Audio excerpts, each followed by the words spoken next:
Oh, looking for that corner, gets it into that corner, Rivaldi. 17. Nicely done. 18. Finding the accuracy with that shot there. Really difficult at times, trying to find the spaces in doubles.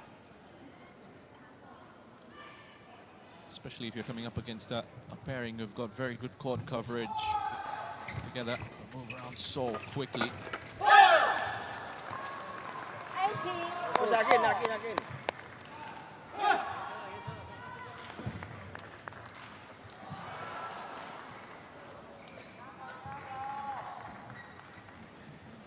Thrilling start to the day. First matchup here. This mixed doubles contest is very, very interesting indeed. Service over. 19. 18. Getting into big points here. So head closer towards the 21. Again, that margin for error really starts to narrow in these moments, in these positions. Did very well. Rivaldi and Mentari push into the position that they're in. It's Yuan Che to serve at 19-18.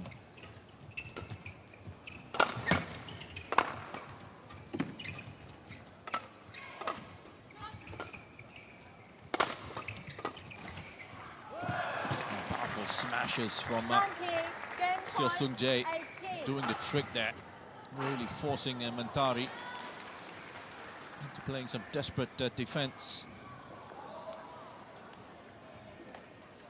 Couldn't quite get a shape back. Really organize herself to get it over the net.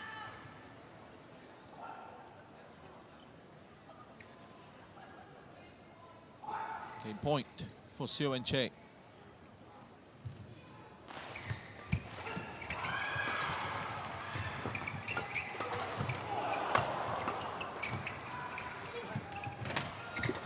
Rivaldi gets to it, but he popped it back up, and Che Yu Jung dared to apply the finish. Space had opened up, and it was an easy one in the end.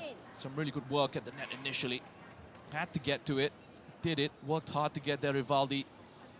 There's not too much he could do. And set up perfectly for Che Yu Jung to apply the finish.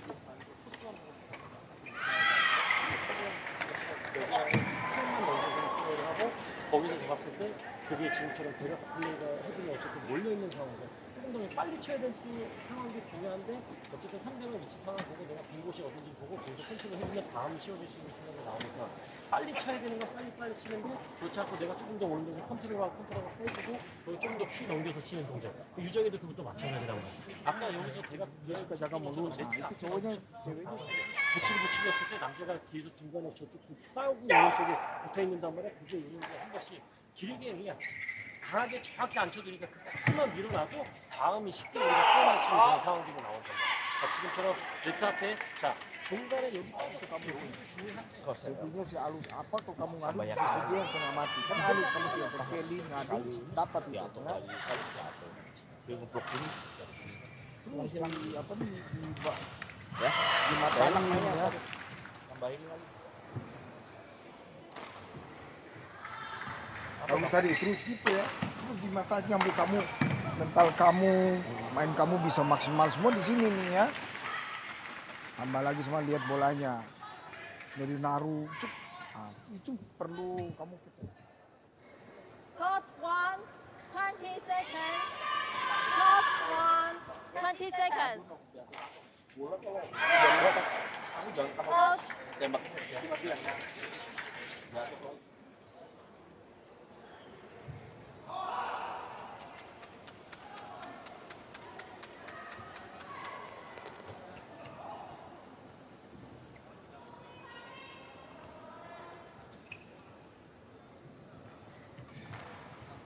Second game. Level. Pray.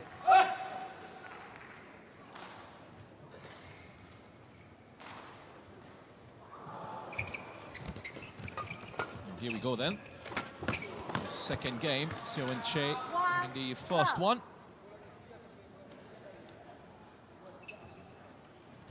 19. And they were made to really work for it. Rivaldi and Mentari got off to a really good start, but Seo and Che slowly worked their way back into that game, actually taking it. And puts them in a position here to seal up the match in this second game. Must win one for Rivaldi and Mentari.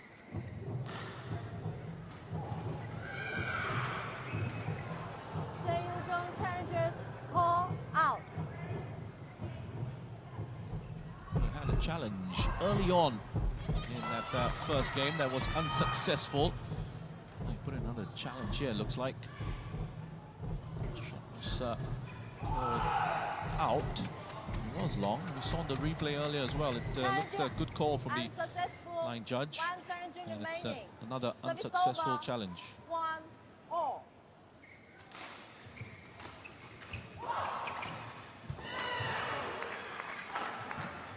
Service over. 1-all. 2-1.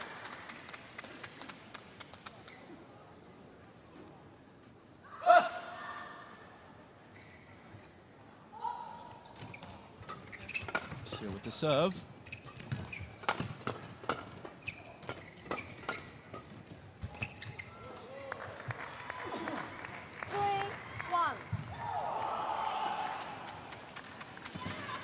Again to this position here. Seo and Che start to rack up the points quickly. And it's going to get really tough for Rivaldi and Mentari.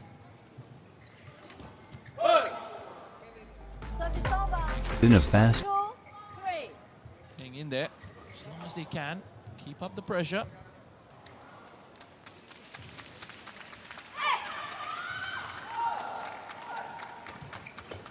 Oh, well played.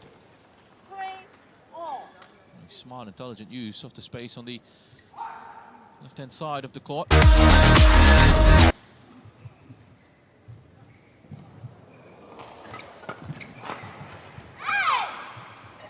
Good power. Service over. Drive from Che. 3. About mid-court there. Forcing an error from Rivaldi.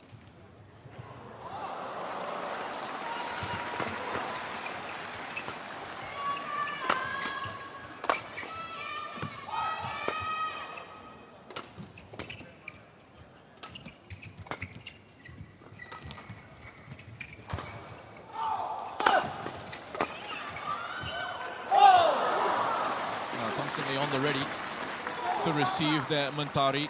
And she was once again reacting quickly to it. Very smart play, the way she changes it up. Tap of the backhand across the court.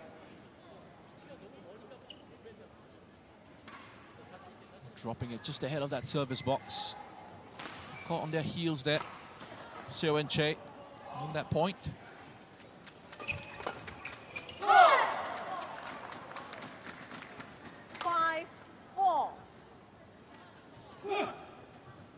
Nicely done by Rivaldi and Mentari.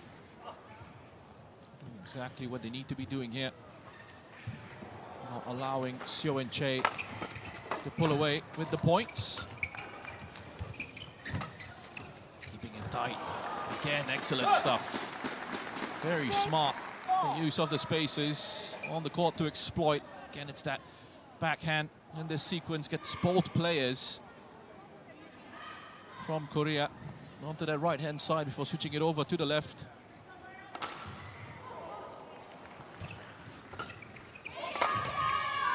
And moving the opposition to create space.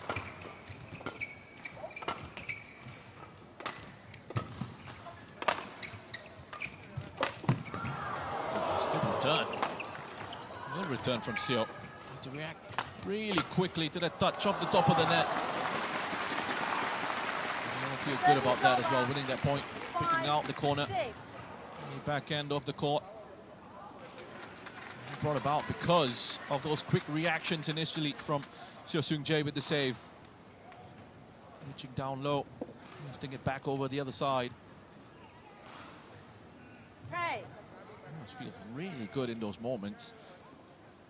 have to work hard defensively and able to switch that around into an attacking opportunity.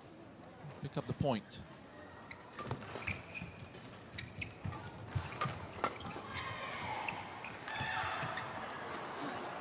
Just wide. They're looking for a call here. 6-all. Has. So it's a 6-all this time around. Going with the switch to the other side on the forehand. Seems to be pretty deadly with the backhand. Just pops it across to the other side. Not too long on that occasion. Service over. 7-6.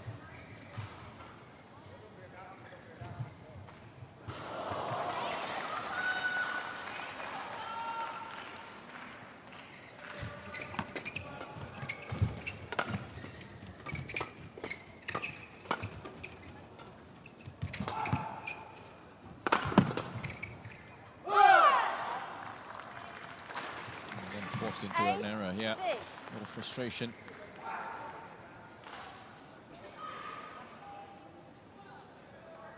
Looking for these openings really nicely are Rivaldi and Mentari. Very smart, very intelligent in their usage of the spaces out on the court. And they've kept Seo and Che moving around. It's a real test of the communication, the organization, court coverage for Seo and Che as well. Found themselves at times in a little bit of trouble with some of the play from Rivaldi and Mentari.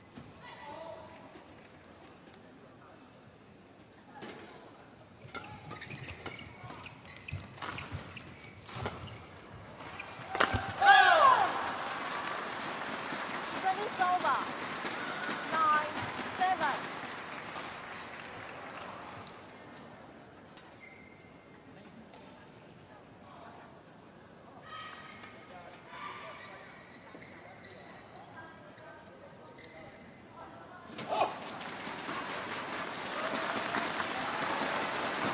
Last time, Rivaldi and Mentari were in action prior to this tournament here in Ningbo. It's at the Madrid, Spain Masters. 8-9. Ended up winning the title there. Outstanding display, which would have given them a lot of confidence coming into this one.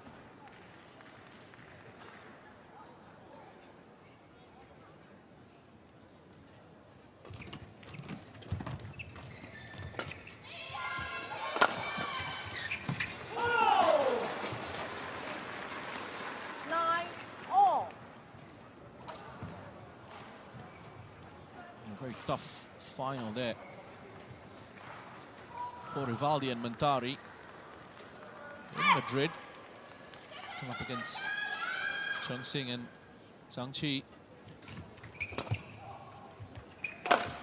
Ended up winning that final in 3 games, 54 minutes of play. Wonderful stuff. It's a mistake from Rivaldi. 9. He's frustrated with himself because there's a sense here that he should have put that away. A sense of relief on the face of Che Yu-jung as well, because she knows she was put under pressure, but she dealt with that pressure brilliantly. Pray. Ended up winning the point.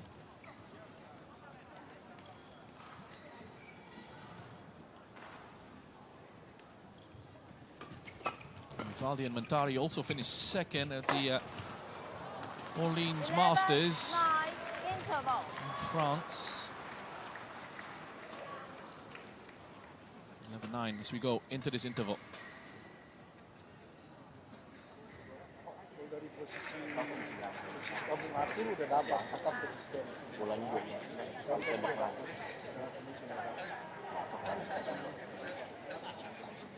Blok-blok. Konsisten pakai kaki bawain dapat ya. Tapi ingat kamu siap. Bagus sana cuma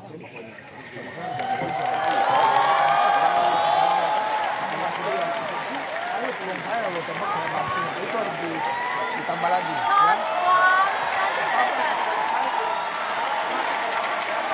Siap baliknya. Ayo. Biasanya agak divariasi sedikit.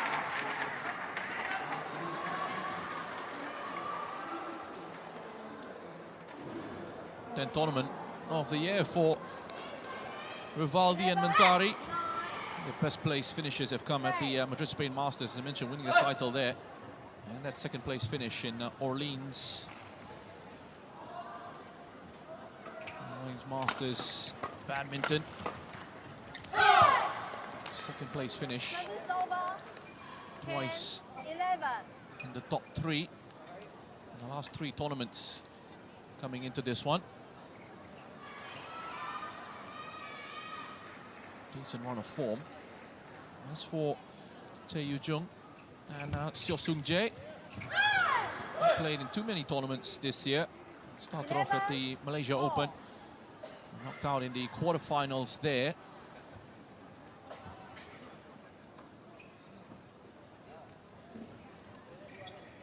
And then went to New Delhi to take in the India Open. Another quarterfinal exit in that one. For a run-out finish at the French Open.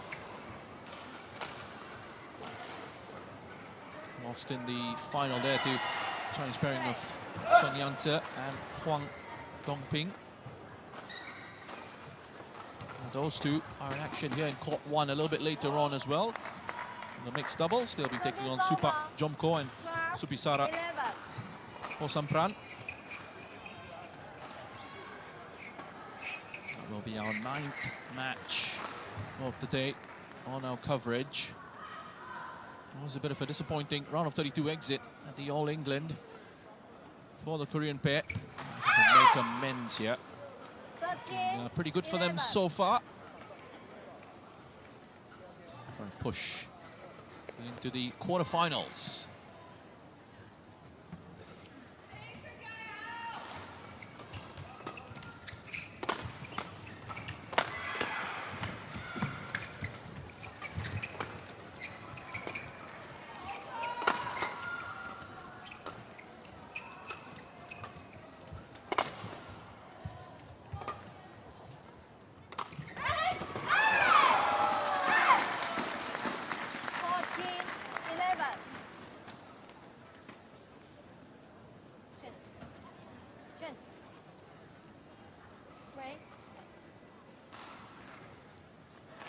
Nice control shot across the court there.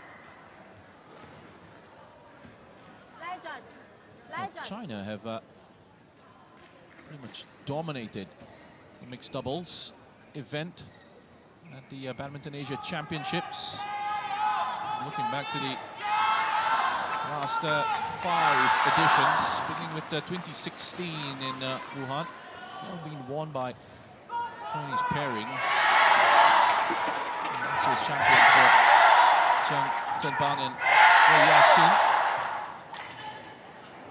It was an all-China final, actually. Zheng Siwei and Huang Yaqiong were also involved in that final last year in Dubai. In 2022, Zheng Siwei and Huang Yaqiong were the winners. We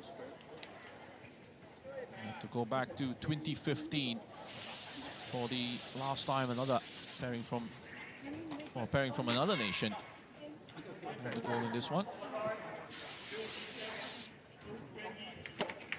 That was Indonesia's Tori Ahmad and Liliana Natsir. A bit of an issue here on the left-hand side for Mentari. He's catching her waist on the left.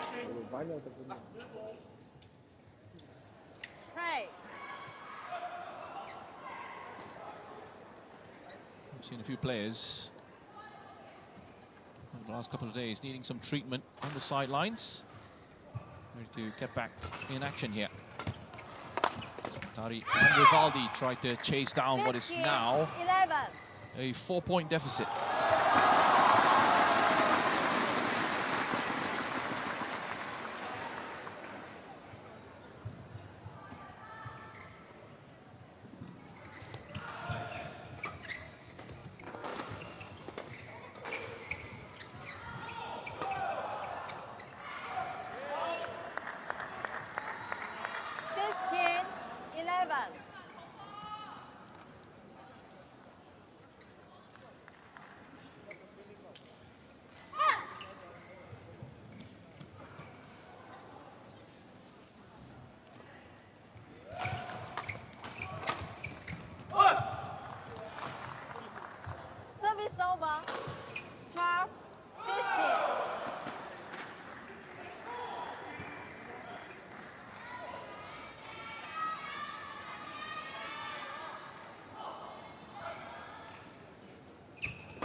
switch around the positions on the court. Rivaldi looking to provide that cover. 12.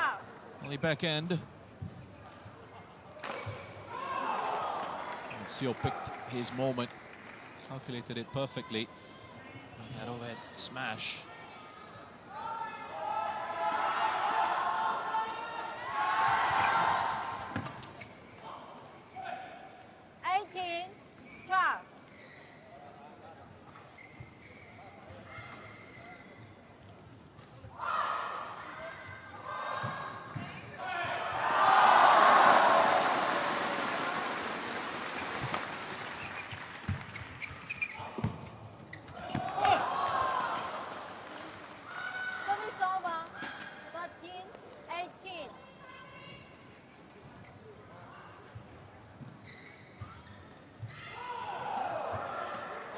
Seemed to be just limping off the court there, Che. She went for it. It's another one where there was a bit of force and impact on that left knee. See, she's got a bit of strapping around it, one of those knee guards, so it's an area of slight concern for her.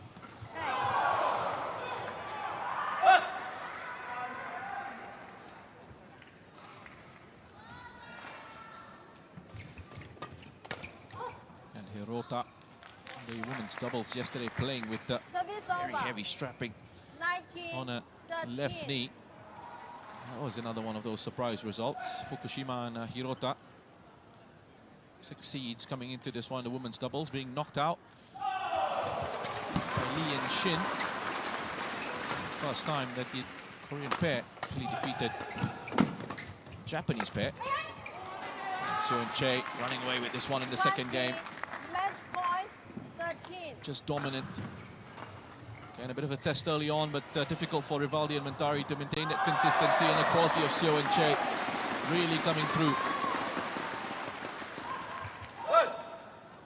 Out. Service over. 14, 20. Fault on the serve.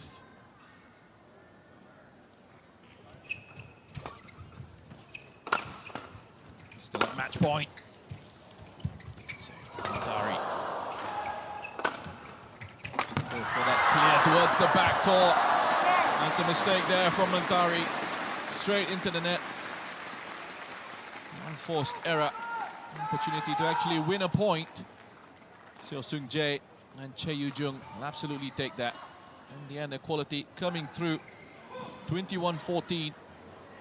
They take the second game in this round of 16 matchup. They progress into the quarterfinals. Congratulations to Seo Seung-jae and Che Yu-jung. 21-18, 21-14. Match point here. This is that clearance from Che. And getting back into position. Another really good bit of defensive work. Putting the pressure back on Mentari. Fired it straight into the net. Giving the win to the Koreans. 21-18, 21-14. Seo Seung-jae and Che Yu-jung into the quarterfinals at the Badminton Asia Championships.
We have got a real treat coming up on court 1 here in the men's singles. Lee Se-jia of Malaysia up against Chou Tien-chen of Chinese Taipei, both in action yesterday. And both should be relatively fresh for this one. Lee Se-jia was involved against Priyanshu Rajawat. Chou Tien-chen played just 1 game against Wang Hongyang, who retired through injury. Let's have a listen into the coin toss. Come here for the toss. I have red and silver. All right. Red, silver for you. Red, service.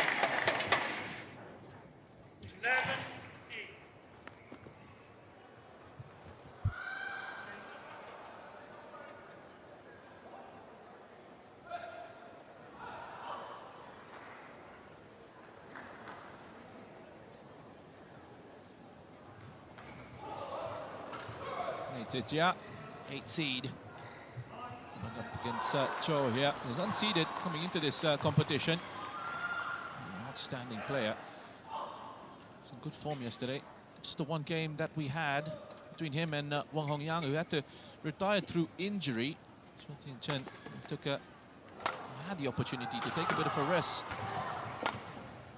21-16 in that first game against his Chinese opponent. Lee Se-jia was pretty comfortable in his matchup against Priyanshu Rajawat. 21-9, 21-13. Really troubled there. Was actually on the same bus as Lee Se-jia coming into this venue. Surrounded by a few fans on his way, making his way up to the bus. He was very obliging in taking photographs and spending a bit of time. Nice and relaxed. Once he got on the bus, much of concentration, very focused, because he knows this is going to be another test for him. So he looks to try and progress into the quarterfinals. Huge matchup coming up. Not too much in terms of the difference when it comes to the world rankings. Lee Se-jia at 11th in the world in the men's singles. Chou Tien-chen, Chinese Taipei, 15.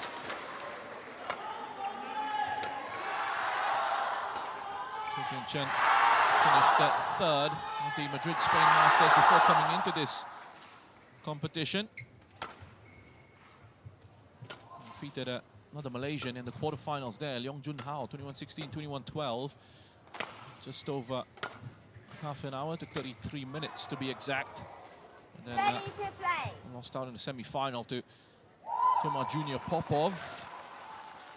And went on to lose to Ho Ken Yu. It was a 2nd place finish for Chou Tien-chen as well at the Swiss Open. He lost to his compatriot Lim Chun-yi in the final of that one. So umpire Chiaki Miyazaki.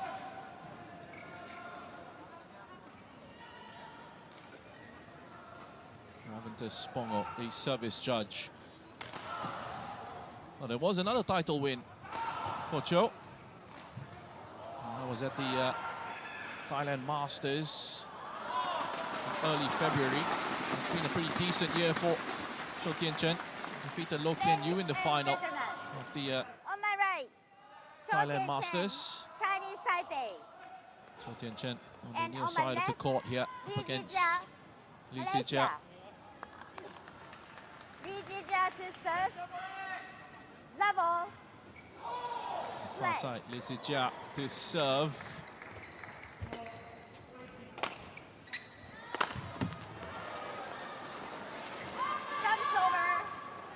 He had a round of 16 exit at the Munich Swiss Open. Lee Se-jia followed on from a quarter-final exit at the All England. Early exit at the French Open. The competition, the first round. Quarter-final place at the Indonesia Masters and the India Open.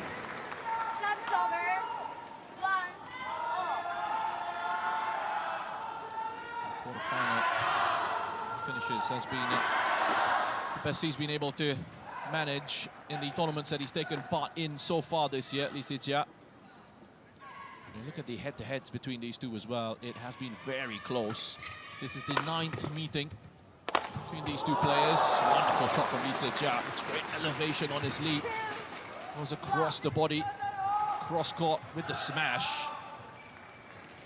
Nice disguise on it as well. Let's have a look at the angle. Cho is absolutely not expecting it to go across. It's going to come back down again to where he's positioned. 3 wins for Lee Se-jia, 5 for Cho Tien-chen. The last 8 meetings between these two. It's been a long rivalry. A close rivalry as well. First meeting between these two came all the way back in July of 2017 at the Yonex Open in Chinese Taipei. It was Cho Tien-chen who won the first meeting between these two. 21-15, 10-21. And 12-21 to Cho Tien-chen.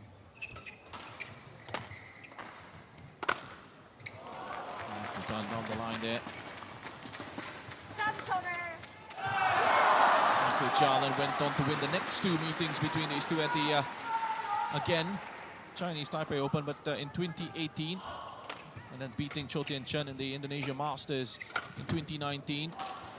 Before Cho Tien-chen then won 4 in a row against Lee Se-jia from 2019 all the way to 2021. His number there. But the last time they came up against each other, it was Lee Se-jia who got the win against Cho Tien-chen, 21-14, 23-21 at the Sudirman Cup Finals in May of last year. Indication there is that it has gone wide from Cho.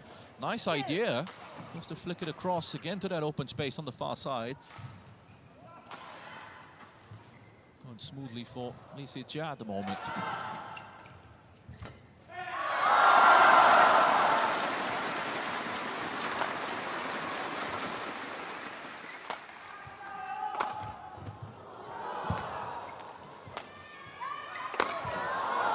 Powerful smash again from Lee Se-jia. He's moving well out on the court.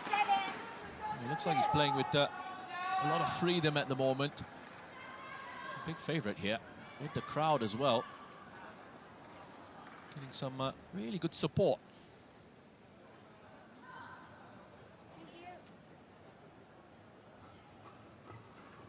Malaysian, born in Kedah.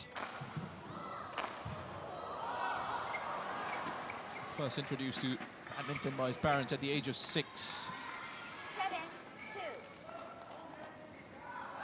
What a talent he was. Drafted into the Jalil Sports School. The development programs that they have in Malaysia. Young athletes with potential. Exposing them to a high level of training and competition.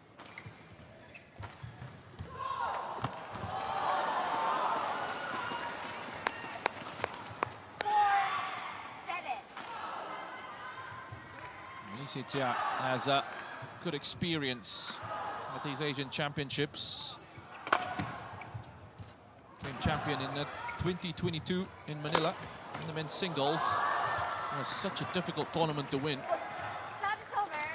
Sort of players that you come up against in this competition. A big achievement for Lee Se-jia. Go on and win that title.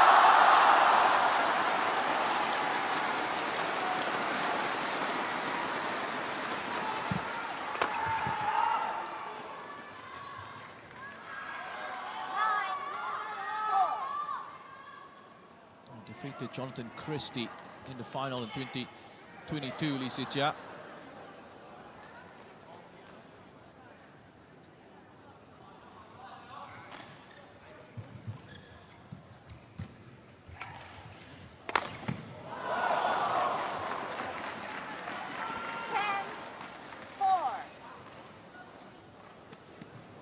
Getting into a really nice rhythm here, Lee Se-jia.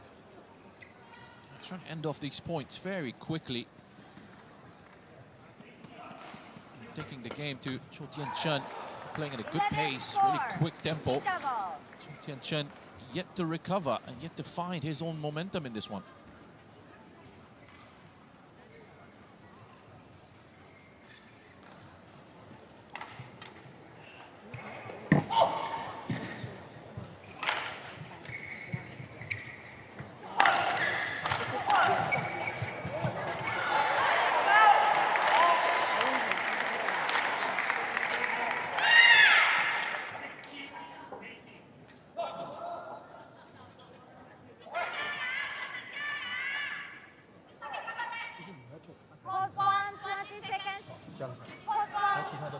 20 seconds.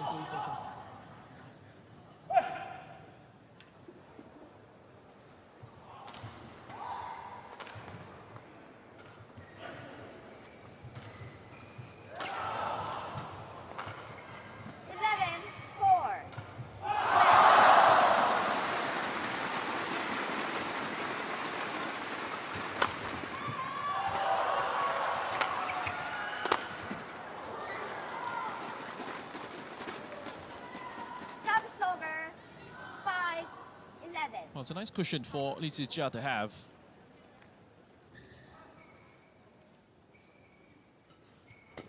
Six-point advantage against a good opponent.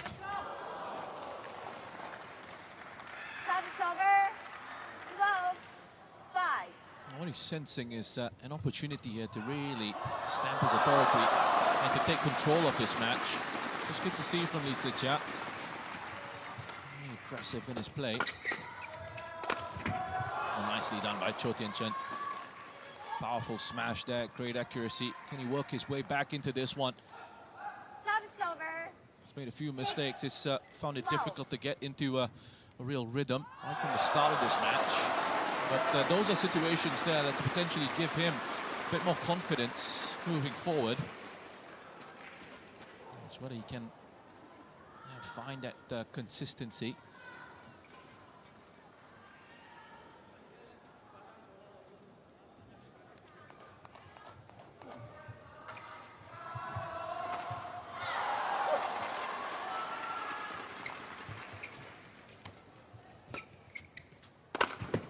Bronze medal for Cho Tien-chen at the Asian Championships in 2019.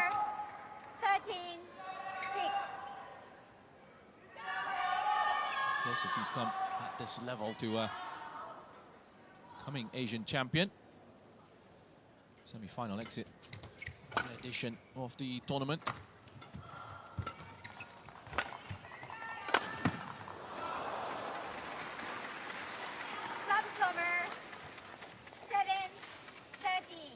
Well, quick point in this one. Exchanging points pretty rapidly. Neither player really willing to hang about, engage in long rallies. Both quite happy to try and end the points off quickly if they can. Another mistake coming in for Cho Tien-chen.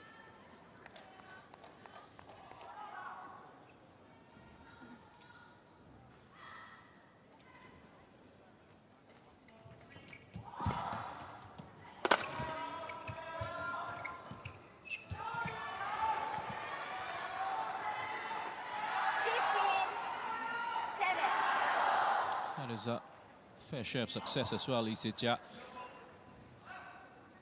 Gold medal at the 2019 Southeast Asian Games.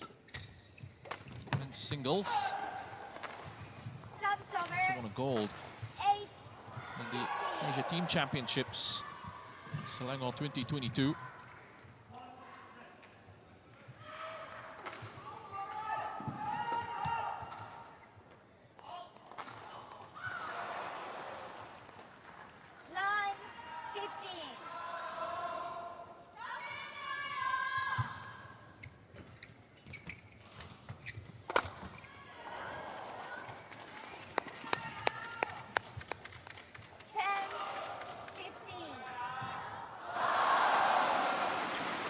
It's one of those interesting stories as well with Cho Tien-chen and his recovery from treating colorectal cancer. Something he discovered when he went through a full-body medical ahead of the season. He was preparing to make a real push, qualifying for the Olympics. That was second opinion. That was when it was decided that he would need to go for surgery, remove the areas that were affected by it. And he was soon back in training, back competing.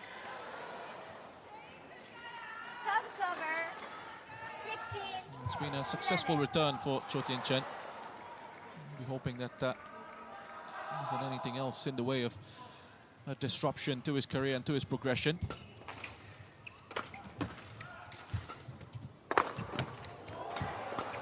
something that is used as a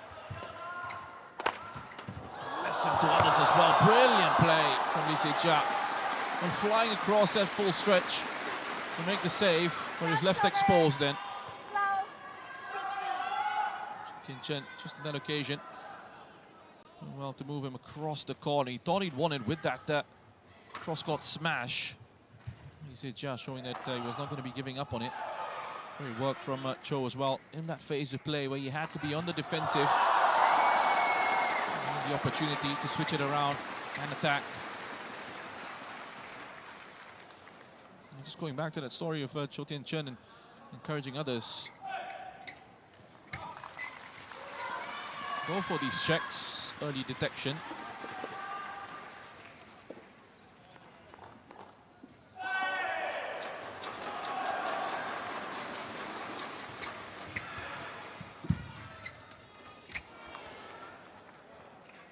Subs over. 17, 12.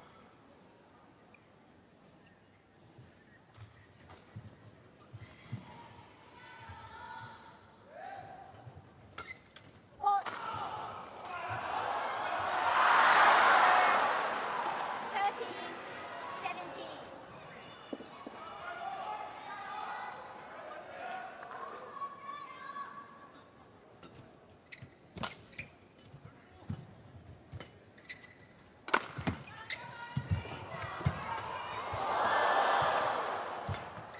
Brilliant stuff. Both players moving pretty well.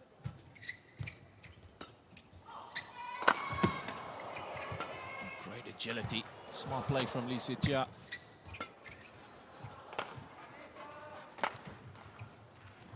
Changing it up with the angles as well. That has gone wide. It's going to be a challenge here. Cho Tin Chen challenges. Hold. Out. Se-ja is convinced that that was long. Let's see. Let's have a look.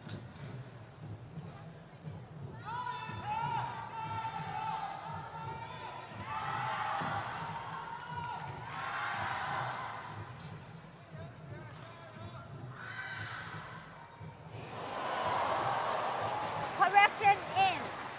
That's a good challenge from Cho Tin Chen. There's a correction there. Successful challenge. That is in. 17. Picks up a point there.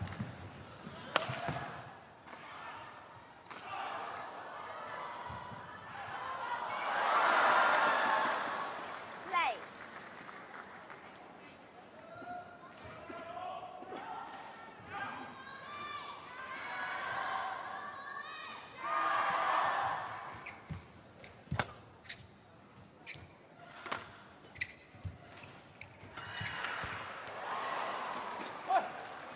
Subs over. 18, 14.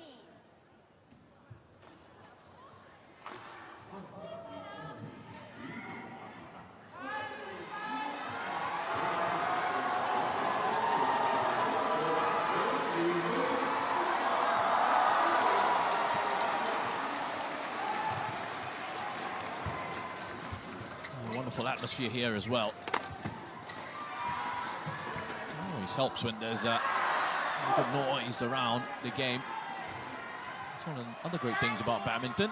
The fact that you can play through the noise to the atmosphere. Oh, fantastic stuff. This is Ja. 5 points the lead now. In a very strong position. And he's on his way here. Game point. A point away from taking the game.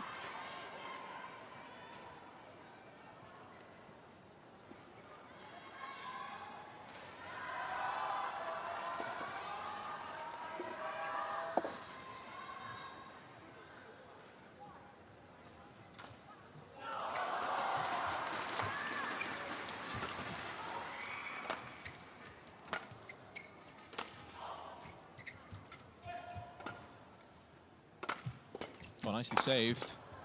Beautifully saved. 3 in a row. Can't quite make it on the third one. Getting now quickly. Subs over. 15, Smashes from Cho. 20. Changing up the angles as well. Just look at his reach. Well, his physicality giving him that opportunity to get across, let a racket to Most powerful smashes from Cho. Incredibly difficult to score those points against Li Jia when he's in this sort of form. Wonderful stuff from Li Jia. Let's have a look at how he turns that around and puts Cho under pressure to take the first game. 21-15. Excellent stuff with this smash. It's going across the body towards the backhand side of Cho. Far too much power behind that. Great stuff from Li Jia.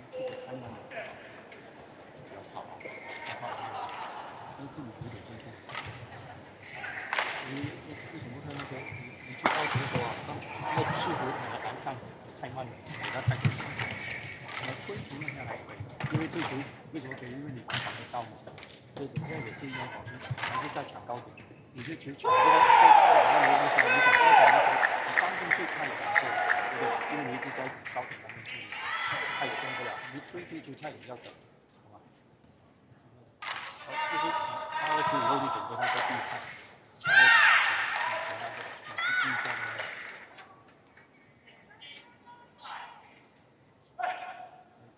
觉得很有得打，就很有耐心。对，加，发球是然后不要纠结那个失分，没有关系，放了就好，我们都是很喜乐的，正好他就好，可以吗？好，加油。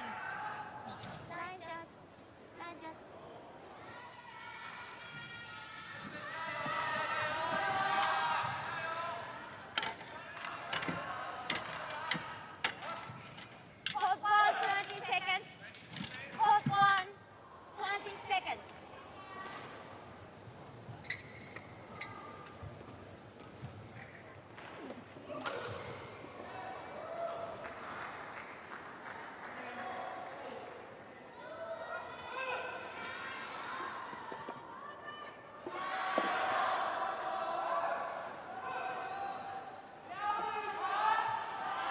Second game. Double. Back on court for this second game then between Li Jia and Tian Chen. Li Jia is near side.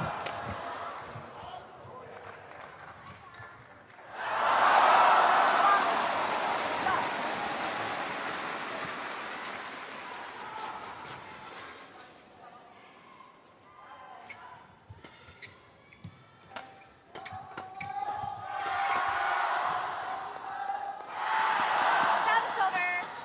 1-all.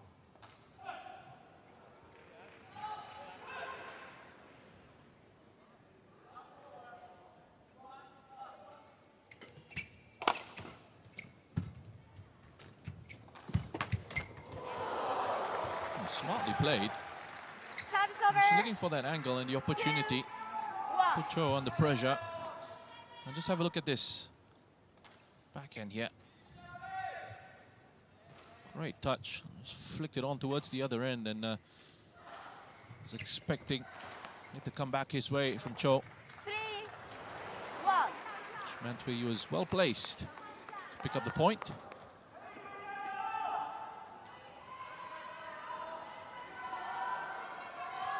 And the other thing that's interesting about Tian Chen is the fact that quite a bit of his career he's trained without a coach, taking responsibility for his own development. Service Included over.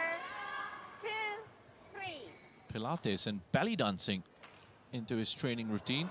He believes it's something that complements badminton with the body control and the footwork required. It really is fascinating how these athletes look at other sports, other activities. 2. There's a bit of cross-training in that sense. It's so important at times as well when you're just constantly living and breathing one sport, playing and training that one sport all the time. It can mentally get to you, and it's a nice refreshing change at times to just play a different sport as part of your training and just change it up a little bit, and you still get the benefits. Just being active in different aspects, different elements. switching it up at times. If that's switching it up, that helps you out on the court as well with the variation in the shots. What you're seeing here. These two very talented players.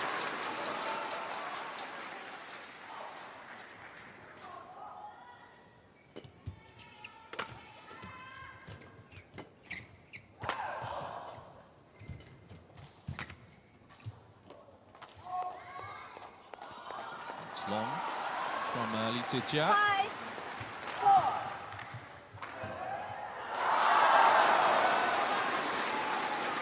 Joe will know just how important this game is here. It's must win for him. Absolutely cannot allow that sloppiness to come into his game again. 5. Saw elements of that in the first game. Also can't allow Lee Zejia to get into a run. He's stringing points together, stringing shots together. Getting into that momentum and running away with it. Close for now.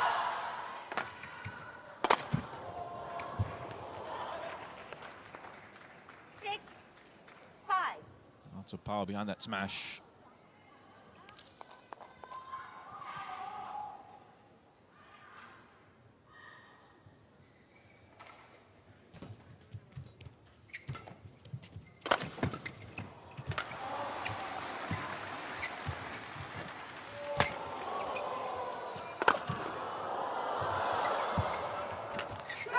Oh, lovely from Cho.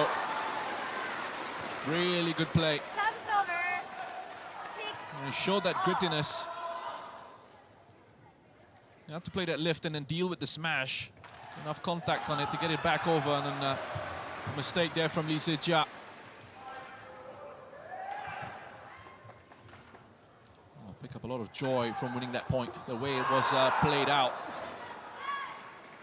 Put under pressure. Ended up winning the point. Thank you.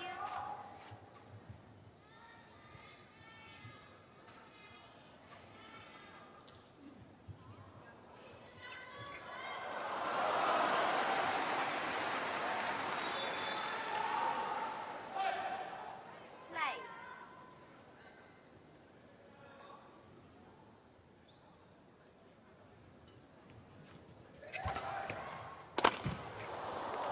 He went across court with that, Lee Zejia. Wanted to finish off quickly. 6.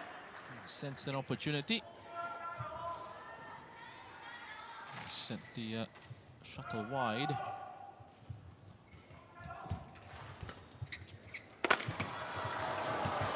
Oh. Lovely stuff from Lee Zejia. 7. It's an apology across, but also celebrates that point, as he's done.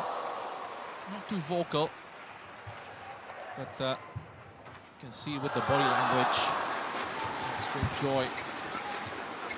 Each and every point he wins. Service over. 8, 7.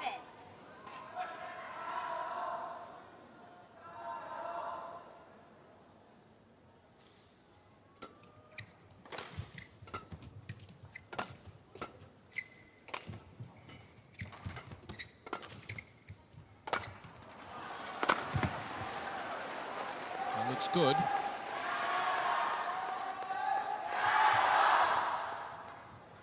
9, 7. Yeah, great stuff from Cho Tien-chen. Looked good in real time. Just getting confirmation of it from that replay. Out of the reach of Lee Zejia. Just how accurate they have to be, how precise they have to be out on the court, especially against Lee Zejia. We saw examples of his ability to reach and get to shots that perhaps other players might not be able to.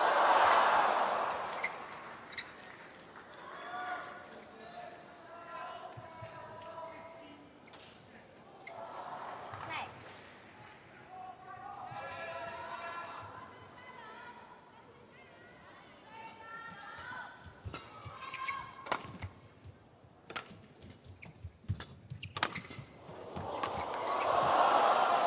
Wasn't going to give that opportunity to Service over. win that point. He wasn't going to give it away, was he? Lee Zejia. Let's get the pressure on Cho.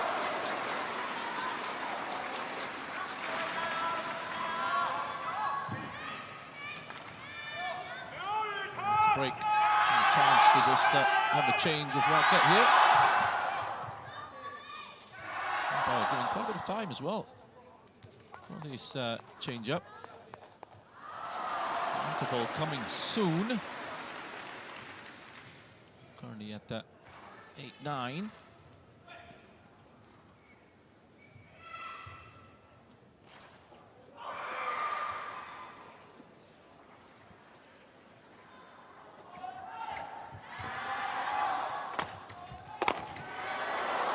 Brilliant stuff from Lisija. I mean, that was unexpected. It's the unpredictability that causes so many problems. Didn't really look like he was in a good position to actually play the winner down the line there, but this goes to show you what he's capable of. Goes across. Volley again. Joy. Cho Tien-chen. Yeah, his corner.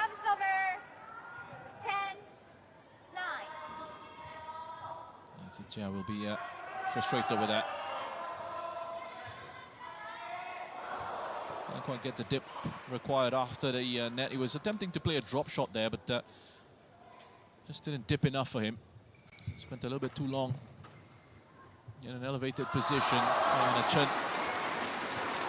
Cho Tien-chen rather, was just there to take advantage of that moment. Himself up to 10.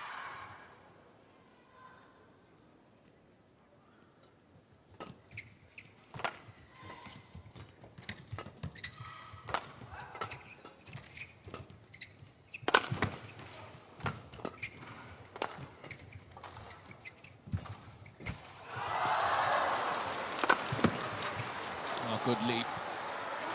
Plenty of power behind that. Great point played by Cho Tien-chen. And going into the interval with a 2-point lead here.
Oh, lovely work from Lisija. That first cross-court forehand just whipped right 10-11. onto the forehand of Cho. Set him up for the kill shot with that backhand then. Again, back across court, just shifting Cho around. Good save. Get down really low to that. Another one. Wonderful elevation. Great power on the smash. That is in. Well, one says in, the other says out. There's going to be a challenge here. There was a line judge. One of them signaled that it was in, the other signal and out. Lisija straight into it with the challenge. Let's see.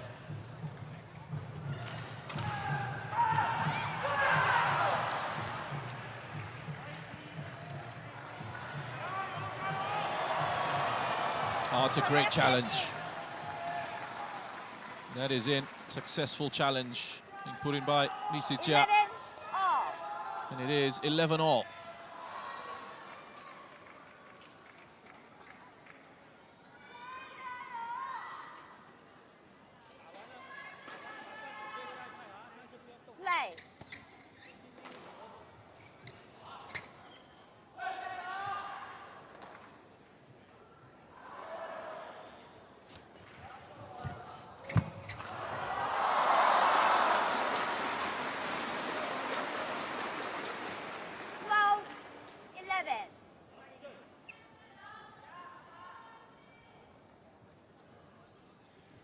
Joe just thrown by that contact off the top of the net.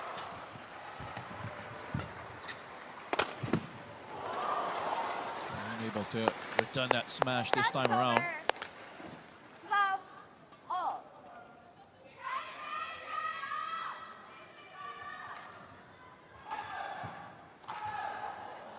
This angle is too close to his body. Smash from Cho.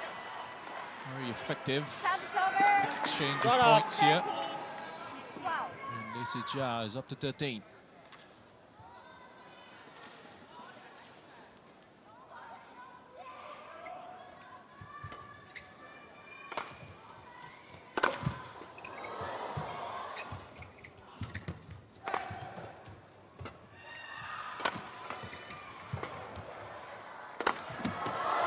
Not too much power behind that this time. Again, he was going towards his backhand side.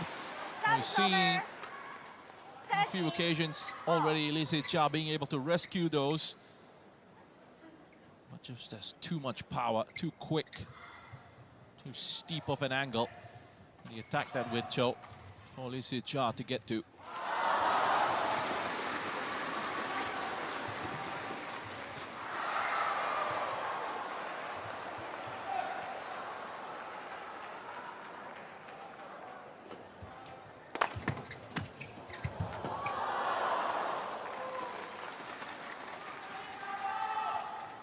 Service over. 14, 13. He won his first BWF Super Series title at the 2014 French Open. Zhou Tianchen, 15-1 Chengming of China, 10-21, 25-23, 219 in the finals. Going to the record holder of 3 consecutive Bitburger Open. Grand Prix world titles from 2012 to 2014.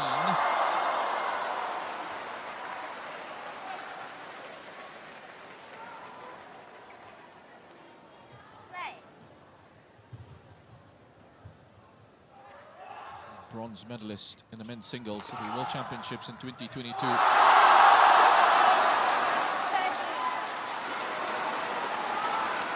Sort of just fallen short at the very highest levels. Zhou Tianchen. Oh, excellent stuff there with that shot again. Service over. 14, 15. He does that so well. Opens up his body. It's great speed, an angle of attack on those cross-court smashes.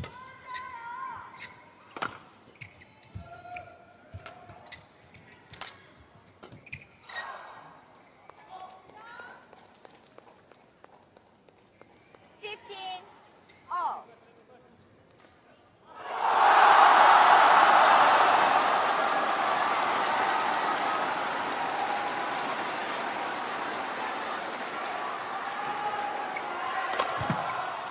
Goes for it again. And towards the backhand side of Lee Sijia. Service over.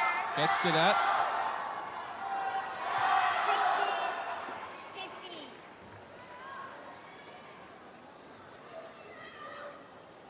15. Goes into the lead. Every point, a massive one. Tianchen needs to win this game. Lee Sijia with the opportunity to see his progression into the quarterfinal. Take the win here. And that's the sort of sloppiness he'll be looking to try and avoid. Zhou Tianchen. 17, 15. It's a good cushion to have. This 2-point gap.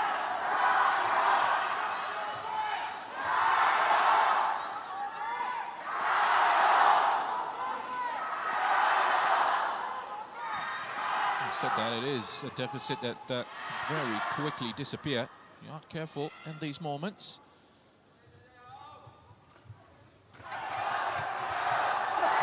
Tiny mistake from Cho.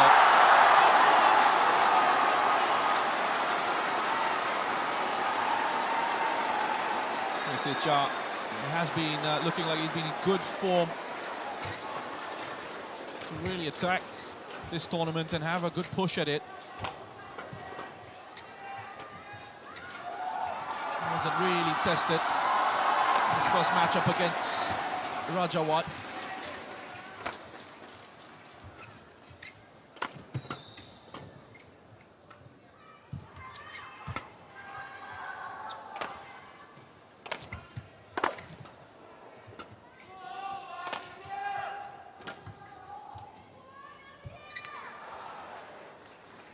They're getting closer and closer to the win.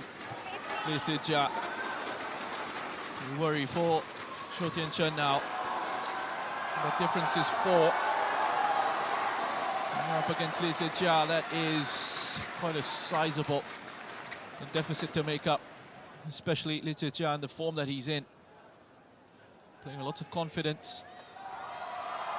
And looking really good at the moment, the Malaysian.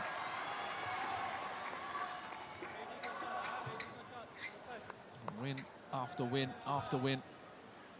Start forgetting your issues, any problems physically that you might have. Always helps you with your recovery as well. You suddenly don't feel as tired as you normally would. Service over. 16. You're getting closer 19. and closer to the finish line.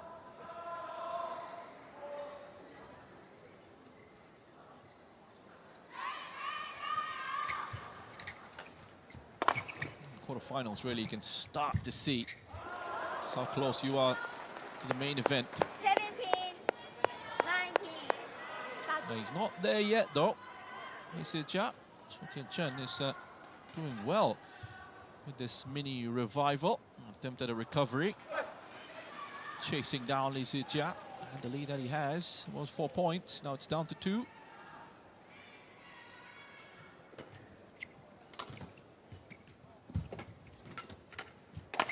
Oh, beautiful stuff from Lee Se-ja.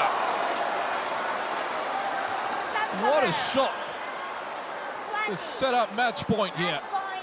Just take a look at this brilliance. No look. So much speed on the backhand. Catches out Cho Tien-chen. No chance with that. Serving for the match here, Lee Se-ja, and a place in the quarterfinal.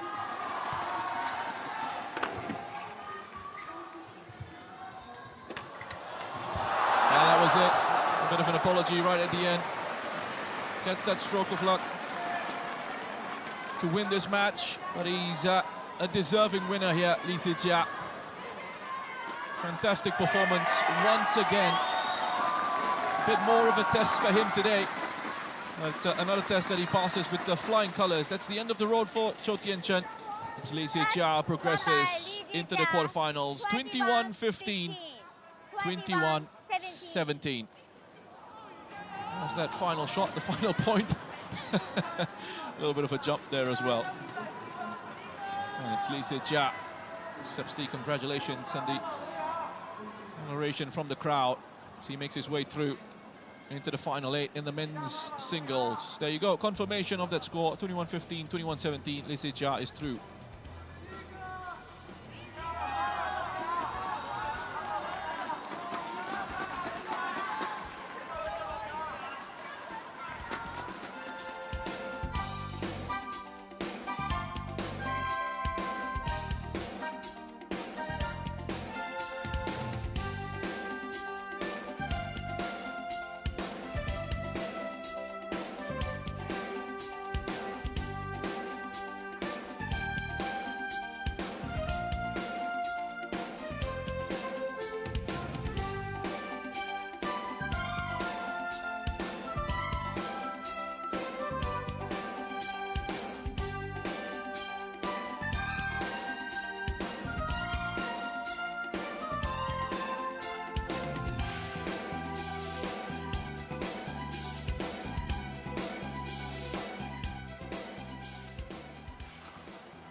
Waiting for the chance. Silver, orange. Orange. Silver for you. Silver. Blue serve. You will receive. Sitting receive. That side. Sitting receive.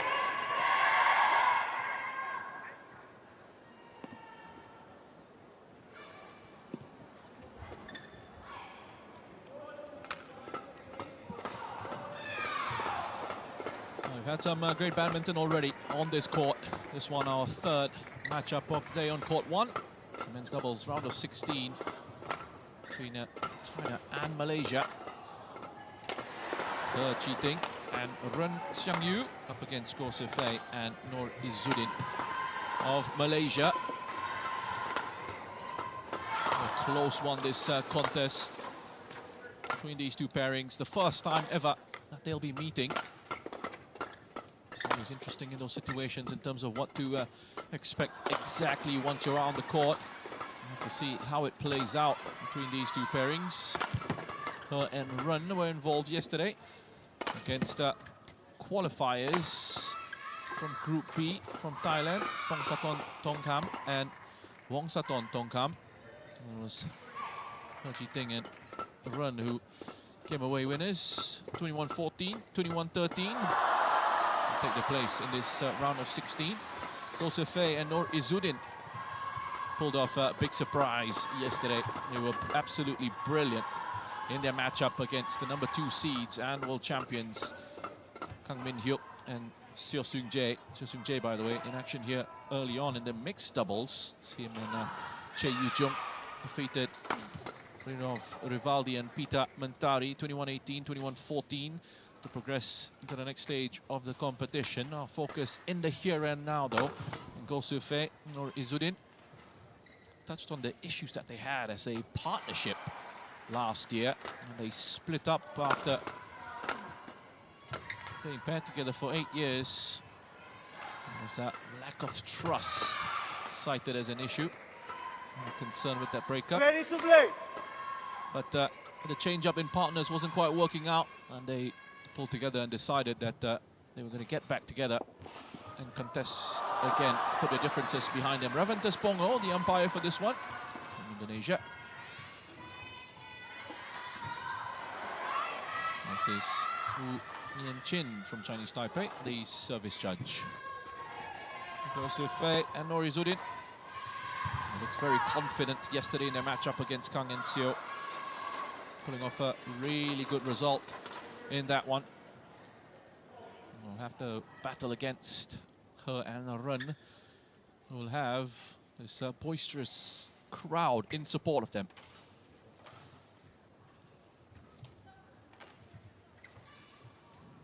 Let's go in Izzuddin on the near side, and the orange and white. He and Ren on the far side in the black and blue.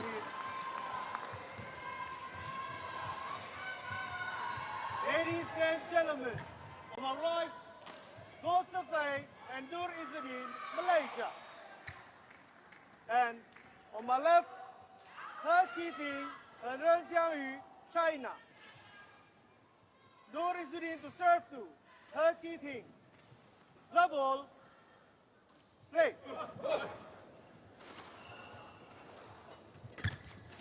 The wall number 11, Ren Xiangyu and He Ting up against the wall number 19.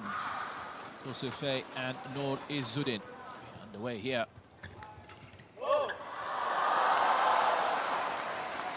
It's over. 1 all. Goh Sifei and Noor Izzuddin with a round of 16 exit at the Swiss Open prior to appearance here in Ningbo. And an early exit at the All England as well. First round knockout for the two of them. Also an early exit at the French Open. I mean, several early knockouts for them. The tournaments that they've taken part in this year. Which, somewhat dashed their Olympic qualifying dreams. They're going to put some of that poor form behind them coming into this one, and they already showed what they're capable of. An opening round win over the world champions Kang In Seo.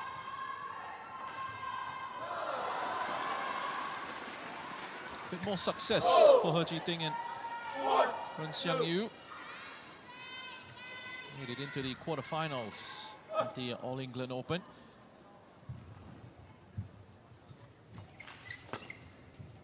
And the round 16 at the French Open for them. Finished second at the German Open early in March. Better in terms of that form for them. Tasted success. And that success includes a Thailand Masters title in early February. All the way and actually started that round of 32 at the Thailand Masters by defeating a pair from Malaysia, Chia Wei Chien, Liu Sun. 10-21, 21-14, 21-19. Used that as a platform to build on and went all the way to win that one. So started off the year with the quarterfinal exit at the Malaysia Open. Slightly better performances than the Malaysian pair coming into this tournament for He and Run. At the moment, they trail, and it's a go at Izzuddin. They're going to get off to a very quick start, just as they did yesterday. Seem to be playing with a lot more explosiveness, a lot more aggression as well in their style. Seems to be a good understanding with the court coverage. All the issues they have had seems to be well behind them, or at least you hope it's well behind them. And you combine and become a very effective partnership.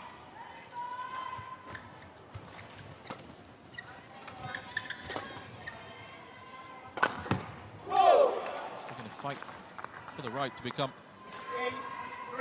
Asian champions.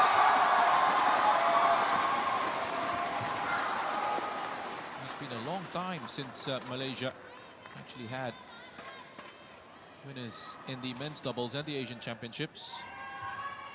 Go all the way back to 2007. Actually won back-to-back titles there with Chung Tan-Fook and Lee Wan-Wah. And the crown on both occasions in 06 and 07.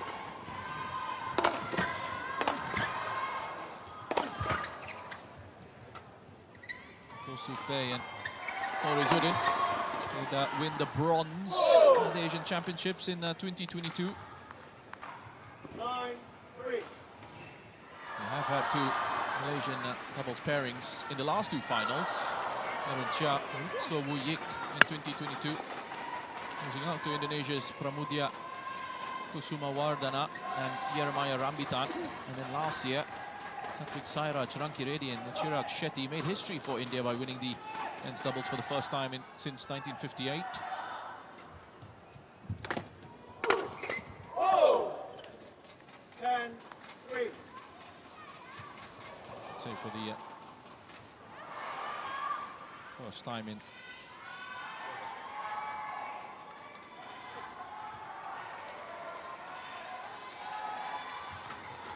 they've created history there. They've been unable to take part. 11-3. That has, with their ability to come into this, and also with the knocking out of Kang In Seo yesterday, has really opened up this men's doubles competition. Izzuddin and Goh Se Fei with a commanding lead.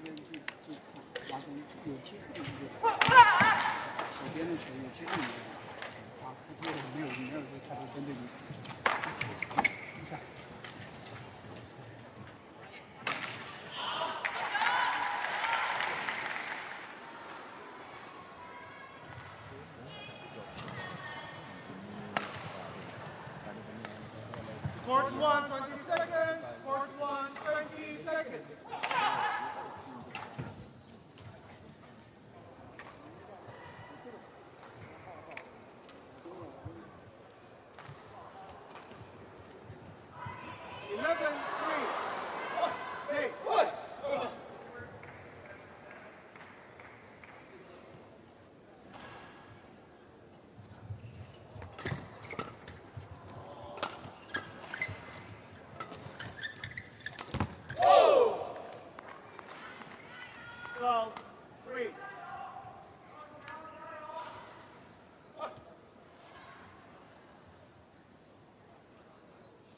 Great start to this one from Ko and Izzuddin.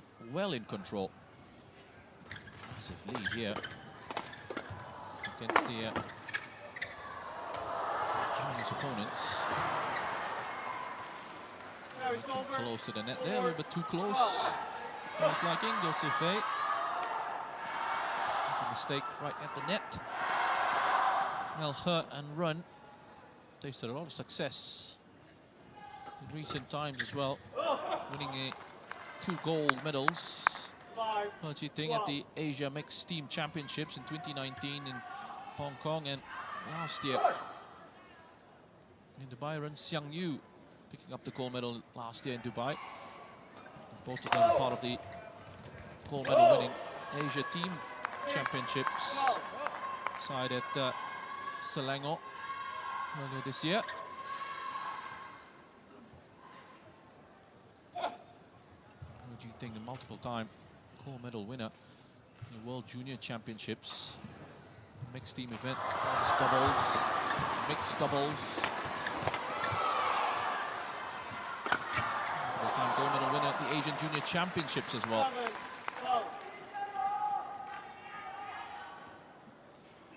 Similar sort of story for Ren Xiang Yu. Forming a pretty formidable partnership at times, but they are just struggling here at the moment. Trying to get the grips with the pace of the play from Ko and Izzuddin. Explosive start again. Just have a look at that. They are really putting Ho and Run under all sorts of pressure. Once they get into that rhythm, it becomes very difficult to stop these two. Joseph Fay and Izzuddin winning the 2022 German Open. The men's doubles. It's their first BWF World Tour title together.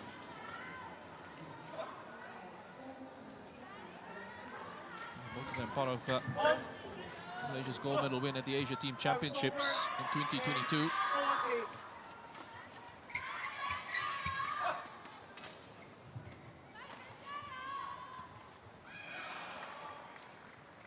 Both of them winning the silver medal at the Southeast Asian Games in 2017.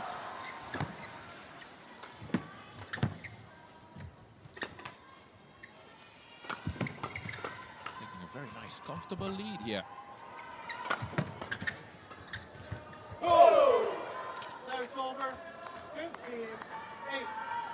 Extending that lead. Some really good communication in court coverage. The Malaysian pair saw him in action yesterday out on this court. Back here once more in front of the cameras. 16-8.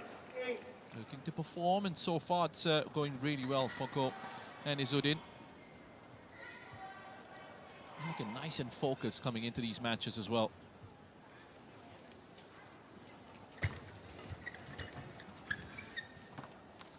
Service over, line 16.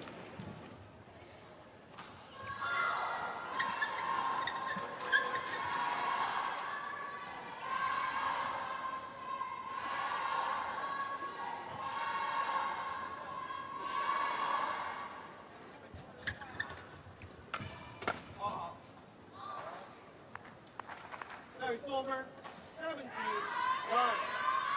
I called that one out early.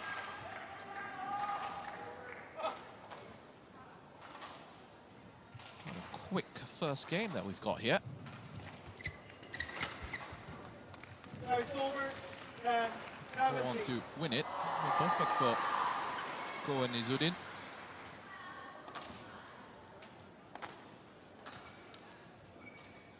Fast he can finish off, win up these matches. Easier it makes on your ability to go and recover for the other challenges that lie ahead. You extend yourself, plenty of power behind that smash. Great kill from Izzuddin.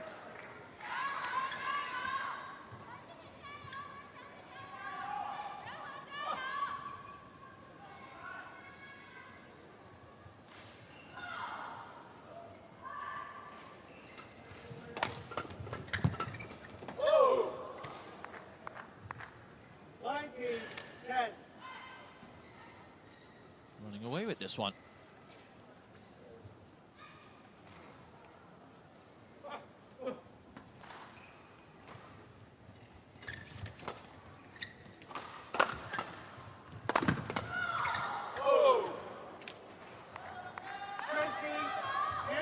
Play point, another very quick point.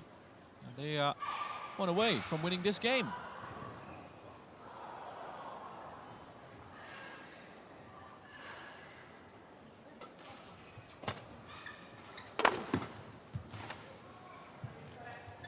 So it's over. 11-20. Slight delay there. As her and Run pick up another point. Sense that just delaying the inevitable really at this point. How well Gosefe and Nurizuddin have been playing.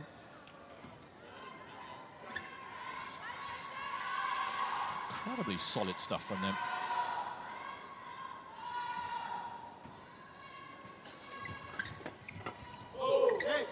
Similar sort of dominance that they showed yesterday as well. 21-11.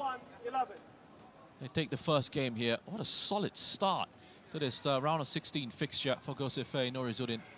And playing brilliantly, taking a lot of confidence from that victory in the opening round against Kang In-seo.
Well, there's an issue here for Run. He's feeling an injury and there's going to be a retirement. That's the indication. Well, this is great news for Gosefe Nurizuddin. Obviously don't want to see opponents picking up an injury and having to miss out, but Run coming into this one obviously with a bit of an issue with his lower back, and it's not something he's been able to get over. So there's a retirement here, and it will be Gosefe Nurizuddin will move on and progress into the quarterfinals. Brilliant display in this first game, 21-11. So they'll take away with them, and a chance to rest up and recover for the challenges that lie ahead in the quarterfinals. And it's looking like, as it stands, they will have the pairing from Chinese Taipei and Li and Wang to deal with in the next stage of the competition. Congratulations to Izuddin and Go. Great stuff against Kang In-seo in the round of 32. And again, dominant here. As He Ji-ting and Ren Xiangyu forced to retire. Congratulations to Gosefe and Nur Izuddin, winners of this one, into the final 8.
维、黄雅琼。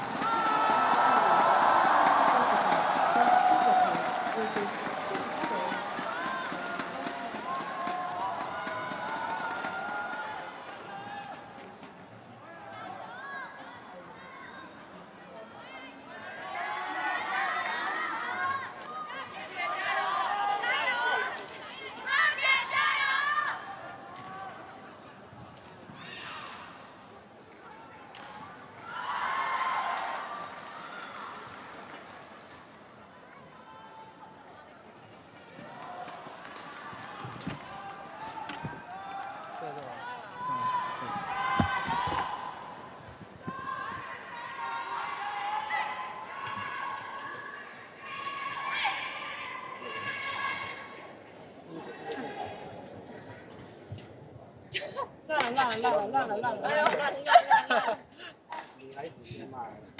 OK, sorry，我不懂事。Orange or silver? Orange, silver. Orange. Serve. Hong serve. Who receive? Terry. Sorry. Terry receive.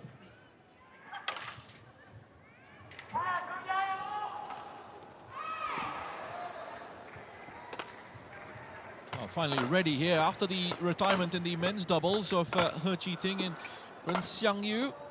Retired in the second game in that matchup against Malaysia's pair of Goh Se-fei and Noor Izzuddin. And progress into the quarterfinals in that event. We're ready here for this mixed doubles matchup between Huang Ya-cheong and Zheng Siwei of China and Singapore's Terry He and Jessica Tan. This is going to be a big test for Terry He and Jessica Tan. They're looking nice and relaxed there. And the coin toss, a pretty friendly relationship with Zheng Siwei and Huang Ya-cheong. We're under no illusions here at just how difficult this is going to be for them. Having said that, it was very close the last time these two pairs came up against each other at the Indonesia Masters in January of this year. That one going to 3 games. And Zheng Siwei and Huang Ya-cheong coming away with the win in the end. They're winning the first game 21-12 and then losing the second game 16-21. And the third game going 21-19 to the multiple-time world champions Zheng Siwei and Huang Ya-cheong. So they'll take some encouragement from that. Will Terry He and Jessica Tan. They'll know that the expectation here is that Zheng Siwei and Huang Ya-cheong will be the pair favorite, very much the favorites to go through and to progress from this matchup. It's the world number 1s against the world number 19s. Terry He and Jessica Tan have never defeated Zheng Siwei and Huang Ya-cheong.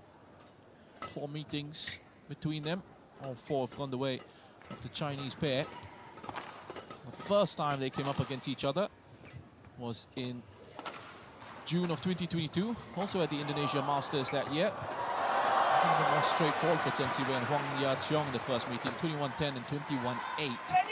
The second time was in April of 2023 at the Badminton Asia Championships in Dubai.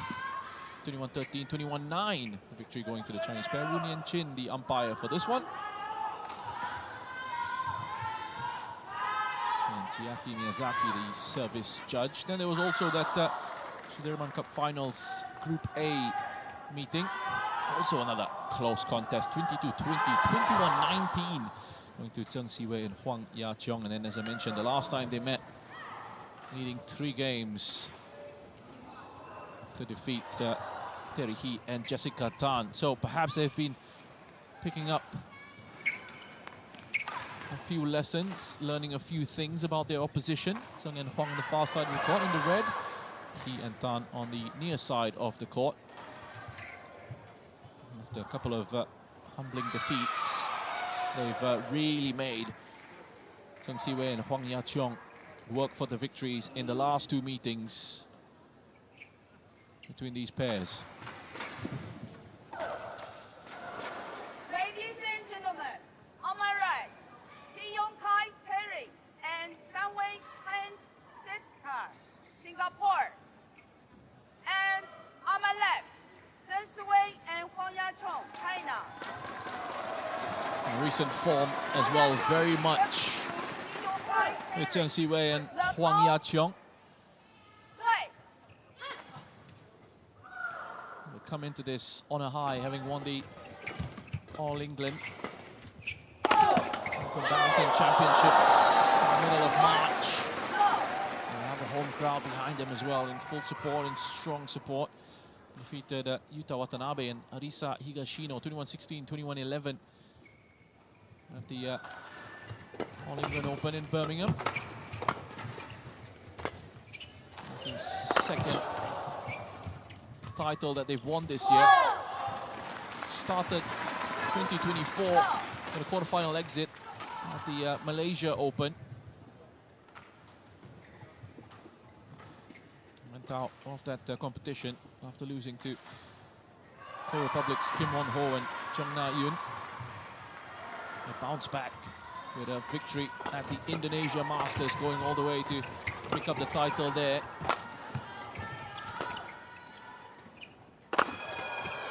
So on their way towards that title. And last time they played against He and Tan.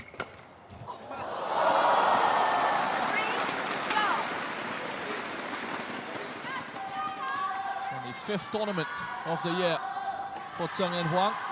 2 titles already. One of the favourites to, one of the favourites, I should say, to go on and win this one as well.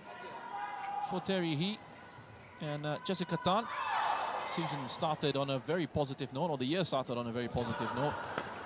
A third place finish at the Malaysia Open. It was first time made it into the semi-finals of a Super 1000 event. The expectation was they could potentially use that as a platform to build on and to really push their way through to more success in the other tournaments that they took part in. Struggled at the Sunrise India Open in New Delhi. An early exit in that one, and in a round of 16 exit at the Indonesia Masters. A round of 32 exit at the Thailand Masters. And following that, made it into the round of 16 at the German Open. Round of 16 at the French Open and the All England Open Championships. And then the last time they were in action was at the Madrid, Spain Masters. And exit in the round of 32. Exit in the round of 32 at the Swiss Open as well. And the form very much with Tseng and Huang. He and Jessica Tan. Perhaps just weren't quite able to build on that success at the Malaysia Open. And what a performance it was from the Singaporean pair in that tournament, though. Weren't expected to go as far as they did. I think once they got into that semi-final, they actually expected a lot more from themselves. Just felt they weren't able to execute that game plan fully. And they actually backed themselves to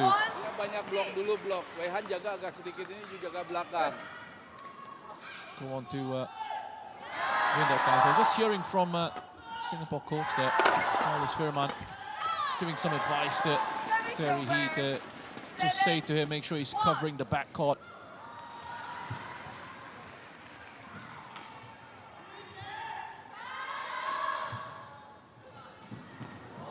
Vocal presence and the advice that he's giving to his players. He's often spoken about how much pressure Tan and He put themselves under, so much so that at times they're just unable to play the natural game and to really trust themselves and to execute in those moments. So something they've had to work on. They've been taken aside individually in training to work on different aspects of their game before being brought together once more in competitions.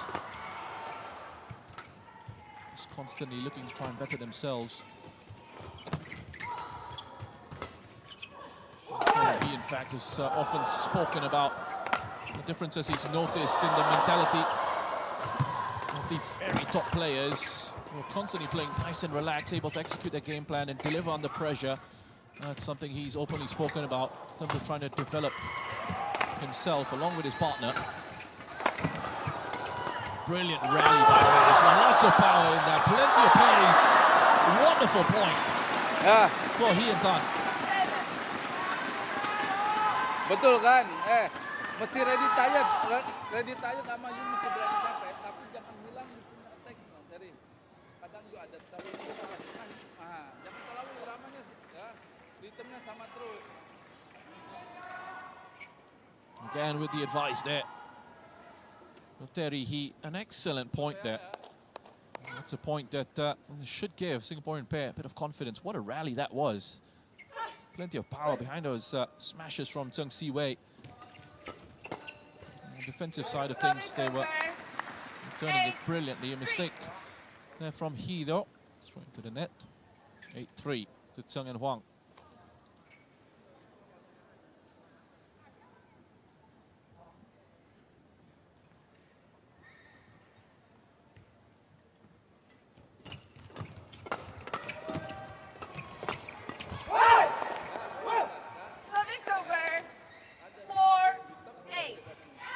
Point they win here, they'll take a lot of encouragement from that. Well, He and Tan, you can see them celebrating all these points as well.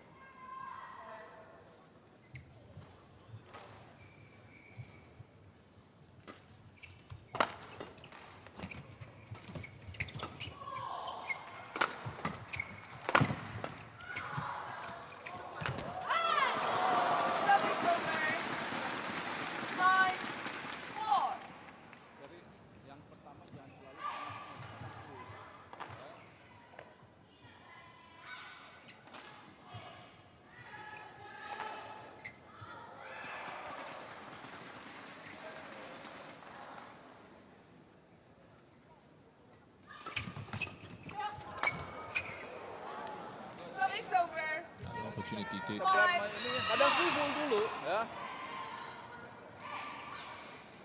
go for the kill there.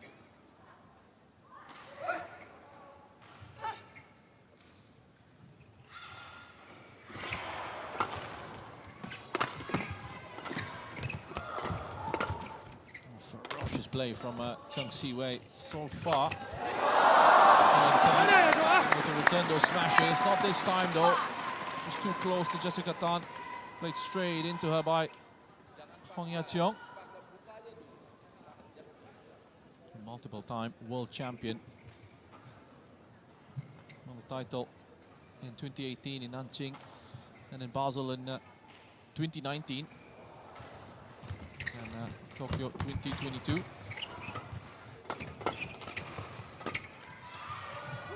Also two-time Asian Games gold medalist.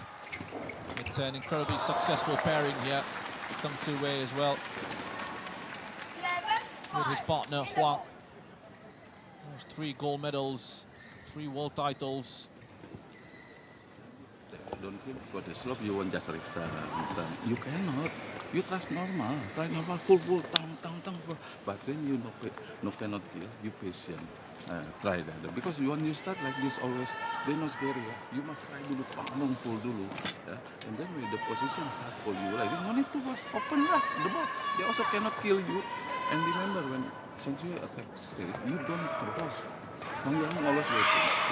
You just keep pressing first patient. That's why I tell you, you must ready to tire, got to tire. The income continue. Just add a little cross remaining. 20 seconds. Okay? Yeah? Just.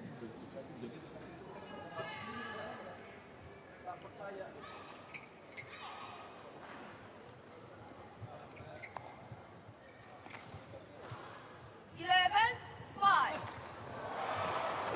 Play.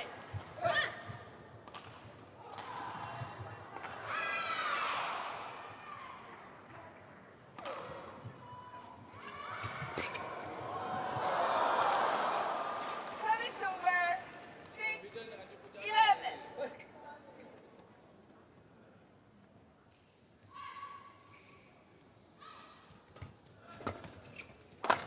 Pairing that just so used to winning, 7-11. coming out on top. Tseng Si-wei and Hong Ya-cheong.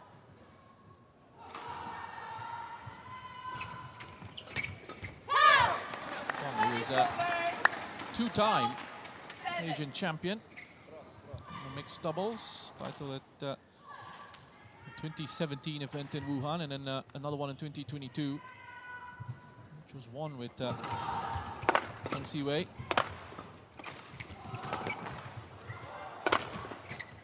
Both of them only managing the silver last year in Dubai. That's an error from Zhang. He's frustrated with himself as well. He knows he should be doing a lot better with that. Tung Si-wei.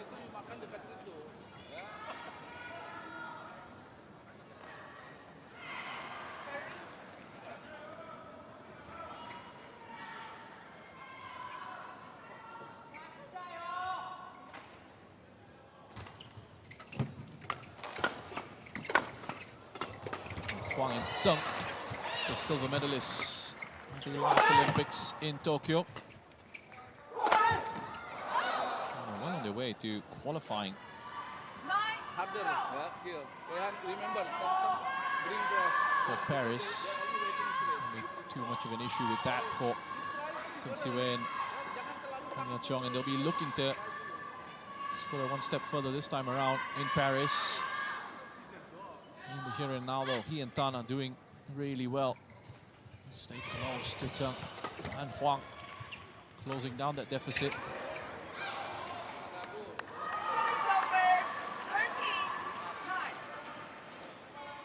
Just misread that, misjudged it. Terry He.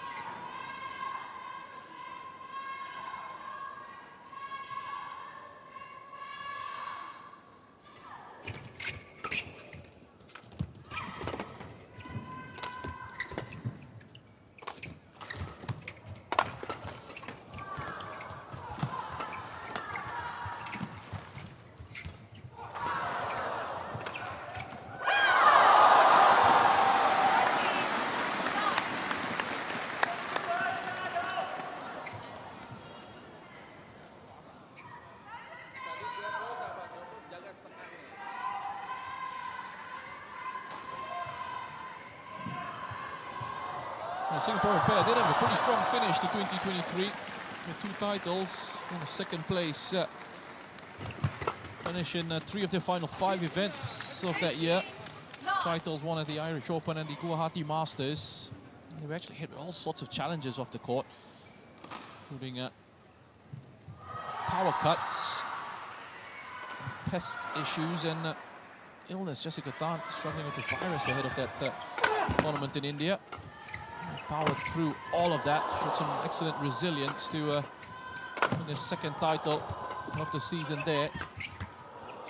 Wanting to try and get into that sort of form here if they can. Difficult matchup, this one. They are giving a really good go of it. Shot for shot. Great atmosphere here as well. Nice gives athletes a wonderful lift. Difficult situations. An extra push across the line. Don't necessarily expect them to really need at this stage. It'll be very helpful later on if they do progress.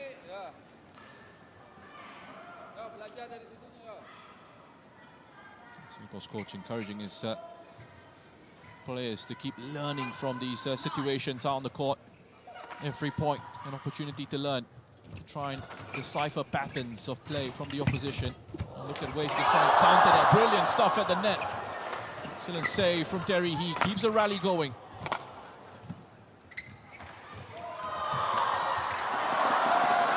Now with a drop shot there.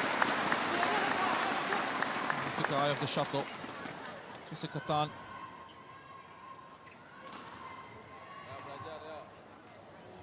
Beautiful save, that one there from Terry He. Kept it going. And that's a big error from Jessica Tan. Taking the eyes off the shuttle completely. Service over. 10-17.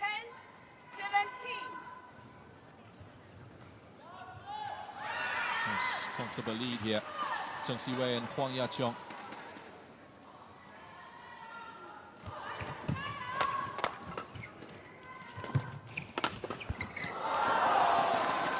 Too much power there. Just too quick, just too powerful.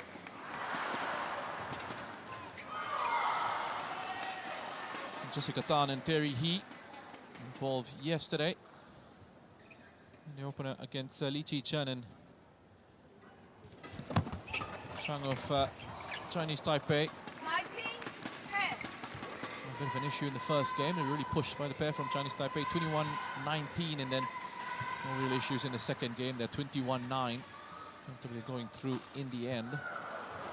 Zheng Siwei and Huang Ya-cheong, 21-15, 21-15 winners against the Malaysian pairing of Chen and To. Also pretty straightforward for them in the here and now. Just a point away from winning this first game.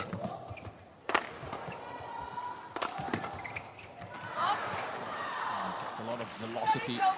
There is smashing Zheng Siwei.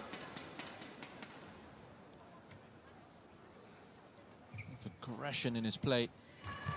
That's a really nice combination that the both of them have. Huang and Zheng, they work so well together out on the court, and they've picked up a win here in the first game, 21-11.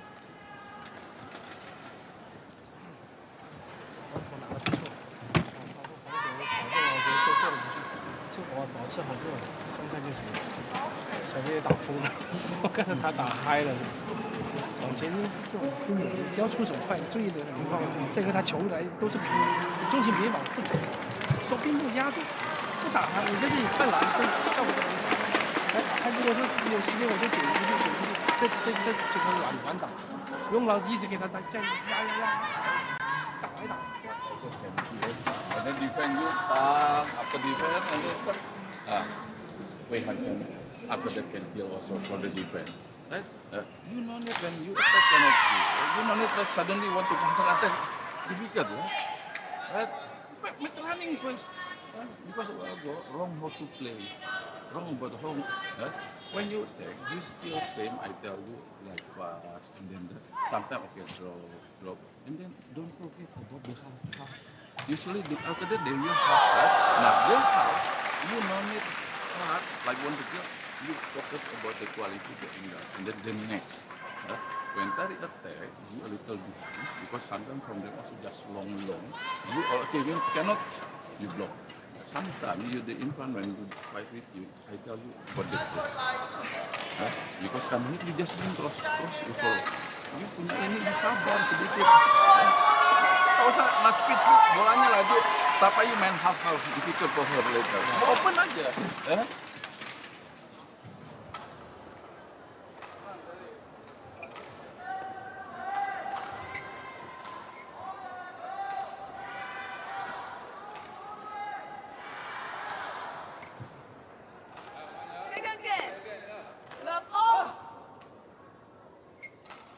Second game. Switch of sides. And then Huang on this near side of the court. He and Tan on the far side. Pretty quick first game going the way of Zheng Siwei and Huang Ya-cheong. 21-11. Just too much quality. Quick and too powerful for the Singaporean pair. Foot fault called on Jessica Tan, saying it was the back foot. She seems a bit perplexed by that. To accept the decision.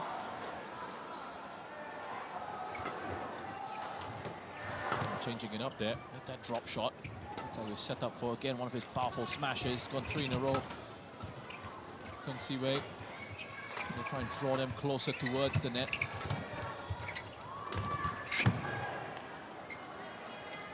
Played by Terry He.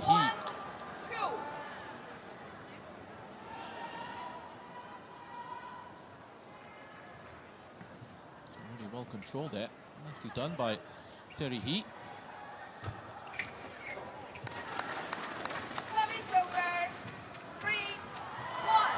It's that consistency in trying to string together a run of points, which is always so difficult. It's something the top players are able to do, especially coming up against that ranked opposition. And start to get into this run. And they rack up the points and put you under so much pressure, as we're seeing here And so much power. That cross-court smash, opening his body up. Putting it onto that far side. No chance for Terry Heat with an attempt at the return.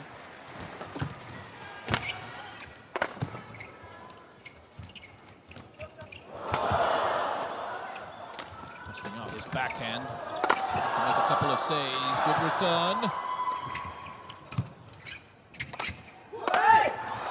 Chance for Singaporeans to go on the attack. Just momentarily anyway. Pendulum swings back the way of Zheng and Huang. And it's Sun Si Wei who picks up the point.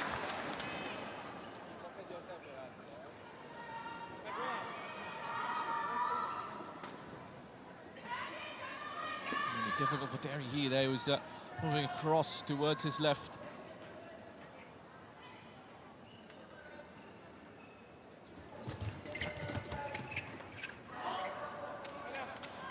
There's going to be a challenge here. Dunn seems convinced that that was in. Terry, Jessica, challenges buat Paul join, tak main out. itunya peluang.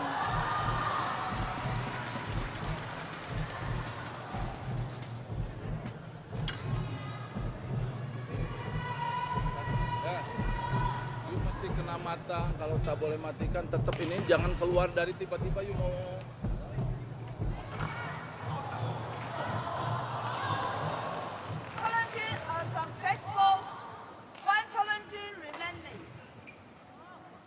Successful challenge. 6-1.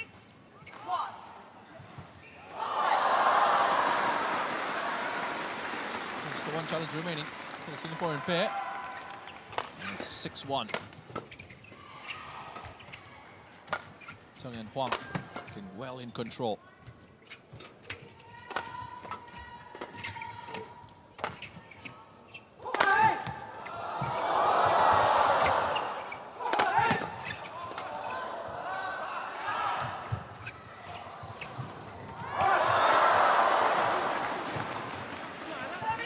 Well, he went against a little bit of advice that he overheard from some of the support here in the stands.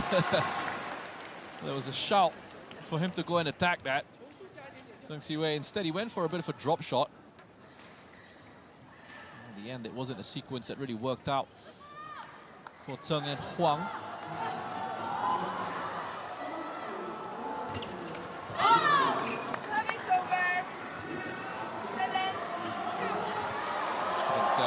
Too much of an issue for them.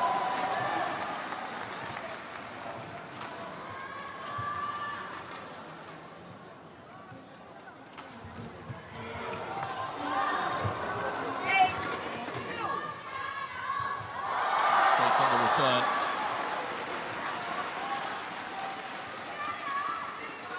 That low serve wasn't an issue for Jessica Tan. An issue for Tori He, able to get it back across. Zheng Si Wei just attacking Jessica Tan there. Those forehand strokes.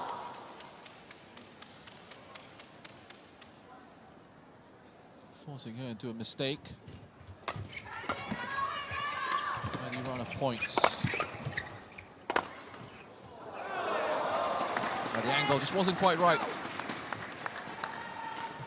I was looking to put Jessica Tan under pressure here. Both Zheng and Huang. There is absolutely no let up. Pushing the Singaporean pair into errors with the pressure of their play. That will provide some relief for He and Tan. Nice run of points there for Zheng and Huang. Gives them that 7-point lead. Make that 8 as they go into the interval. 11-3 in the lead.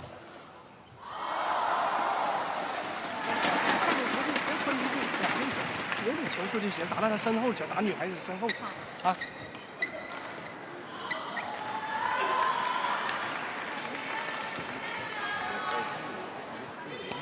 Give to the center. that give to Chang Siwei, but the position after you give, you jaga yourself, body behind, later here. Like for example, you F1, you two here, yeah, you jaga this side, you here, usually cross. Same like you, while go shot here, they give to behind you.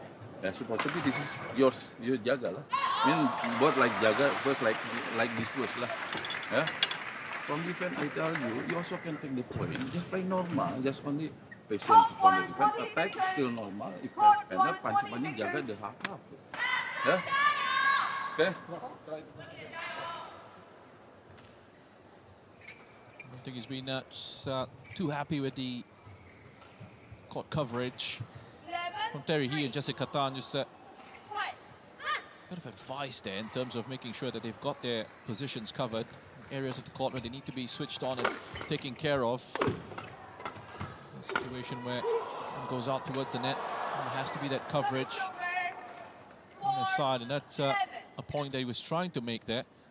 Make sure they were switched on and aware of which spaces they needed to be in. And a message for both those players. Something we'll have to take note of the rest of this second game. It's just so difficult really to deal with that pace of the attack. Being put under from Siwei, especially with the smashes and his ability in those situations. He's going down the line or cross court, just fires them almost right at the opposition. So little time to readjust the shape.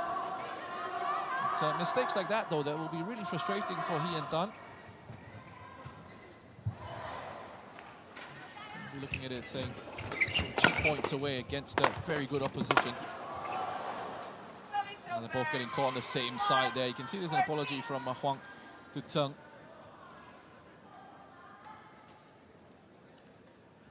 I wonder if there was a shout there from Tseng to just leave it. Huang decided to play the shot. And actually the court was open on the other side, but Terry He went with the smash straight through, down the line. Didn't matter in the end, because he did pick up a point.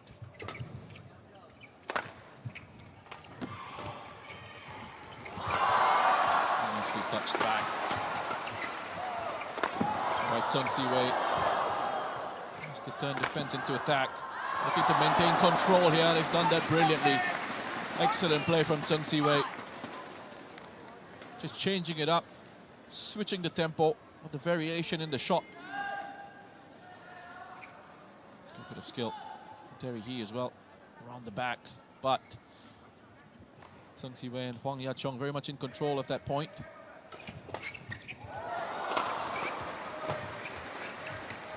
Oh, good touch again.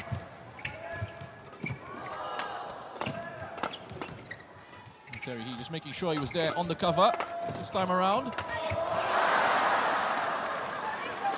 Just frustrated with herself, Huang.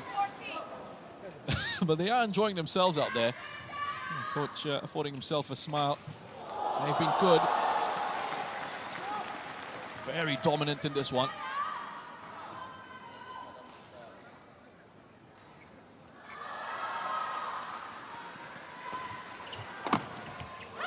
Oh, brilliant. Lovely stuff. That is top draw badminton from Tseng Siwei. Excellent shot. Forehand right across the court.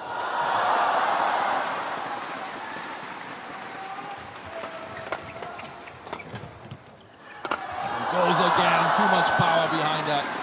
It was all set up nicely for him to go and attack. It's been so aggressive, Tseng Siwei. Look at the force he's able to generate. Goes across court. He's in that sort of mood.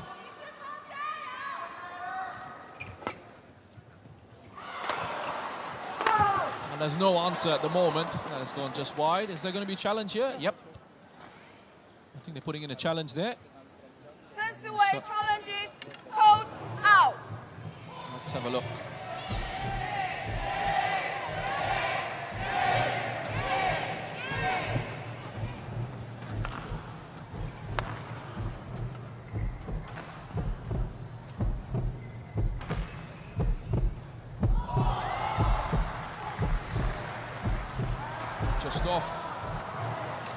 decision. Unsuccessful. Unsuccessful challenge. Service Such a over. big lead anyway. 7-16. Something they'll be overly concerned by in the grander scheme of things. They use the challenges, so give it a go, see what happens, see what comes out of it. 8-16. Another point for He and Tan.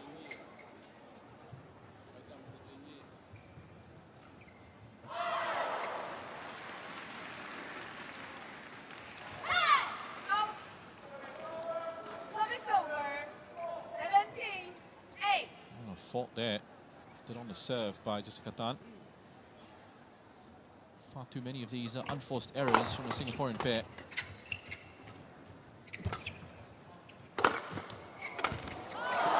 There you go again. Making the mistakes. Gotten themselves at times. They have had promising positions, but they haven't really been able to capitalize. Tung and Huang obviously very happy to accept any gifts. It's not a case of them actually needing any presents. They've been excellent themselves. Be happy to take it.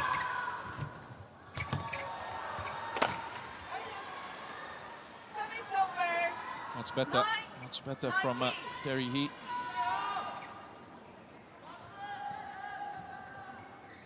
Good powerful smash. Close to the back end of the court. Trying to keep the match alive.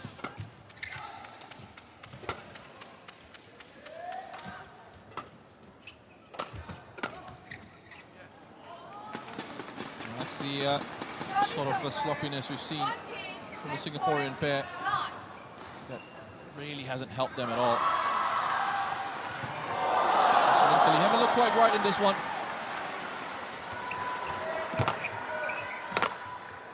Match point.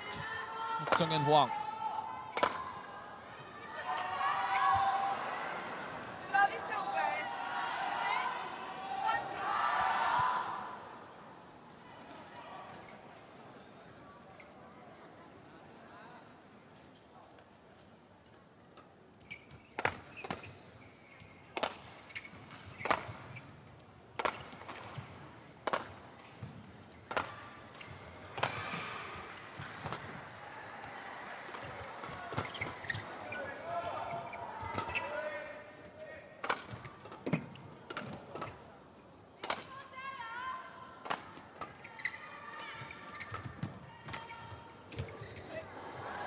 Nicely played by Terry He and Jessica Tan. Really good combination. 11. Sticking in that rally, keeping the match alive. Good bit of play from Tan there with it. Soft touch, close to the net. And that drop shot, catching out Huang.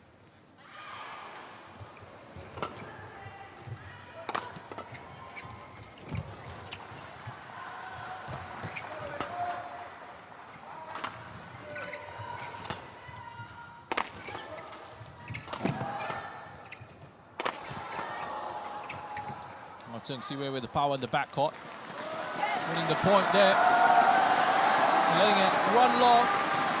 And Tung Siwei and Huang Ya-cheong picked up another win here on their way into the quarterfinals of this competition.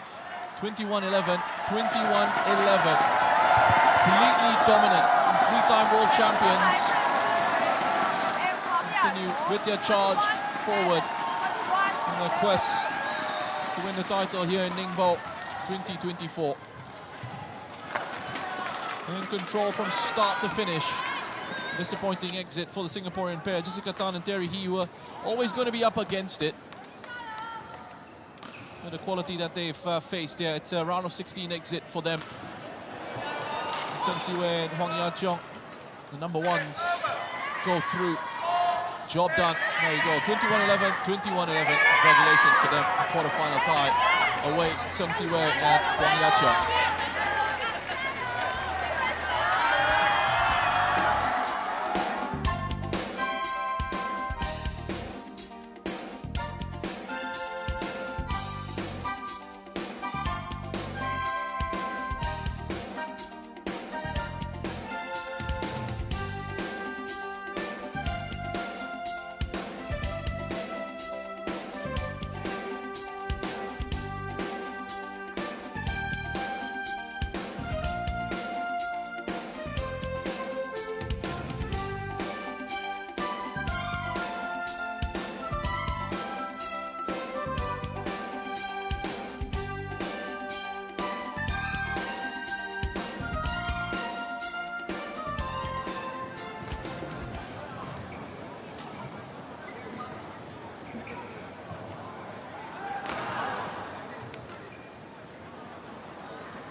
have a women's singles round of 16 matchup coming up here on court 1. This is our 5th match of the day on our feature court.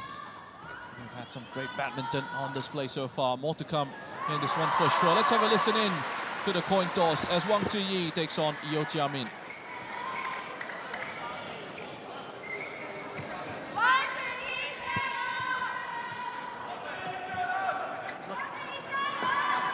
Okay, come for the toss. I have silver and red. Red, silver for you. Red. Court. Serve.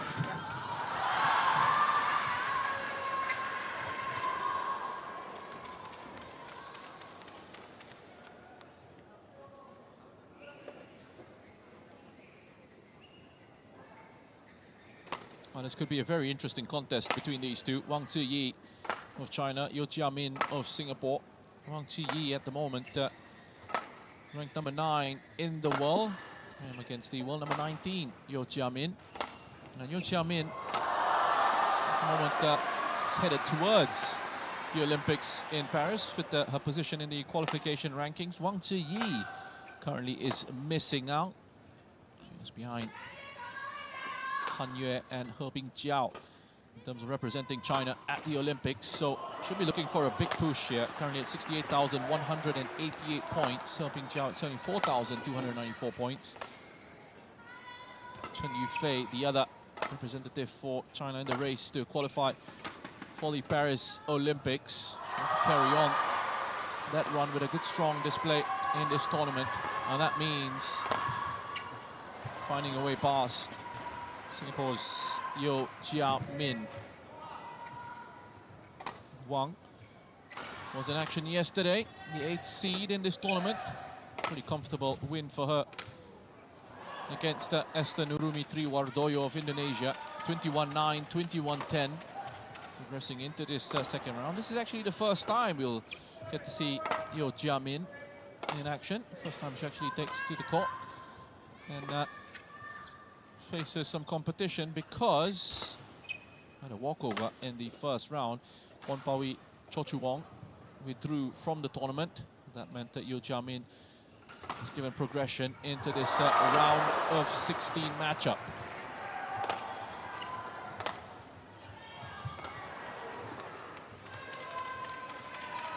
This is the 4th time these two will be facing off against each other. Wang Ziyi, the dominant force in the 3 prior meetings. The first of them coming in April of 2022 at the Korea Masters. 21-13, 21-13 victory for Wang Ziyi there. And then at the China Open, a 21-17, 21-19 win for Wang Ziyi. And the last time they faced off against each other was at the Indonesia Masters earlier this year. A much closer affair. Yeo Jia-min actually winning the first game 21-9 before Wang Ziyi took the second and third game, 21-15, 21-18. Oh, again, looks to be a story here of Yeo Jia-min from that first matchup, picking up a few things, learning a few lessons, and closing that gap between herself and Wang Ziyi. And on my left, Wang Ziyi, China. Yaki Miyazaki, the umpire of this one. Level. Play. It's Raventus Pongo, service judge from Indonesia.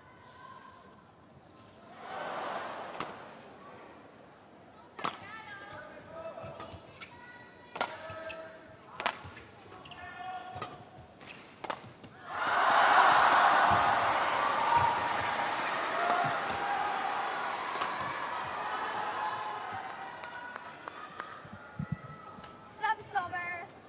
1 love.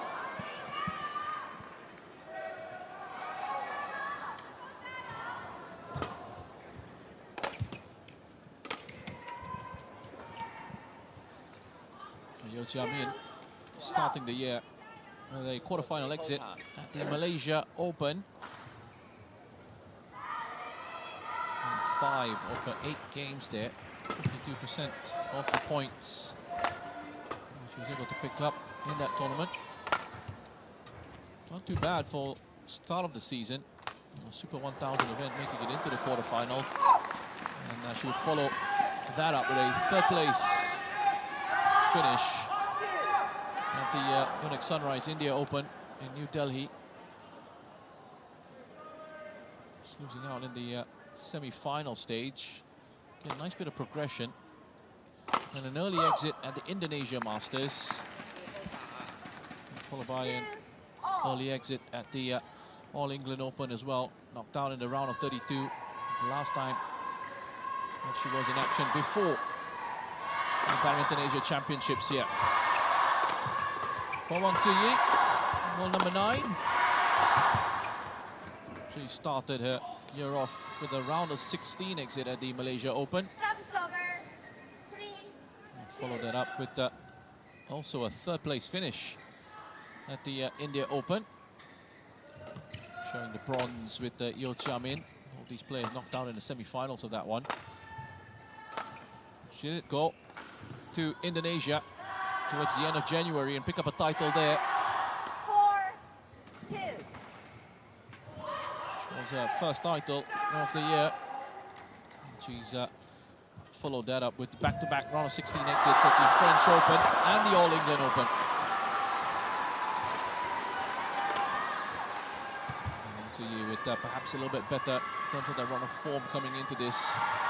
But again, these one-offs at times, the rankings, the form doesn't really come into it. You can turn things around very quickly.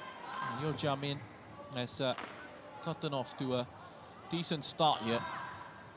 I expected to be the fresher of the two, having not had to play a match yesterday. And even though it was comfortable for Wang Ziyi, she still had to exert herself. In a round of 32 matchup. On the other side of it, could argue that there's an element of momentum here. Wang Ziyi having already been out on the court, been out in this venue, played a match, and perhaps have a bit more familiarity with how the venue plays.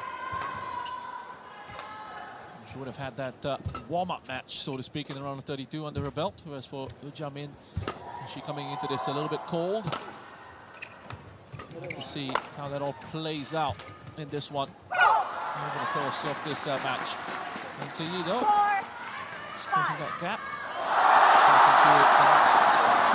Just come into it after that good start from Yeo Chia Min.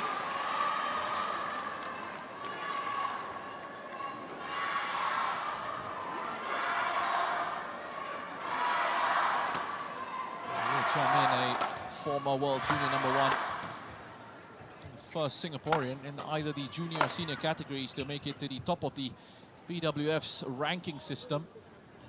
There's plenty of quality. She has the talent, the 25-year-old. Up against the 23-year-old Wang Ziyi. Started a career as a badminton player by training in the Qingzhou Sports School. Went to the Hubei Provincial Training Center in 2009. Was selected to join the team just 4 years later. Joined the national team in 2016. World singles champion at the 2018 Asian Junior Championships. Also helped the national team to clinch the mixed team title. Picked up the silver medal in the girls singles at the 2018 Summer Youth Olympics. And champion of Asia in 2022 in the women's singles event at the Badminton Asia Championships in Manila. It's all that experience, all that success at this young age.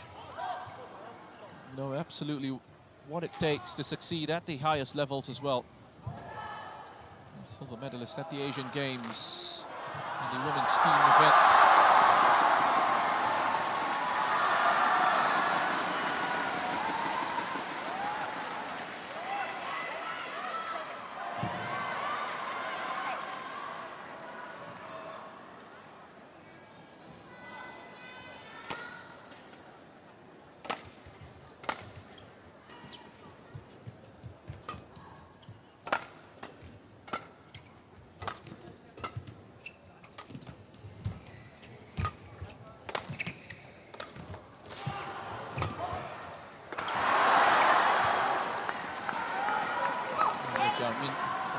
straight into the net. Bronze medal at the Commonwealth Games in 2022 in the women's singles and the mixed team events. Set several bronze medals as well at the Southeast Asian Games. And all the way back in the 2015 edition of the Games in the women's team event, all the way to 2023 in Cambodia. Bronze medalist in the 2017 Asian Junior Championships in the girls singles.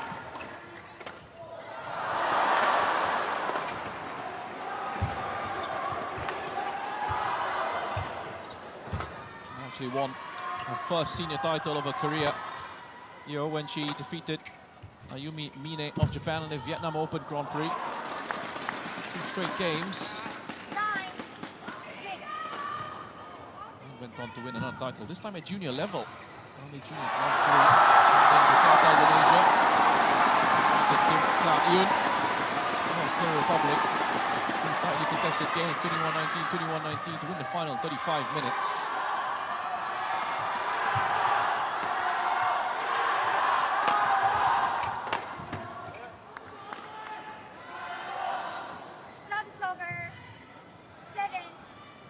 Two titles on the BWF World Tour for Yeo, in the picture there.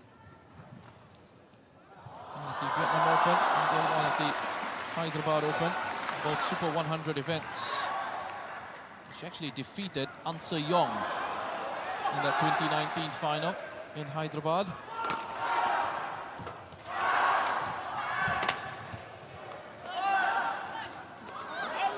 Lost the first game against An Se-young, 12-21.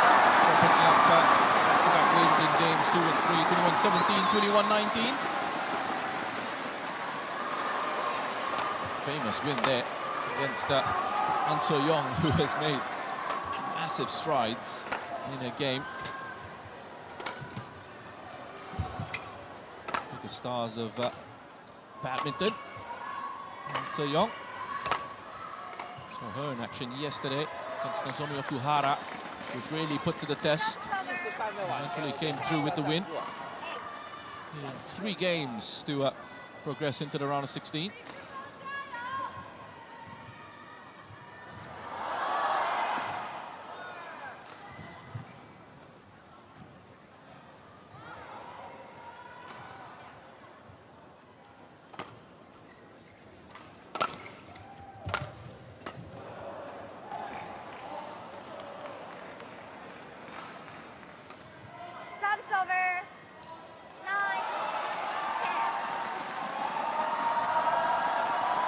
Speaking of Nozomi Okuhara, she lost at the final at the Indonesia Masters, 14-21, 13-21 to Wang Ziyi. And goes into the interval here with a 2-point lead against Yeo Chia-min.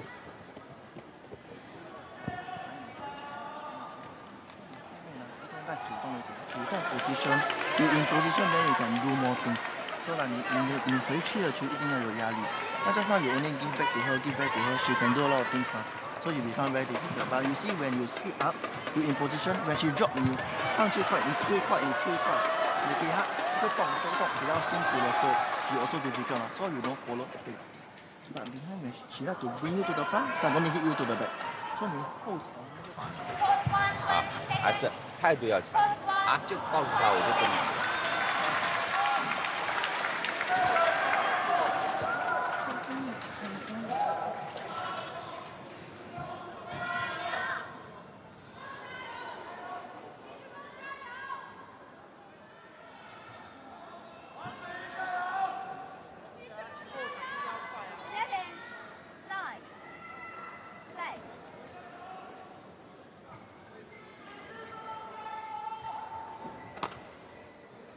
Some advice from Yeo Chia-min there to keep moving, get herself back into position quickly. Getting drawn towards the front court before being pushed in behind. And Ziyi is trying to vary that play, getting her to move.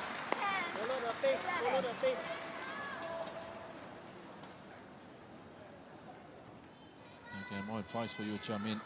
Coach telling her to keep up with the pace and the tempo.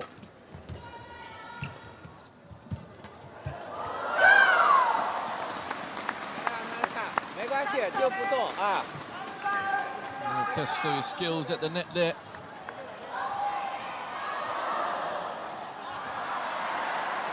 Decided against scoring 4. And lift towards the back court.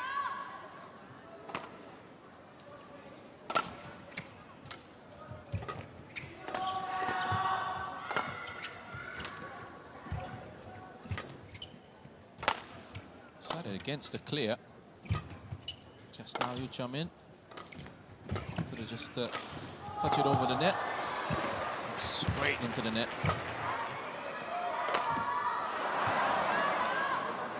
It's completely off. That is well wide from Wang Ziyi. 11, 12.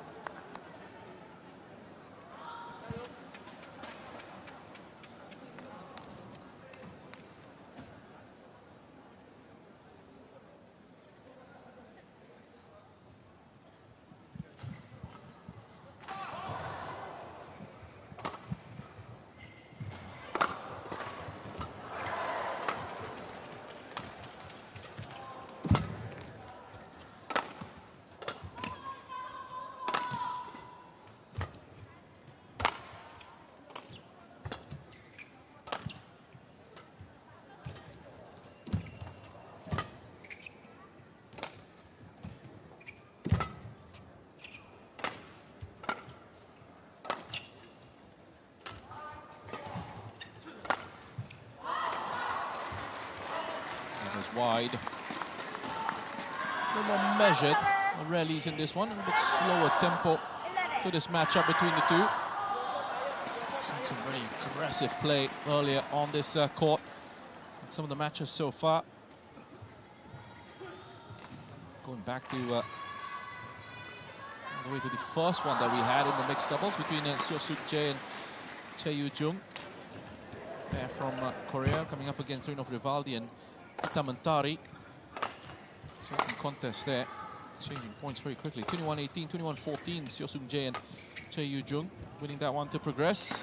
Then we had Lee Si Jia and Ho Tien Chen going up against each other in the men's singles. It was also played at in a very aggressive attacking manner from both those players. Need to win the points quickly. Lee Si Jia in fine form, playing with a lot of confidence at the moment. Taking the win there, 21-15, 21-17. And the men's doubles, Go Sefei and Nur Izzuddin continuing on their successful run at this tournament. After a great result in the opening round against Seo and Kang. Continuing on that form. And eliminating He Chi-ting and Ren Xiang-yu. It was 21-11 in the first game, and then there was an injury picked up by Ren, forced into a retirement, a lower back issue, allowing Go Sefei and Nur Izzuddin to progress. And then just prior to this matchup, some of the mixed doubles, this one a lot more straightforward. Tseng Siwei and Huang Ya-cheong, just too good, too powerful, too quick for the Singaporean pair of Terry He and Jessica Tan.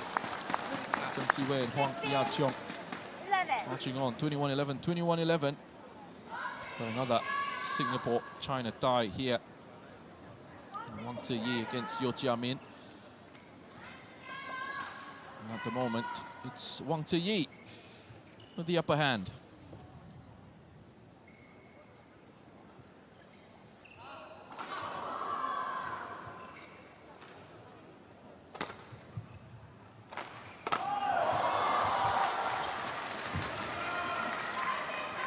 He's in. It's the play from Yeo Jia Min, just hitting the line right at the back edge of the court. For BWF World Tour titles for Wang Ziyi. First one coming back in 2019 at the US Open when she defeated Kim Ka-yun.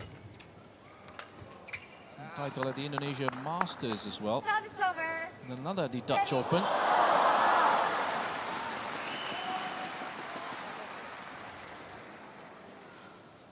To wait until 2024. Pick up another World Tour title with that win against Nozomi Okuhara at the Indonesia Masters this year. Came close to a Super 1000 title in 2022 and she made it into the final at the Indonesia Open, losing out to Tai Tzu-Ying. Finishing as a runner-up there, but she really pushed Tai Tzu-Ying in that final.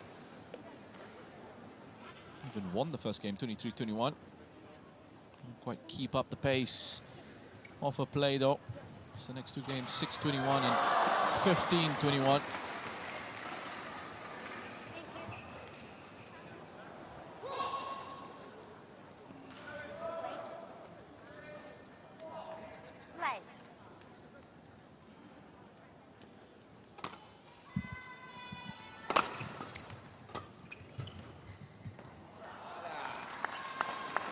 Nicely played with this first game here. Well in control, Wang Ziyi.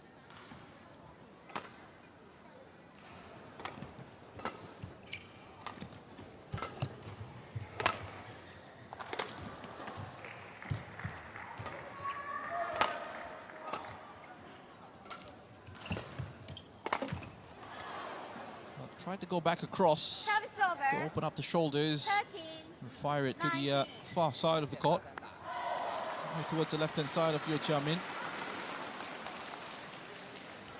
Only meeting the net though.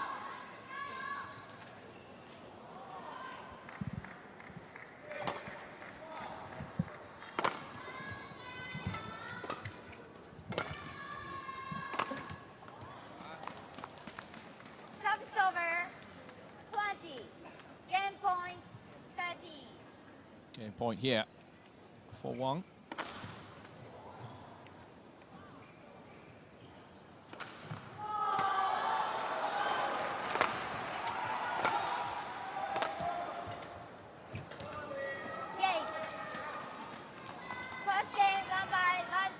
And the first game going to Wang Ziyi, 21-13.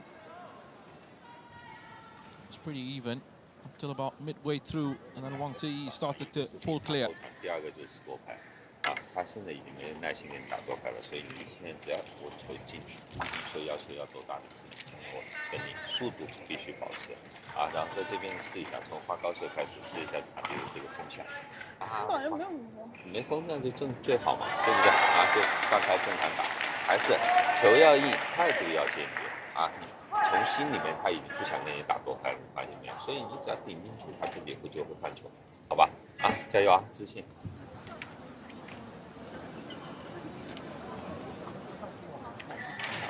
这个速度一定要连起来。可是刚才我跟你讲，为什么后面你一定要主动？他卡你后面，他抓你。但是呢，你看看你的 lobbing 没有做好，所以他全部intercept 得很容易呢。因为他视角出来我换线，把那个球杆，那有机会你加他变线，他转弯都有太快了。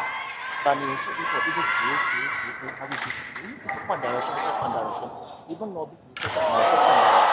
就是你让他的，你们俩跟他打一样的打法，我就看你这种短视跟他这么做，你这个变数一定要做出来，他打很紧。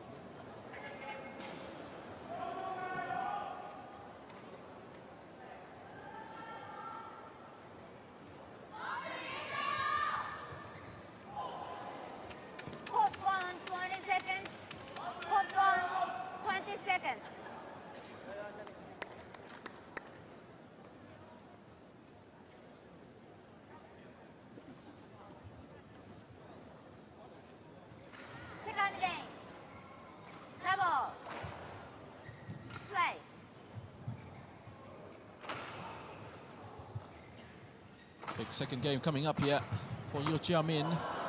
Fell off the pace badly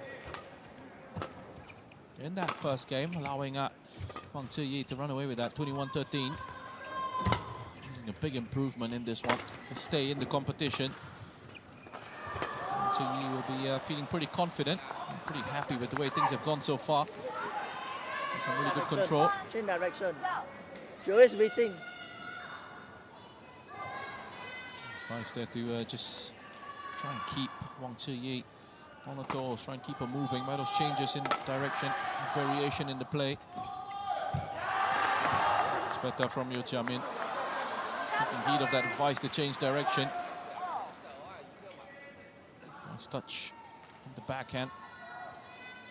Just creeping it back across. Picking out a good angle. Get the point.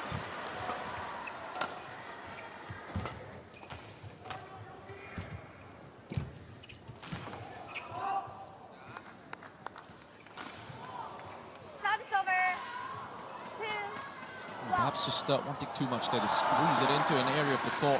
There wasn't much room to work with, perhaps.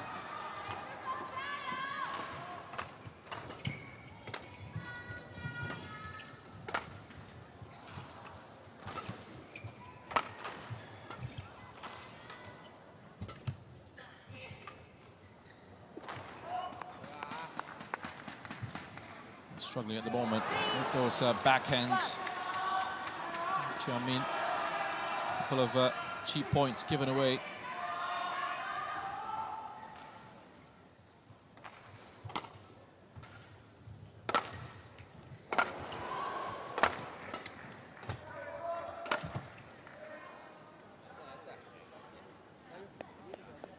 Service over. 2, 3.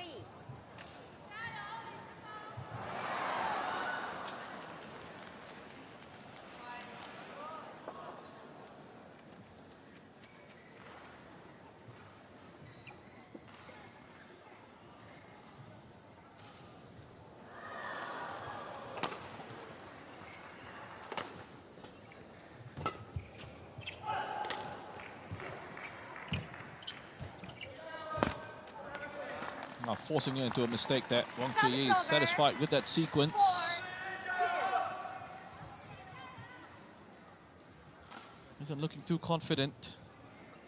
Liu Jiamin, body language not quite right. I don't know if she's getting the sense that she's just struggling in certain moments.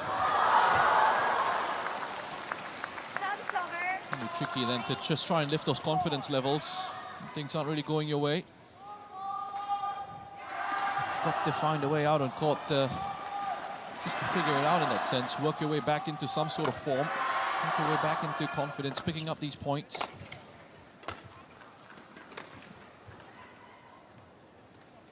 And oftentimes in the sporting world, we'll talk about going back to the basics. It's a lot easier said than done because you can't really just play the basics when you're up against a top level of competition.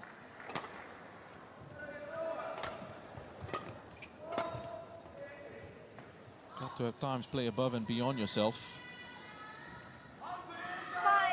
She should take encouragement from these situations. Going into the lead, picking up these points, a nice little run. Going for Liu Jiamin.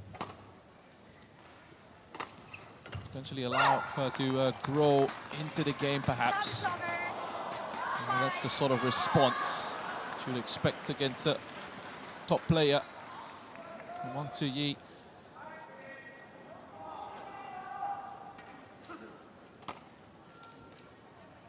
It's a consistency in the play from difference maker.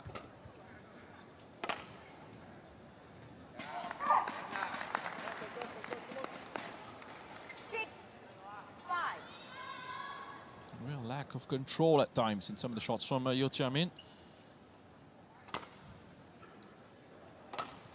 One of the issues, though, giving cheap points away.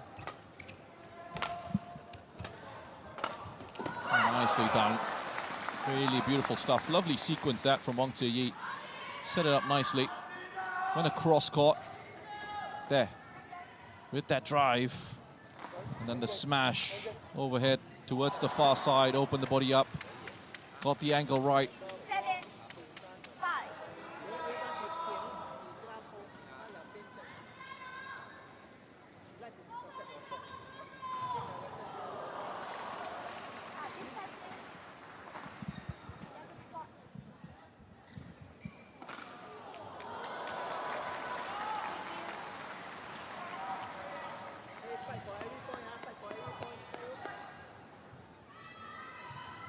Coach is trying to give us some encouragement. I think he gets a sense as well that perhaps the spirits have just dipped. Liu Jiamin doesn't look that confident. Just from the sidelines shouting, they're reminding her to fight for every point. Allow yourself to think too far ahead or get too down. Just focus on each bit of play. Every point to play for, and that could be a potential way back. So just try and reset the mental focus, concentrating on every single point. Every single passage of play. That's really having an issue with the accuracy.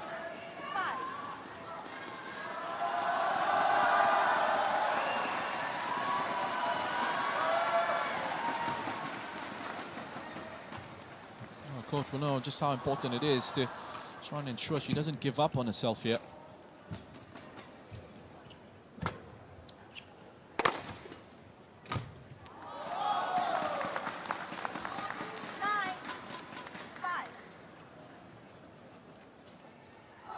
Struggling with the accuracy of her shots and also making errors like that. Good opportunities to attack. Turning into points given away to the opposition.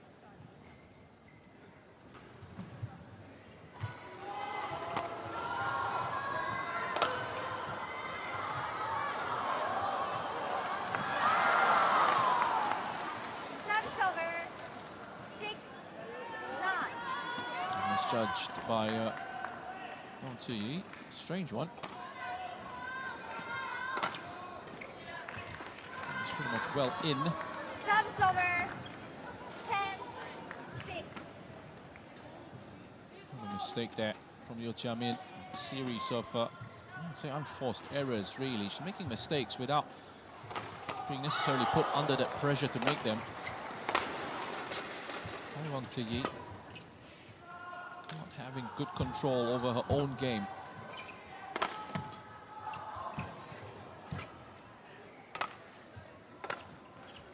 Wang Ziyi, I mean, it just looks so comfortable. Cool as you like there, the lift towards the backcourt. And then as it comes back into her, drop shot to finish off. Go into the interval with a comfortable lead. Nothing wrong with your gameplay. It's just that your a lot of simple error, especially your overhead. Then same for the front shot, just hit over. Because now all simple mistake only. 调整心态，里面 focus. She only running with you. You run together, make sure you play, go out with purpose. 把你的节奏打出来就好。OK？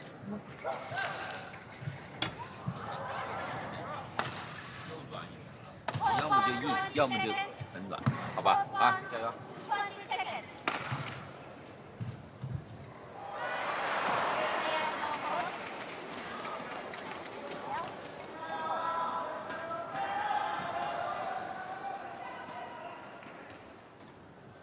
There you go, the message loud and clear. Something picked out as well as that game was going on. Far too many simple mistakes, simple errors, giving points away, cheap points away. Not really testing the opposition. Wang Ziyi very comfortable at the moment.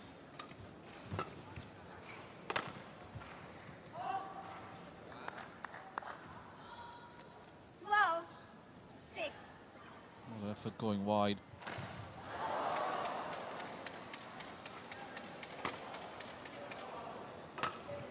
Talking about the basics earlier. Not even getting those right in the moment, and that can be incredibly frustrating for her, as well as the coach looking on. Cheap mistakes, cheap errors. There has to be better control.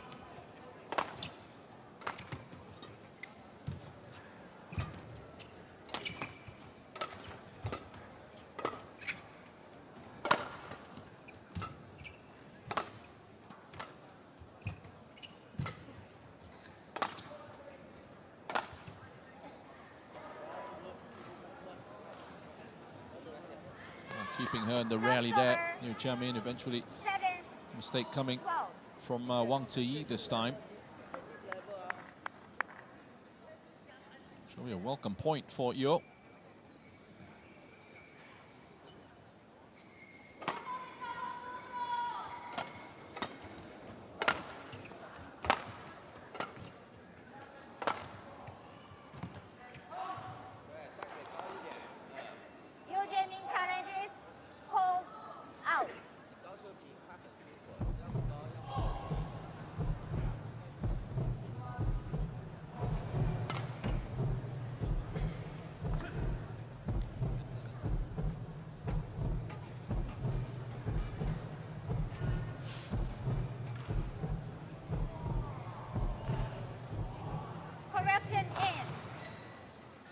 Good challenge, successful one. Liu Jiamin gets another thing going her way. Which always helps when the confidence is low.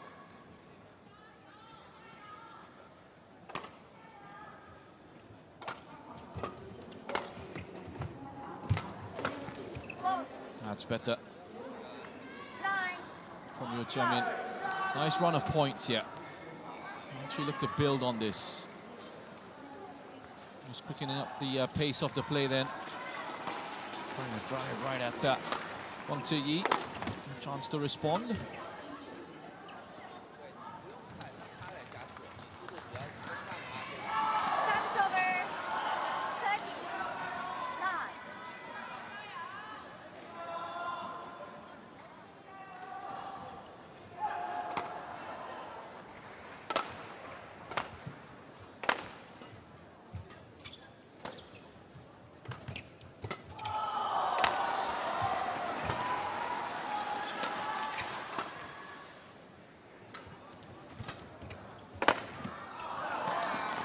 Took a time with that.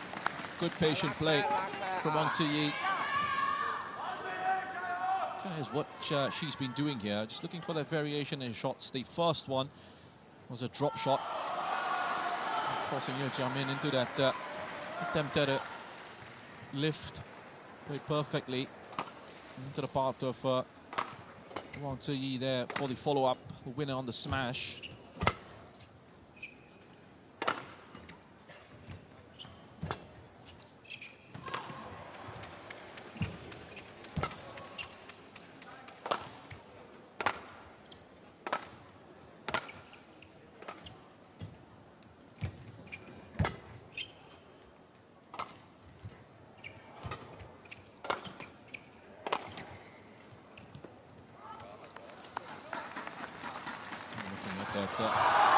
Clear. A bit too long. Read by Wang, allowing it to just go out of play.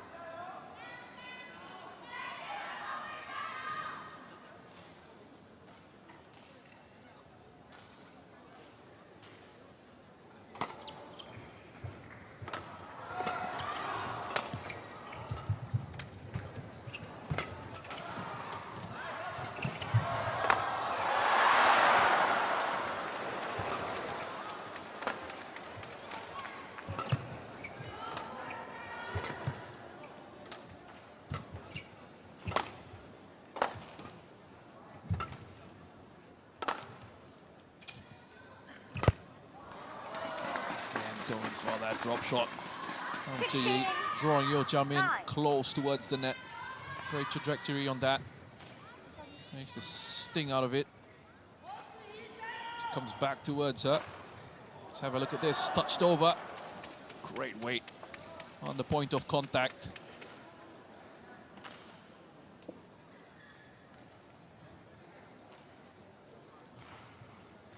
Quite quick enough to get to it. Yo Jamin. Couldn't find the return. 16-9.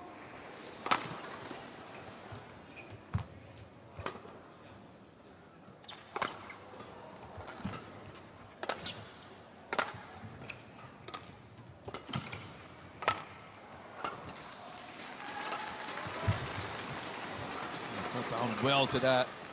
Wang Ziyi. Service over. 10-16. Dan was on the back foot there, couldn't recover quick enough. Intelligent bit of play from Yo Jamin. 10 points now for her. Got 13 in the first game. 11-16.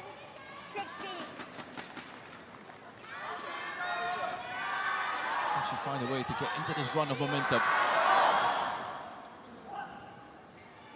Couple of quick points being picked up by Yo.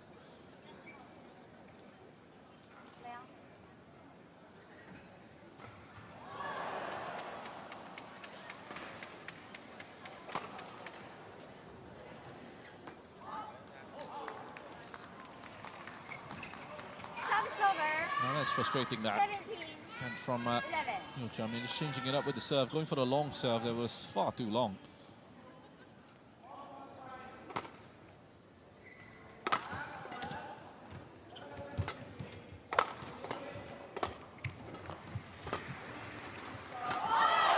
Showing how it's done with the long serve.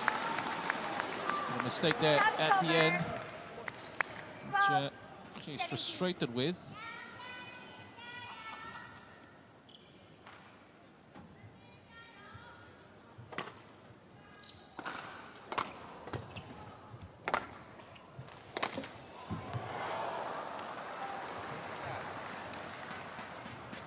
Service over. 18, 12. That point away. As well, touch on the net. Point on the same side of the court as Yo Jamin.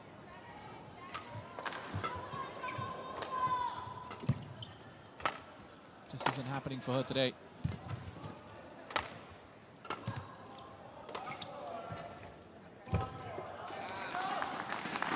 She's never beaten Wang Ziyi. Lost all 3 of her meetings against Wang Ziyi so far, and it looks like it's going to be 4 for 4 in this one as well. 2 points away is Wang Ziyi, well placed in the next round. Jamin didn't have to play yesterday. There's a withdrawal from her opponent. First time she's really been in action at this tournament. It's been a tough outing for Yo Jamin. Has just really looked out of it. Match point here. The body language just hasn't been right. Lots of mistakes, very sloppy in overall play. It's a tough outing for Yo Jamin. It's round of 16 fixture at the Badminton Asia Championships 2024 here in Ningbo. Hangs in there for a little while longer. 13, 20. Getting up to 13 points, Yo Jamin.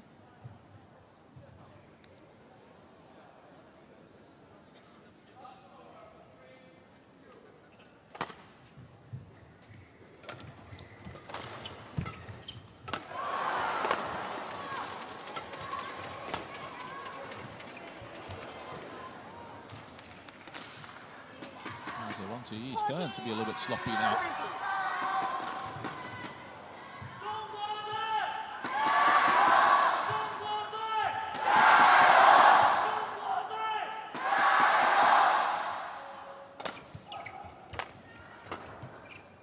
It's been a good atmosphere here. I expect that to ramp up more onwards as we hit the weekend. Quarterfinals, semi-finals and finals coming up. Friday, Saturday and Sunday. Of badminton still left to be played in the here and now. Wang Ziyi, no real doubt about that. In control of this one. A disappointing outing for Yo Jamin. Going out on a bit of a whimper here. So Wang Ziyi comfortably through into the quarterfinals in the Badminton Asia Championships 2024. Bye-bye, Wang Ziyi. 21, 13. Here, the final point of this match. Soft touch there. Lovely drop shot, wonderful control. Opens up the face of the racket. It's good contact, nice weight. That's the winning point. Wang Ziyi through in this women's singles matchup. Confirmation of that scoreline, 21-13, 21-14. Wang Ziyi through to the quarterfinals.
silver and orange. What do you choose?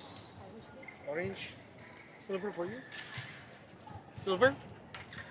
This side. Receive will receive. Ashwini will receive. Nami serve.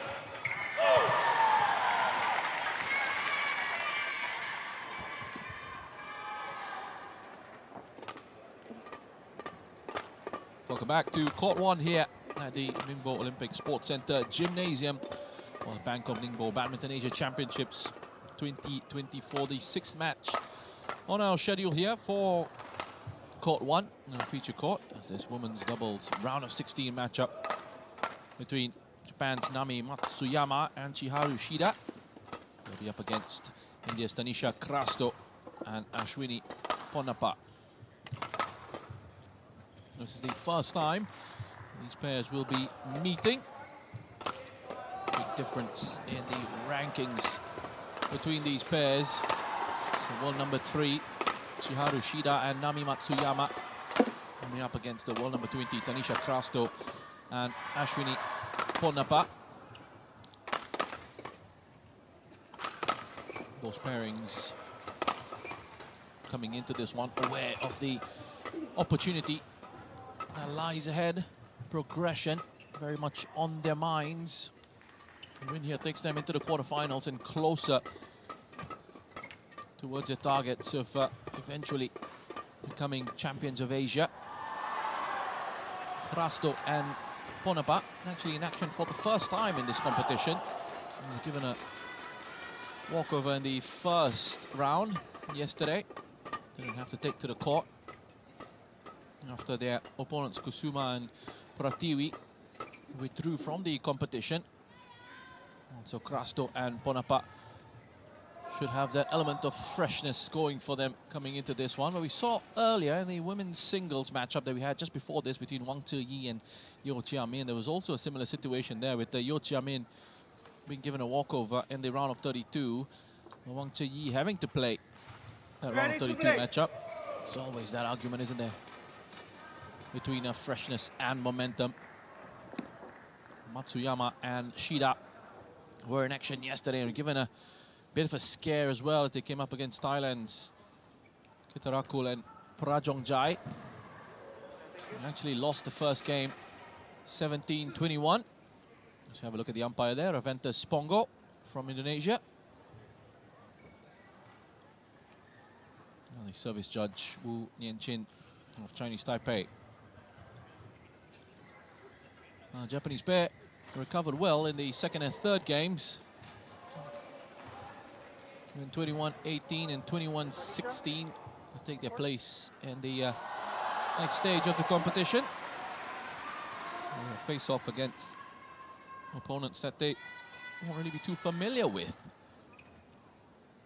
In that sense, obviously they would have done their analysis. They would have tried to watch matches of each other, but once you get out on the court, much a different story, having to react to different situations as they're happening.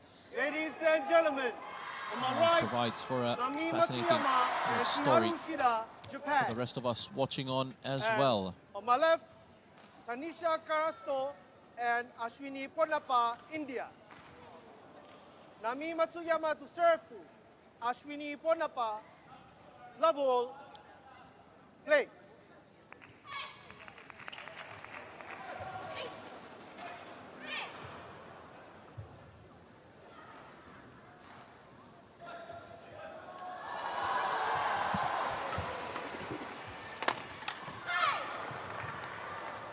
It's over.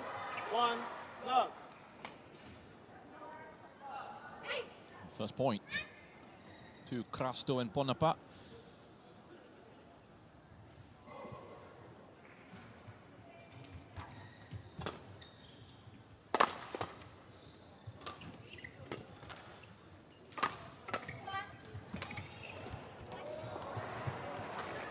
It's over. 1 all. Mistake right at the net there. Matsuyama and Shida again they're here at the Malaysia Open. Round of 16 exit in that tournament to a Super 1000 event. It's like this one. Knocked out in the round of 16 by another Japanese pair in Rina Miyaura and Ayako Sakuramoto.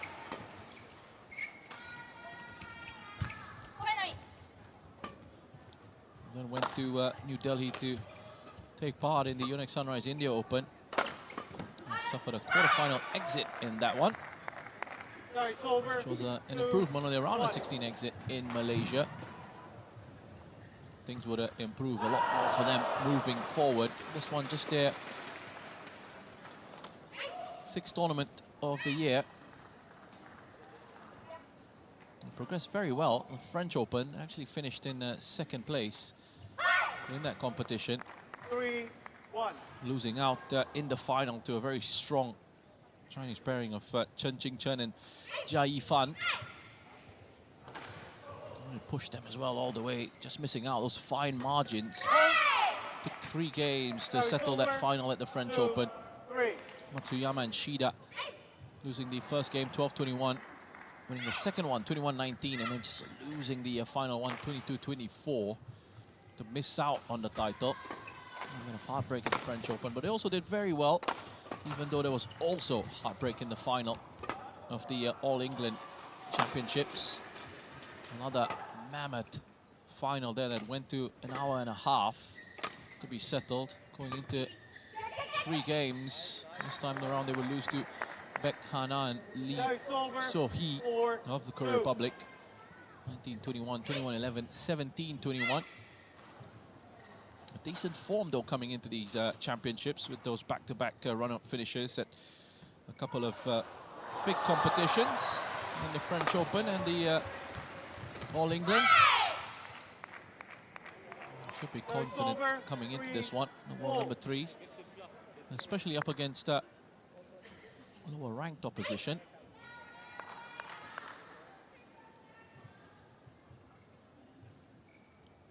Tanisha Krasto and Ashwini Ponnappa were involved at the Madrid Spain Masters, quarter-final exit there.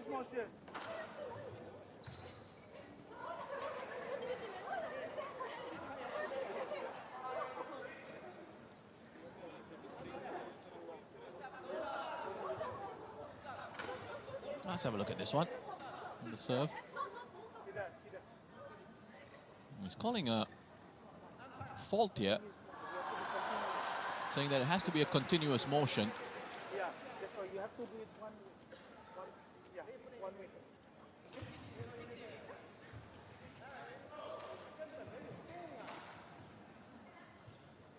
So there's going to be a challenge. They're perplexed here. They don't believe that that should have been a decision that went against them. Both of them are quite confused. The umpires have made their call, the service judge as well. So called it out, and looks like it's going to be a challenge here.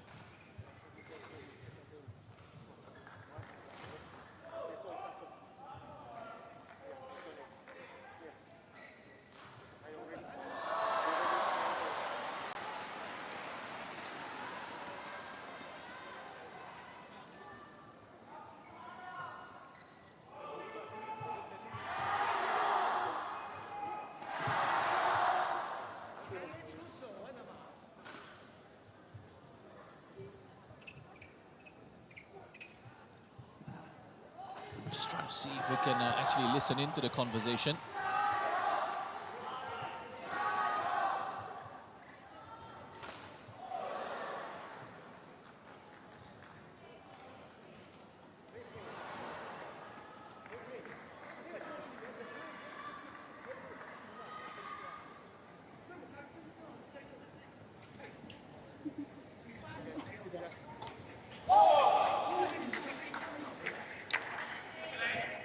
Service over, 5-3. Well, in spite of that, they'll feel that the point went against them unfairly. But they're having to get on with it very quickly, and they immediately pick up a point here.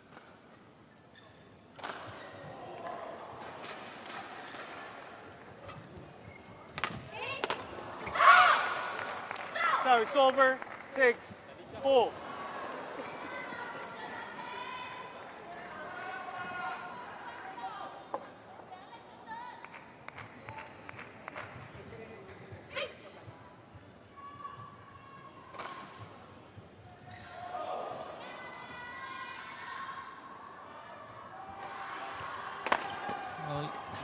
called it because of what he felt was multiple service motions.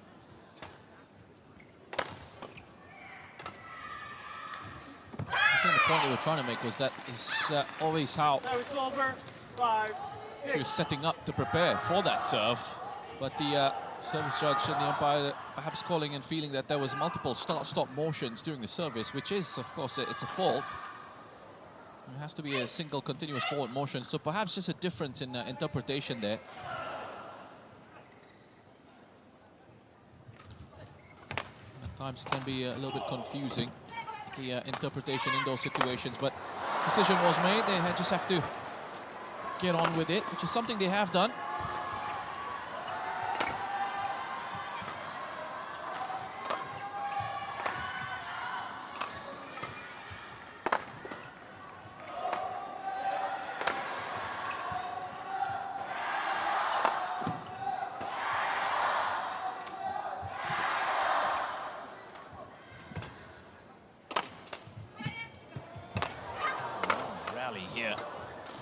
As well, decent coverage of the court, both these pairings.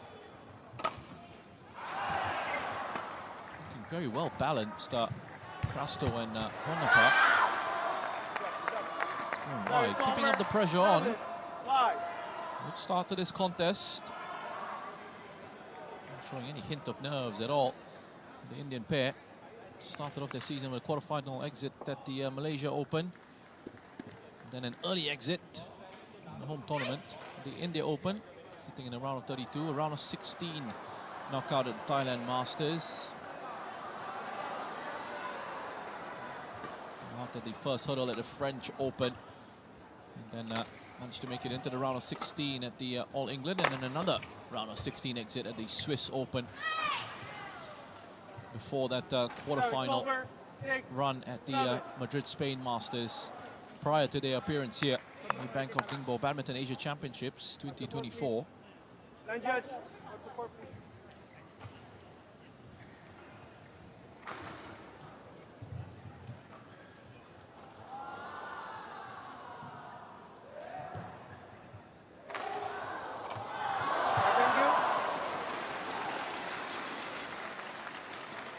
Pretty decent partnership here. Younger player, one very experienced. Ashwini Ponnappa, 34 years of age, teaming up with Tanisha Crasto, just 20. Used to represent Bahrain and the United Arab Emirates before representing India from 2018, Tanisha Crasto.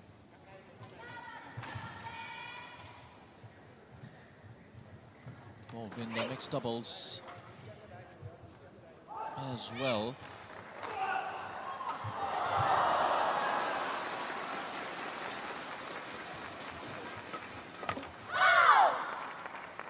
Crasto was actually born in Dubai to Indian parents, Tulip and Clifford Crasto from Goa.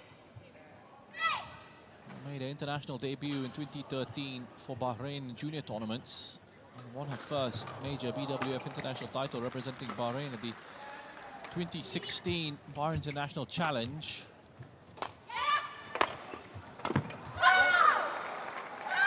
The youngest winner of the UAE Open tournament. Very talented young player, Tanisha Crasto. 1 point away from the interval here. Nice lead right at the start. Crasto and Ponnappa. He's in. So it's over, 7-10.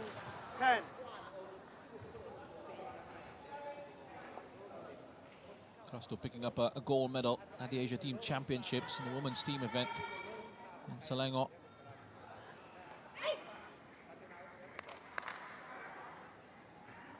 Earlier this year.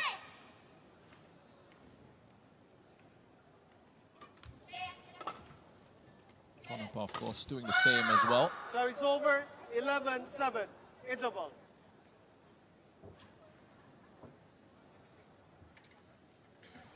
As we go into the interval, satisfying start to this one. In the pairing of Tanisha Crasto and Ashwini Ponnappa. たでしょイメージもっと柔らかい相手見ながら最悪の場合クリアでもいいからいいここ立て直してからあとディフェンスローブああいうドローブもう一回すぐクロス持っていくからフォアの奥もう一回使ってであと相手のロングサーブきちんと後ろ多めに注意さ向こう飛ばないから多いからね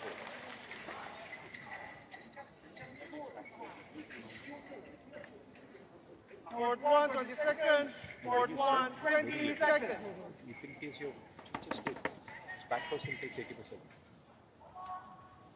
That's actually for me it's in front only rather than moving this way. Ashwini, your power.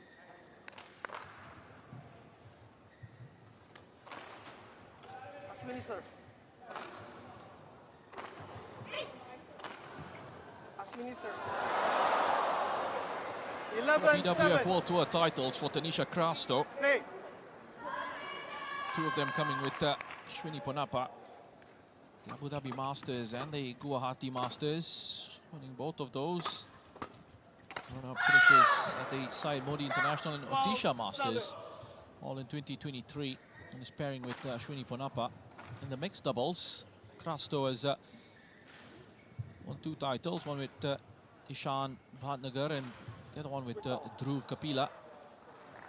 2022 at the Syed Modi International with Bhatnagar. 2023 at the Odisha Masters with Kapila. Actually defeated the Singaporean pairing Terry He and Jessica Tan in the competition. We saw Terry He and Jessica Tan in action earlier against Chang Si Wei and Huang Ya Cheong. Singaporean pair comfortably beaten there.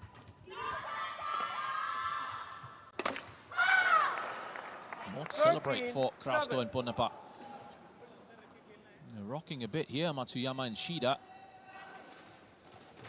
Get back into some sort of rhythm.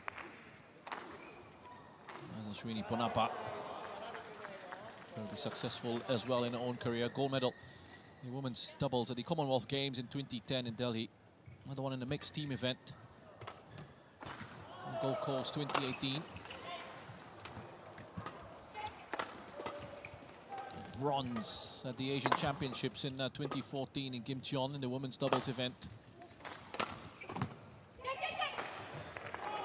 And bronze at the World Championships in 2011. Ashwini Ponnappa.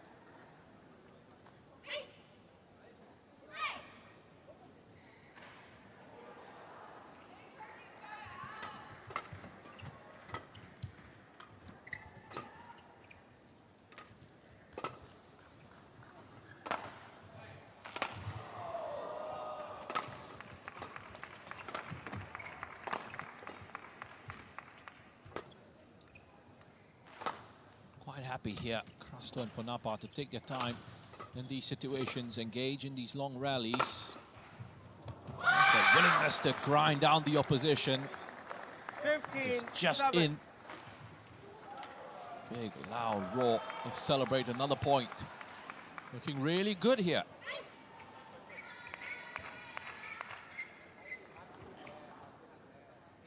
Oh, we've had some of the top seeds surprised in this competition. Looking at potentially another situation here where a higher ranked pairing, the higher ranked players very well be in a lot of trouble. Have to see just how this develops. You ready quicker?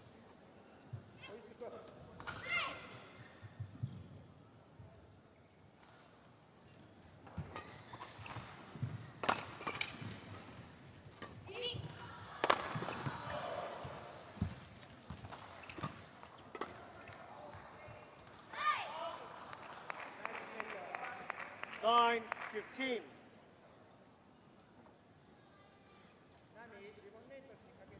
Long there from Ashwini Ponnappa.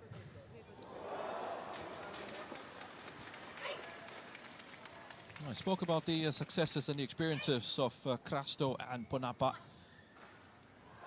And they're also coming up against a good strong pairing here. 10, 15. Matsuyama and Shida.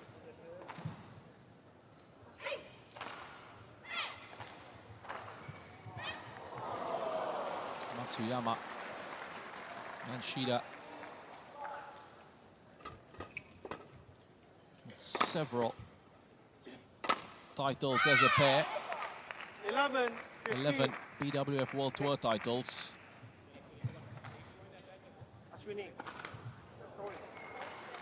The first one together coming in 2018 at the Chinese Taipei Open. And defeated another Japanese pair, Ayane Kurihara and Naru Shinoya, 21-10, 21-17. Pick up the gold medal there. We'll try and work their way back here. 4-point deficit.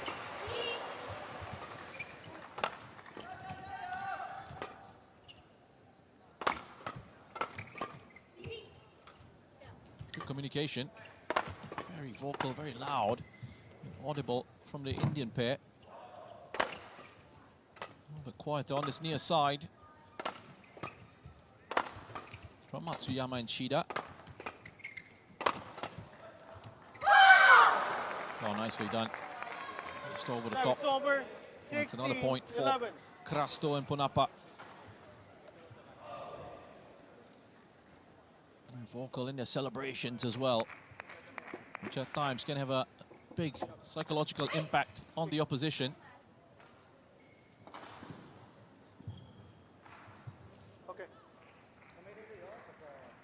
These situations as well.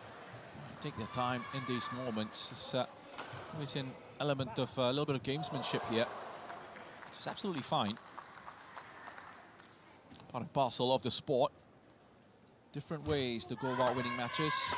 As much gamesmanship as you want to apply, you still need to do the business once the shuttle has been played. Once the action starts, still need to have that quality. Take the game to the opponent, take your chances, pick up the points, and win matches. It's over, 12-16. Responding with that celebration of their own, Matsuyama and Shida, as they move up to 12. Went on to pick up their second title as a pair at the US Open in 2019. And then the Korea Masters, also in 2019. Need to wait until 2021 for the next title at the Indonesia Masters, and then the Indonesia Open. My first title at the Super 1000 event. Defeated Grazia Poli and Apriani Rahayu 21-19, 21-19 in the final of that one. Finished runner-up at the World Tour Finals that year.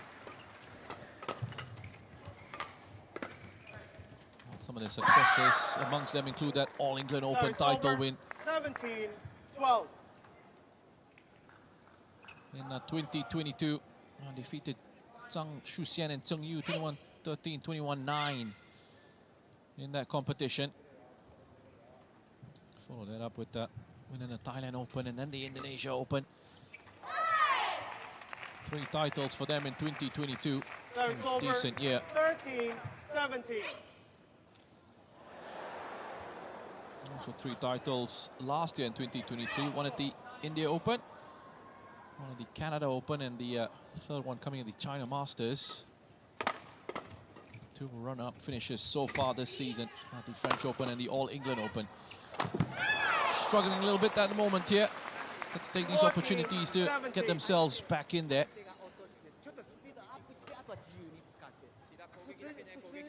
They try and really push, close that gap between themselves and the opponents. Down to 3 now. Deficit. On the other hand, for Krasto and Ponapa, done well to gain the advantage, and they use that fully. To win in this first game, to make sure they keep their composure, maintain their control, and allow this comeback. 15, Looks good 17. at the moment from Matsuyama and Shida.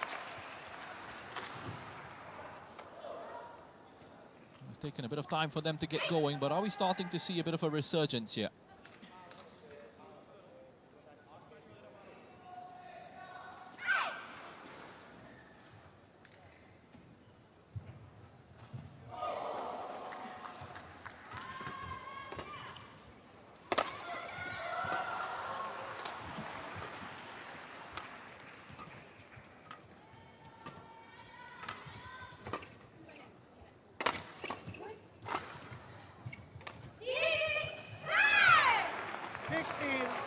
17. Nicely done. Matsuyama and Shida showing their class and their experience, bringing them to win a point here of leveling things up. Managing to turn this around well. Concern now for Krasto and Panapa. Momentum going against them. Not as vocal as they were earlier on. The confidence and the points were flowing. It's Matsuyama and Shida to feel that rhythm, feeling that confidence. A bit noisier now on the Japanese pair. Fascinating just how quickly things can change.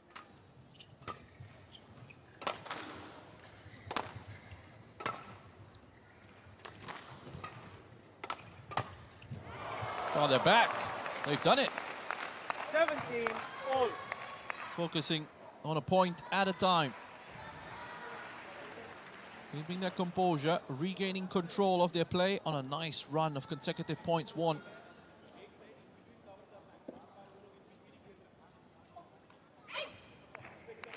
Back level here, 17 all. Excellent stuff from Matsuyama and Shida.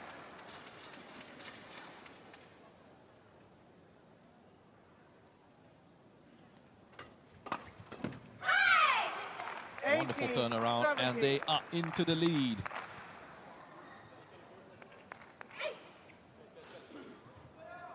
A lot more noise coming from the Japanese pair. Look at frustration there from Srini Ponnappa. Lost control, it's lost the momentum here.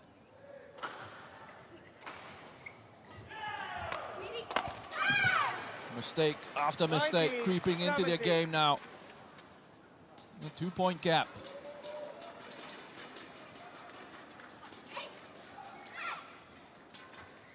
Looks like their focus has just gone.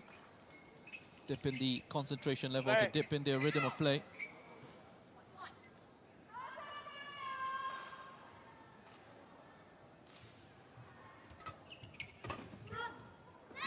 Good recovery. Has that touched the line? That is in. 20, game point, 17. I'm not even going to bother with a challenge here. What a recovery this is from Matsuyama and Shida. A 3-point gap. And they are at game point now.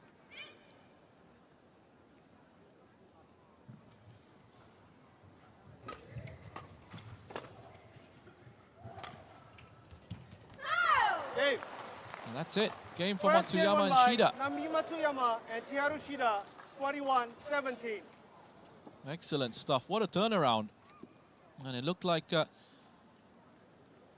Krasto and Ponnappa were on their way to winning the game. Instead, it's a Japanese pairing who have turned it around. After receiving, you have to cover one set. After receiving, you can't stay side by side. Back में push करके सीधा down the line में हमेशा वो लोग drive कर रहे हैं समझे बैक में पुश किया एक साइड वो लाइन कवर कर लेता है बैक के बीच में भी तू इन बिटवीन खेल रहा है इन बिटवीन खेल के वो साइड प्रेशर होगा इन बिटवीन खेल के साइड में feeling pressure is if you do that you have to do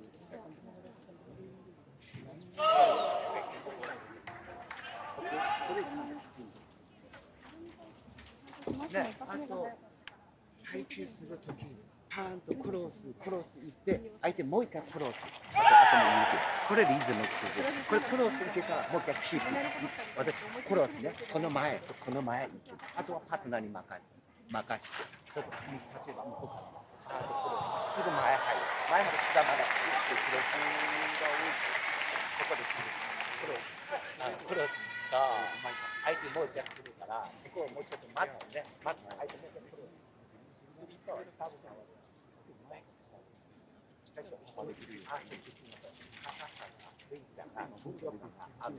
だからボムスがいっぱい出てる。自分する。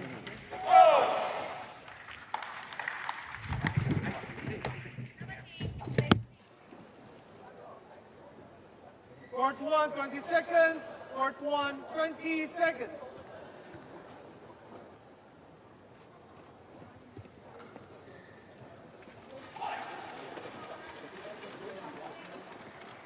Coach, you can do your turn.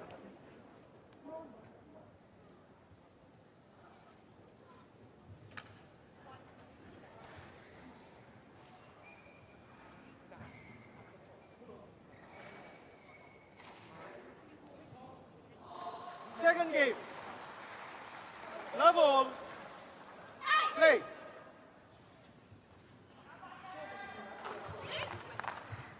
Back on court for the second game then.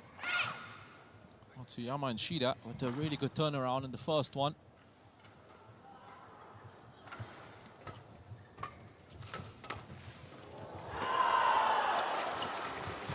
From behind.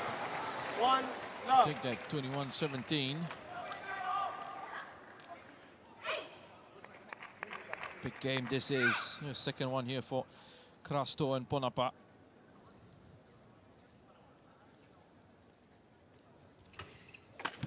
Strange just how it turned around, how quickly things switched. Big shift in momentum. And Krasto and Ponapa looking in control in that first game. And then it suddenly changed up. They had a nice lead. Matsuyama and Shida went on a good run, racking up point after point, closing down that gap and then overtaking them, powering their way home towards that win in the first game. They have to try and take that momentum along with them into the second one as they try and seal up this match in this second game.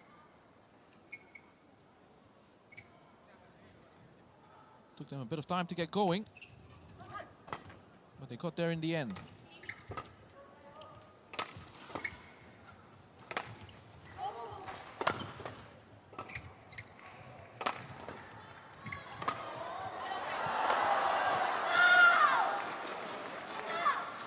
Service over. 2-all. And that is in.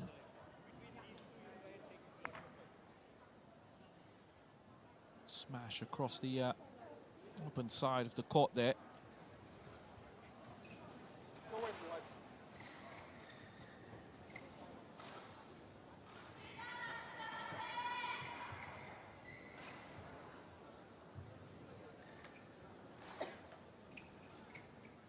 Thank you.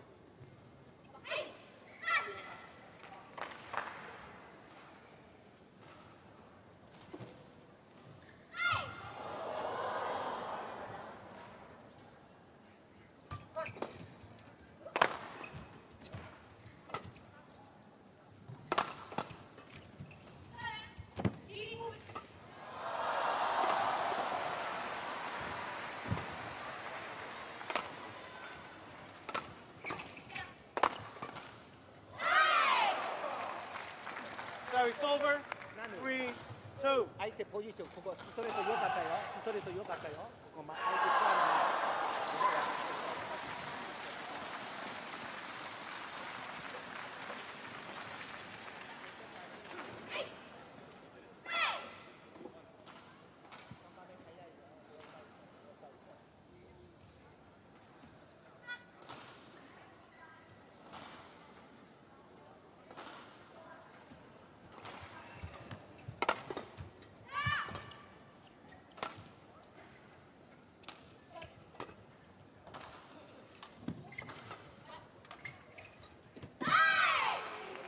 Four, two.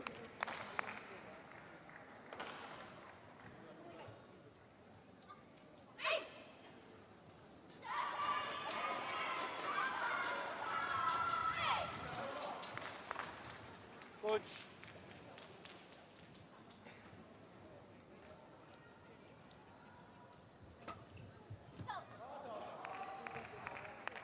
Five, two. Gone long off that return. Putting up a bit of a gap here.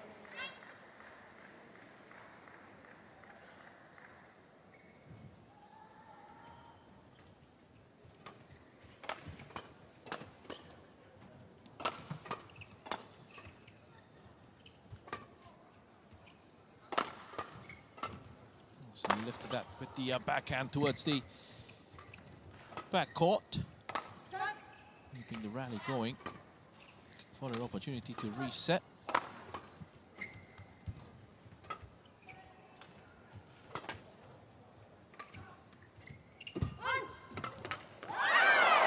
Oh, nicely done. Well controlled.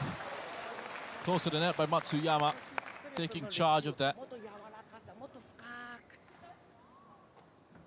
situation at the net here. First one and the second one. Krasto essentially playing it into her path. Not enough elevation.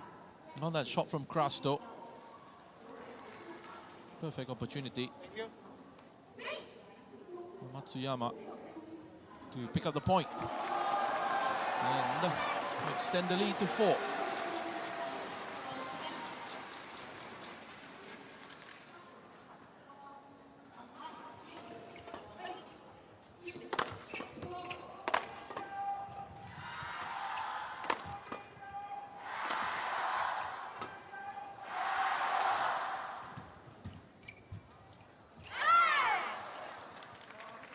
Now it's got flat-footed there, couldn't quite react to it quick enough. You get the sense that it's very much going the way of the Japanese pairing of Nami Matsuyama and Chiharu Shida. After the success in that first game, the confidence very much with them. It's been drained out of the Indian pairing of Krasto and Ponapa.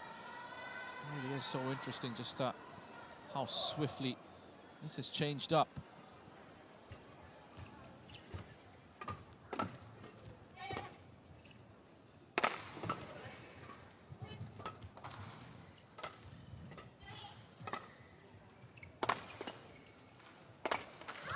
Almost as if a switch has been flipped here. 8-2.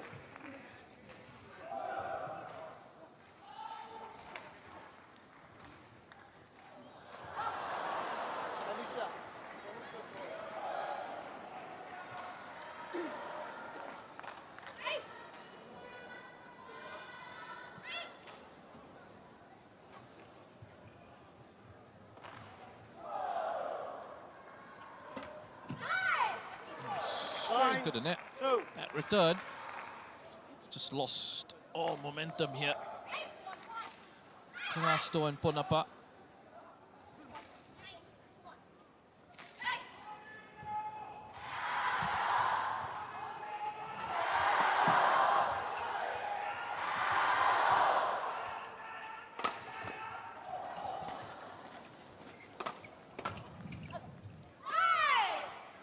And I have been very patient.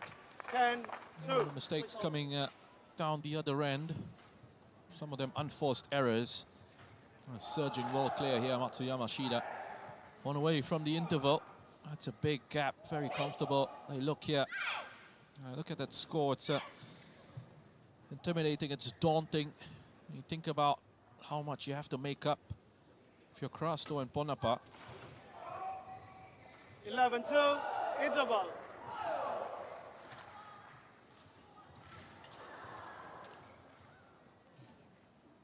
9-point lead at the interval. When she does playing the block and you reach the net, it's very predictable. And there's a gap between the back of the net. Just go in between. A couple of times, go cross, and then the net. You have 3 strokes to play. You're just playing the one predictable shot. You just stay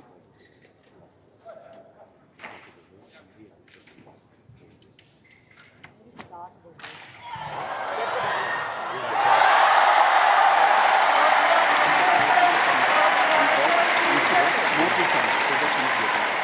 Right now it's spreading everywhere. Finish it somewhere, you're also spreading. Yes, back on board.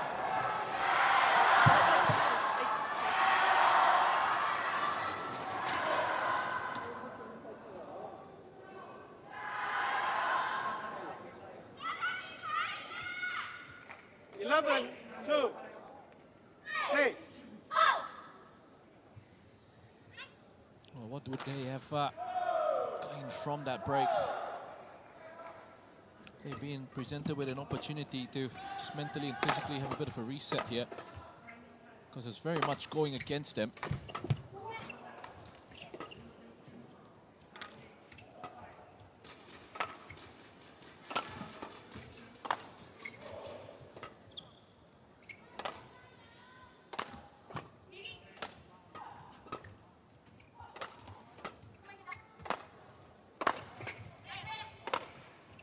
desperate need of some positivity, and they get it just there. It's so important that they won that point. Just because, and now it's still a long way to go, 8 points behind, but just allows them to have a little bit of a lift. An opportunity to get maybe a little bit more encouragement as they look to try and push. What they will have learned from that first game is, even though you have a lead, even though it looks like you're in control, there's always an opportunity to turn it around, because that's what they experienced. It's Matsuyama and Chida. Well, the pairing would turn things around in that first game. Turn things around brilliantly.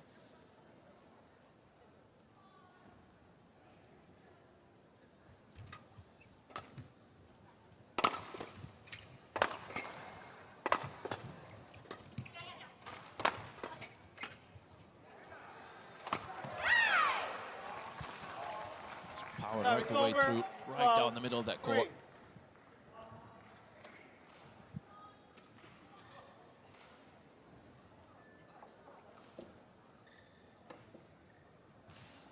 Matsuyama and Shida's perspective, just about maintaining their control here in this one.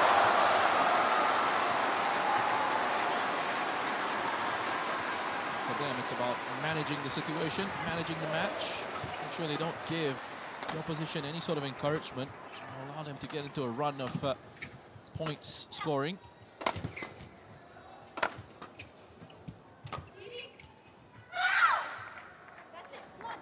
Service over. It's long. 4-12.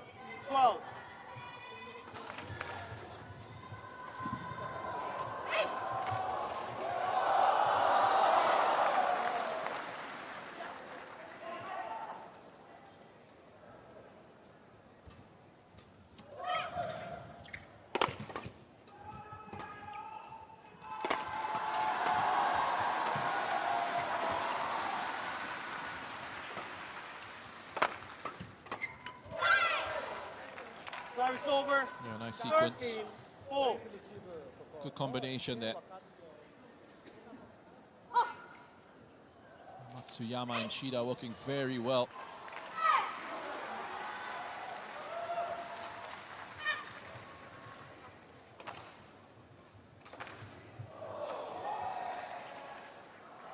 Shida just attacking the net with that kill.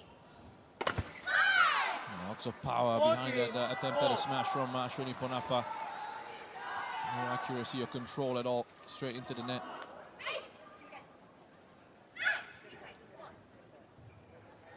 A younger teammate trying to give her some encouragement.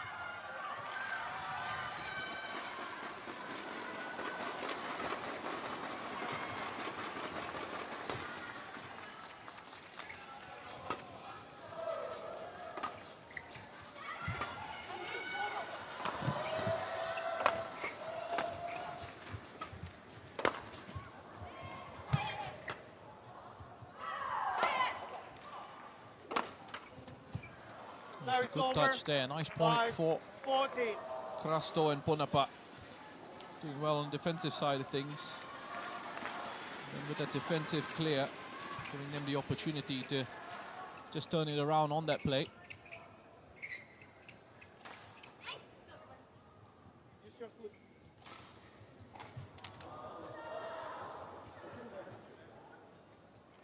Okay. Ready to serve.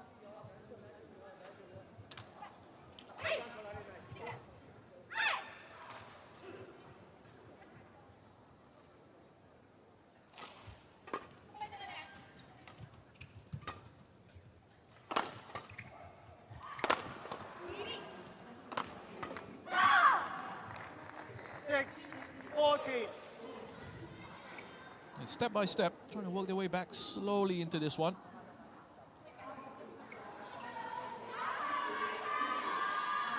Play on. Points in a row here.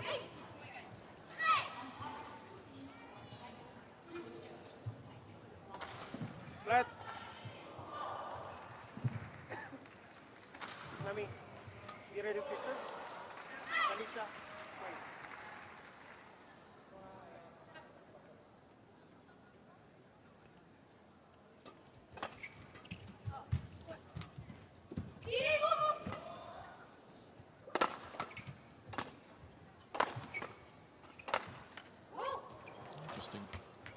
the backhand returns 7, there. Awkward angle. 14.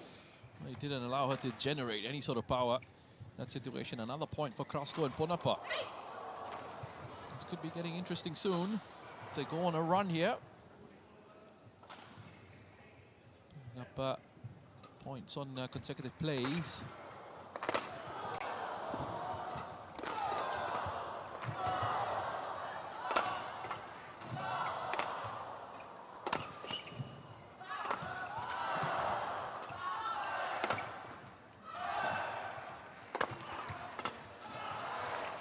There we go, that's another one. 8, 14. Grinding their way through this. Wipe the court, please. Slowly closing in, closing that gap. I mean, the story of this match, really. It's the Japanese pair who had to close that gap to go on and win it in the first game. And now, after building up a very strong lead, that is slowly starting to get eaten away. Yeah, thank you. So very much Yeah, players a back long on way to court. go for Krasto and Ponapa here in terms of trying to catch up. It's so important for Matsuyama and Shida that they don't panic in this situation. You don't get the sense that they will. They should have far too much experience for that. 8, 14. Again, you really never know.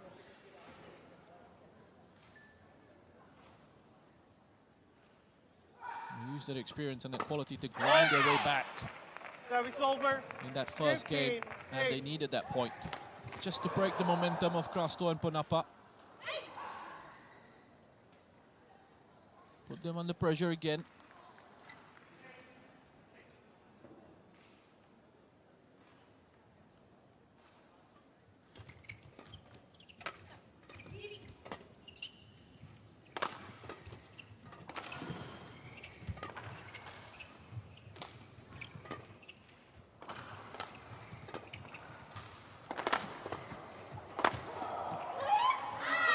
Oh, nicely done. 16. Brilliant stuff. 8. She was under pressure as well, Shida. Now she was able to just use the power of that shot that was played into her. Essentially deflected it back onto the other side. Pick up the point there. Back to an 8-point lead for Matsuyama and Shida. Make that 9. 17. Back in 8. control now.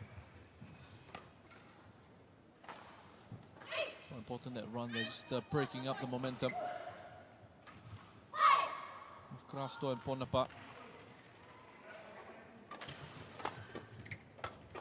And regaining that control. Is that gone long? Is there going to be a look at this? Service over. Thinking about 9, it.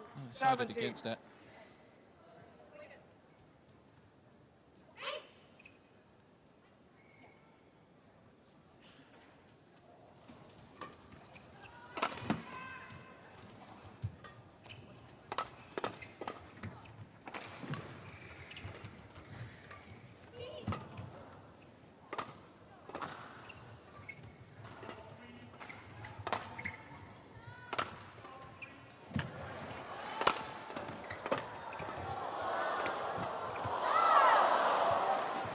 They worked hard there. Krasto and Ponapa, they weren't giving up on it. They were just in a really difficult position.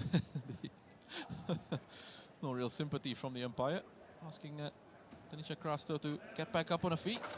No time to lie down there after that play. Good couple of returns. Just too much to do in the end. Great effort though from Krasto.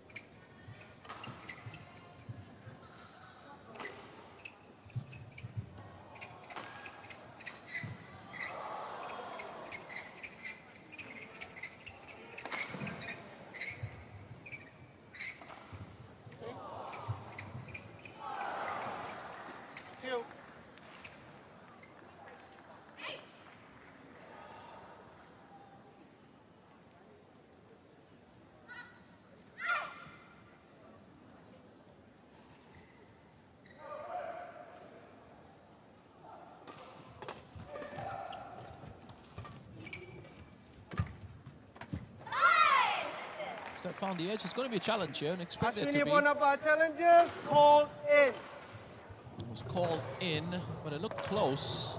Let's just wait and see.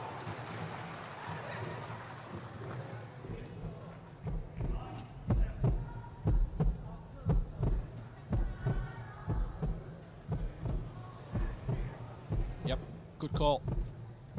Challenge unsuccessful. One challenge remaining. It's around the outer edge of that 19, line. 9. Unsuccessful challenge, but the challenge worth making. It looked close, especially at this stage of the contest.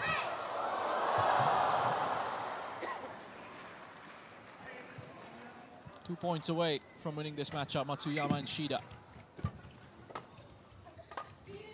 It's taken a bit of time for them to get into this flow. So it's over. 10, 19. Makes its way in.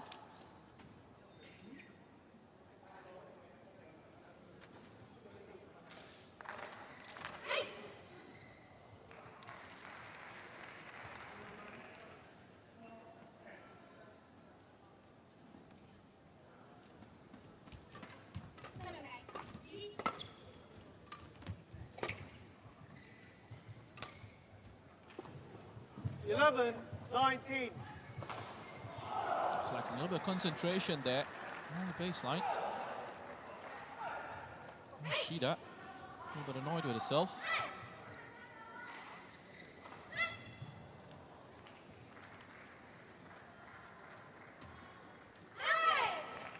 So it's over. 20, match point 11. And finally at match point now.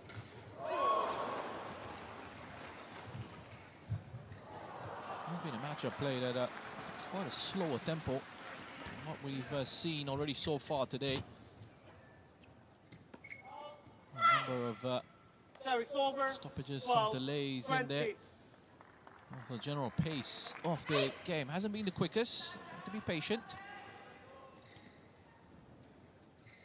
Lots of longer rallies.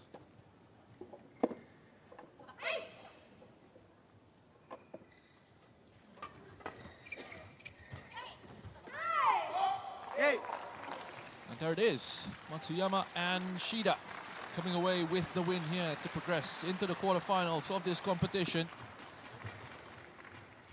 Taking the second game 21-12. Very comfortable in the end after somewhat of a scare in the first game. Match won by Wonderful Nami recovery Matsuyama as well from Chiharu Shida. Nami Matsuyama and 21, Chiharu 21, Shida. 12. Recovered brilliantly in the first game to take it. And then in the second as well, well in control of this one. Gained a nice lead and just didn't look back from that point on.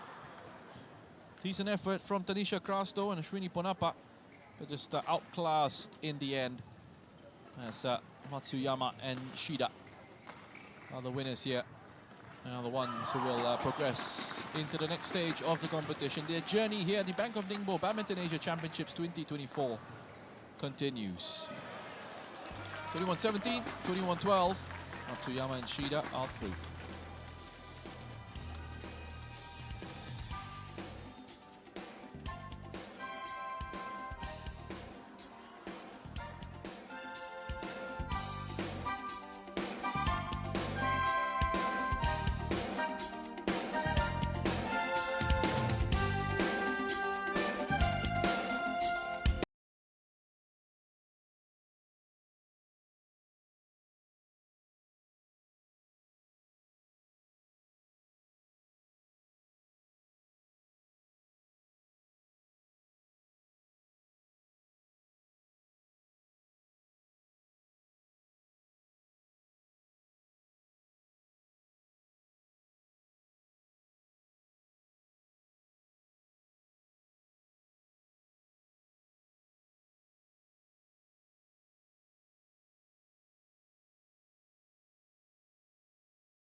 here for the toss. I have two signs, orange sign and silver sign. Which one? Orange, using silver sign.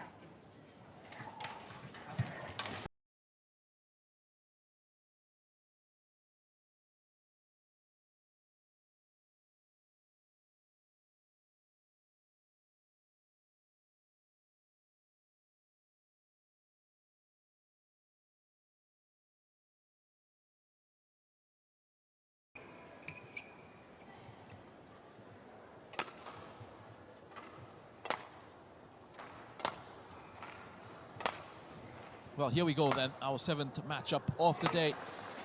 On court 1. And it's going to be another really good contest, especially with Tai Tzu Ying on display, coming up against Aya Ohori in this women's singles round of 16 matchup. A place in the quarterfinals at stake. And the winner of this one will be up against Wang Ziyi in the next stage of the competition. Wang Ziyi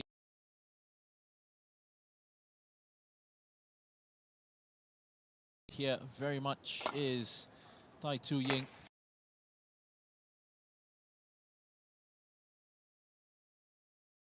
Difference in the head-to-heads as well. Tai Tzu Ying, number 3 in the world.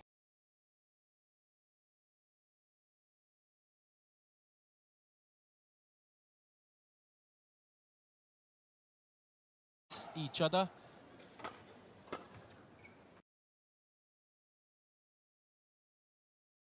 He's only ever beaten her once, and that one win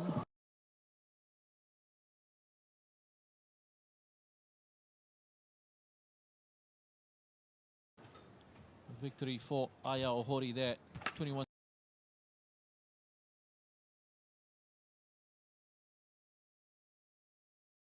Years, the first meeting between these two, all the way back in July of 20. And that dominance carried on all the way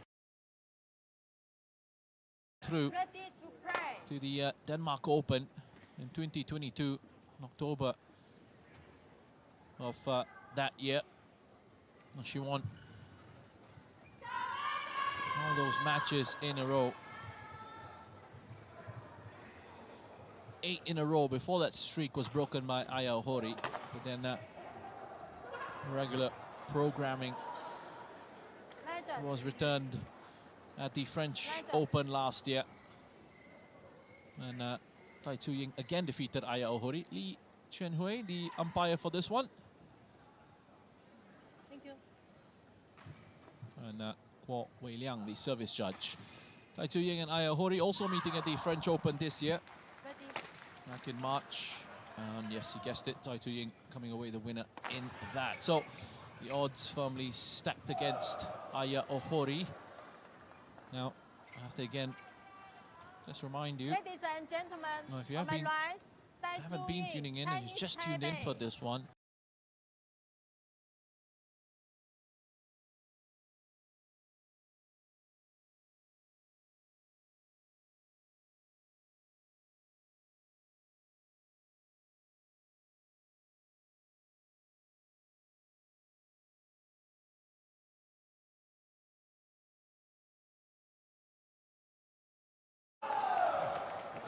shot from Tai Tzu Ying. Tai Tzu Ying is so much quality.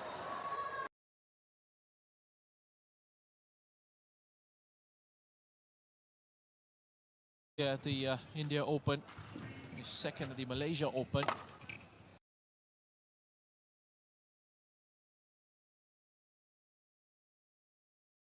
He's the defending champion at the Badminton Asia Championships. On the crown in Dubai last year. Also a title at the Taipei Open and one at the World Tour Finals. Along with the 2 runner-up finishes at the Korea Open and the French Open last year. 3 titles in 2022. Runner-up finish at the World Championships in 2021. Silver at the Tokyo 2020 Olympics. champion again at the 2020 World Tour Finals. Also has an All England Open title to her name from 2020.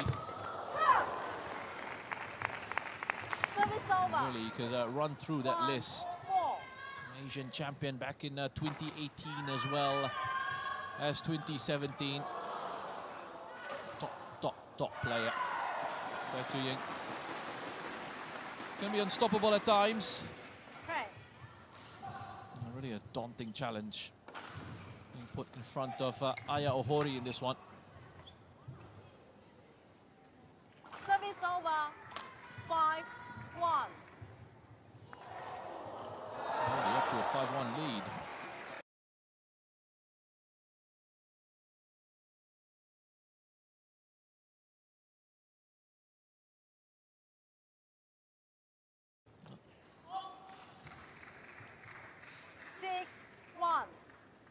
The other title coming in 2018. 2017 she won 2 titles, one at the US Open and then one at the China Masters.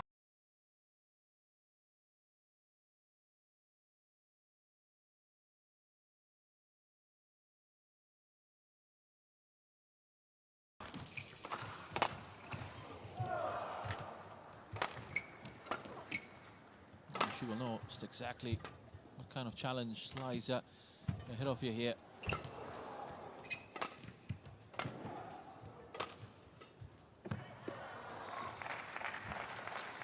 The difficulty in dealing with Tai Tzu-Ying is she plays that offensive game, which is so unpredictable.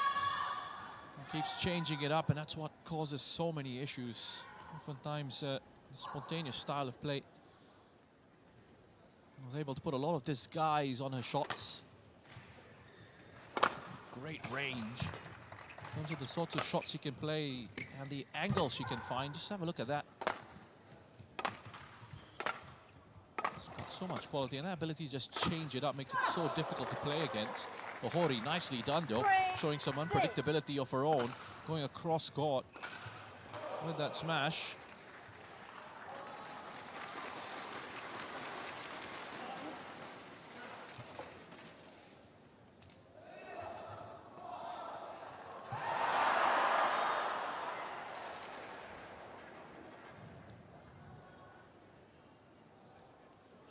Is regarded as one of the best players to watch, Tai Tzu-Ying. Very difficult to find weaknesses in her game. Also well capable of being patient in a strategy, in a setup, with the sequences. All the praise I've been giving her, Aya Ohori is slowly looping back in.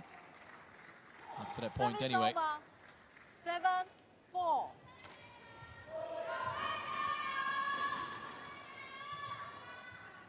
Asian Games bronze medalists recently in the women's singles. The games in Hangzhou.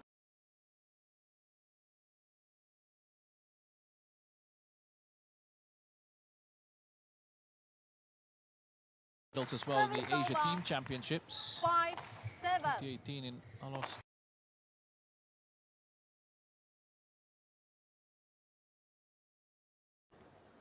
Two-time Asian junior champion as well in the girls singles and the mixed team events.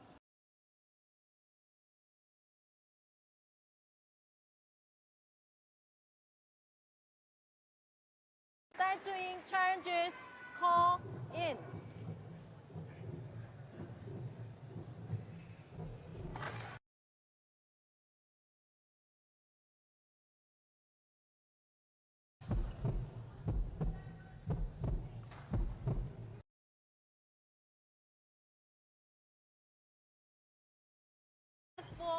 One challenger remaining.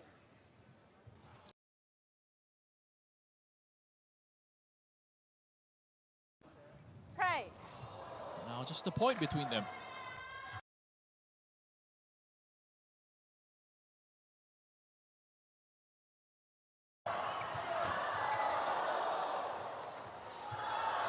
There's some criticism that she's faced at times that as the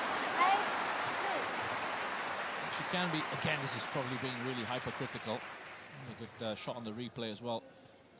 Picking that one out. Spot on. Right on the line. Call by the line judge.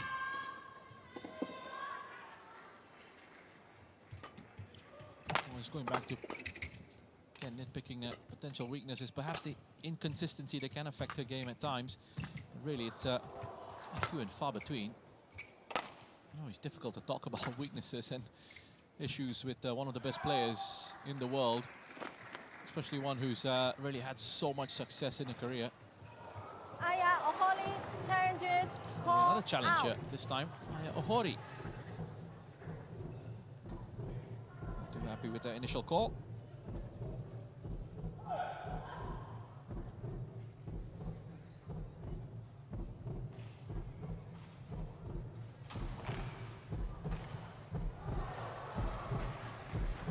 Challenger unsuccessful. One challenger remaining. 9-6. Pray. Up to a 3-point lead now. 10-6. He's in. Misjudged that. Aya Ohori.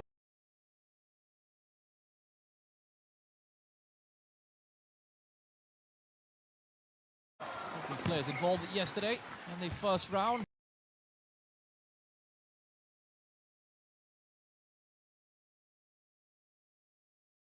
Sinyan 21-10, 21-16 goes into the interval.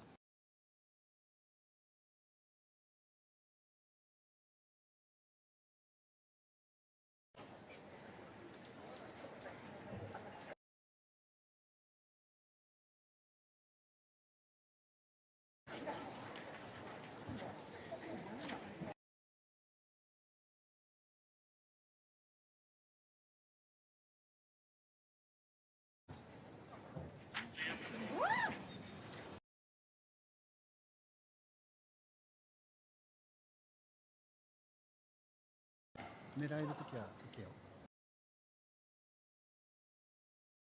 う。しっかりラリー。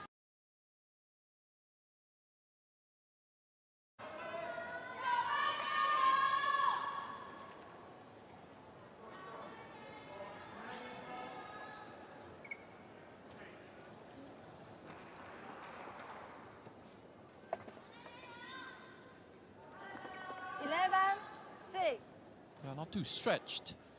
Tai Ying yesterday. 21-10, 21-16, making her way into this round of 16. It was even more relaxing for Aya Ohori. She came up against Vietnam's Win Thuy Linh. 21-14, 21-5. Very comfortable. Aya Ohori making her way into this stage of the competition. Much tougher test for her this time around, though. She looks to try and claw back at this deficit.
Just a little bit unfortunate there, Tai.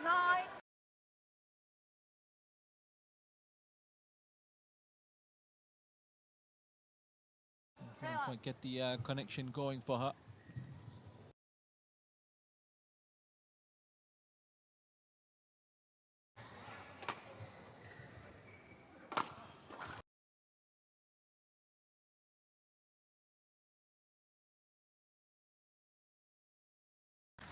Service over. 13-9.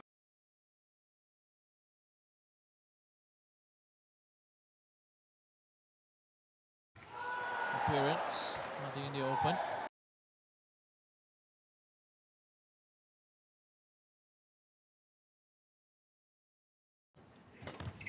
First BWF Tour title. Made into the quarterfinals at the French Open. Challenges call in. As mentioned earlier, knocked out by Tai Tzu Ying rather. So another challenge is put in here.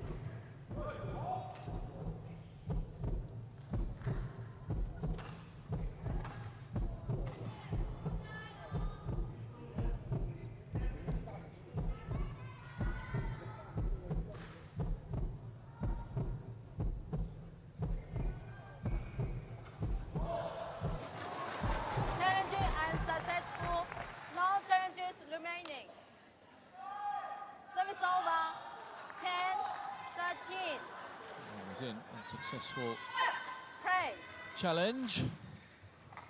Service with Ohori. 10-13. A long serve. Has that been well read? Yes, it has. Service All the way over. out. 14-10.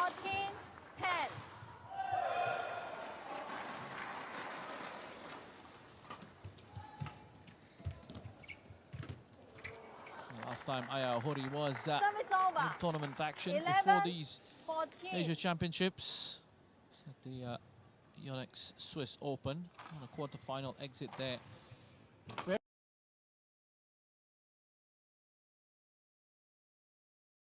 Quarter-final exit of the Swiss 14. Open.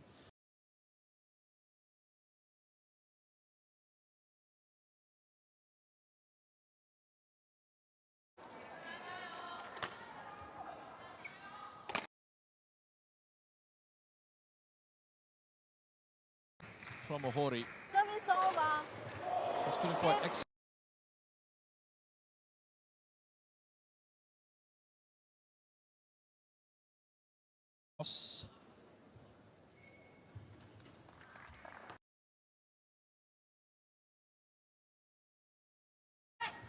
Another corner.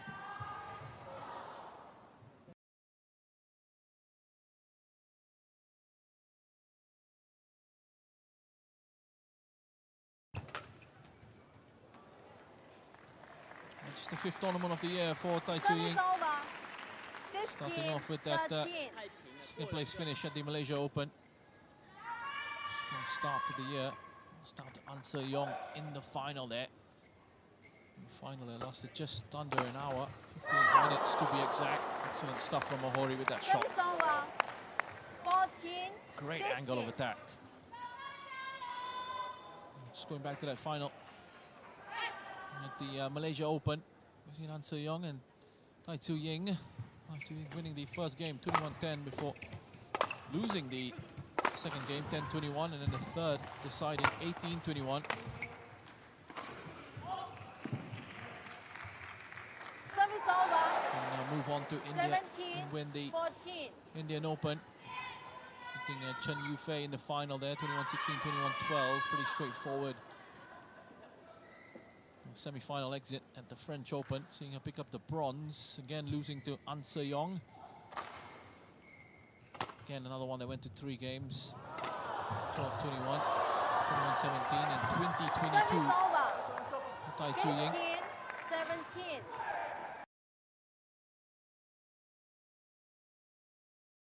Taking part in this one. Losing the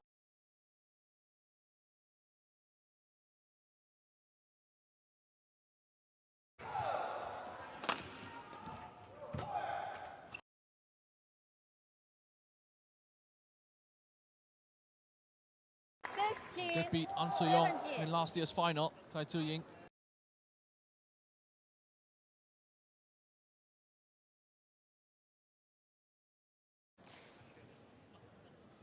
He's going to be looking for yet another champion, Tai Tzu Ying. These Asian champions.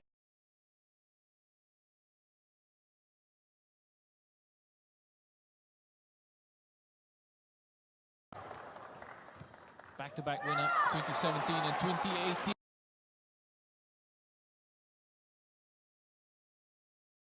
In Dubai. Close contest, this one so far, 17 all.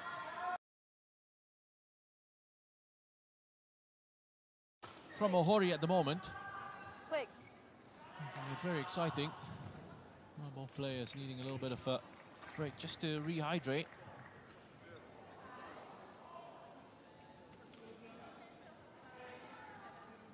Hey. Oh, she's hung on in there, Ohori. There's a moment earlier in this first game where Tai Tu Ying, it looked like she very much had the rhythm and the momentum going with her. Raced into a nice lead, but Ohori was able to claw back at that deficit. She put herself in a good position here, but this is where the pressure really cranks up to get towards the end of the game. But, room for error just starts to get smaller and smaller. Margins become even narrower in these positions. Not too much of an opportunity to recover from your mistakes.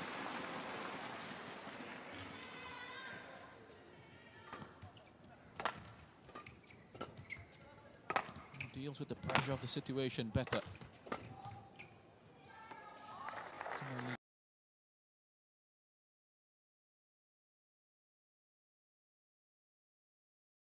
Here, 18 all.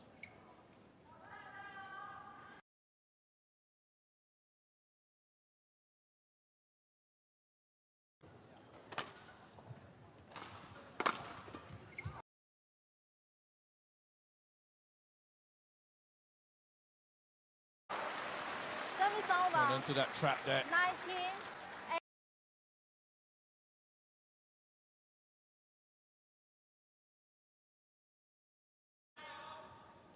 Decided against going for the not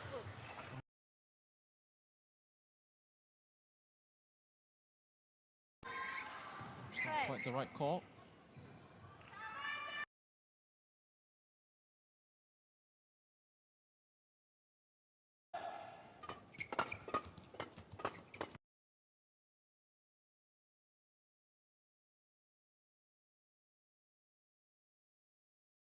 We're winning the first game here. Number 3.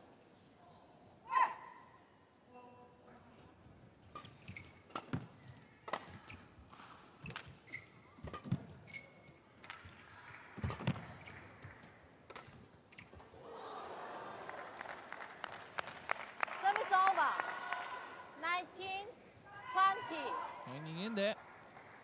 Zohori. Carry on. Tai Tu Ying, by the way, playing in her last Asia Badminton Championships, planning to retire next year.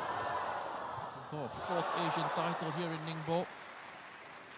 The most successful women's singles player in the tournament with those 3 titles.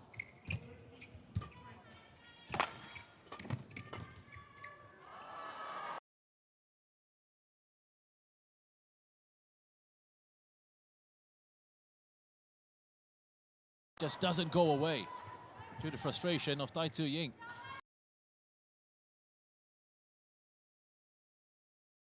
Not for those head-to-heads.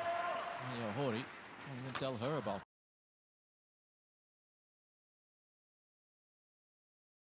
Has won 10 of them. Only ever beaten her once.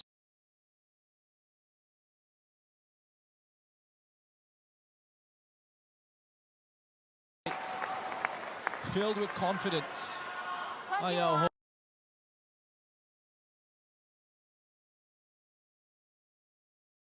Touch with the backhand, just lifting it over the net.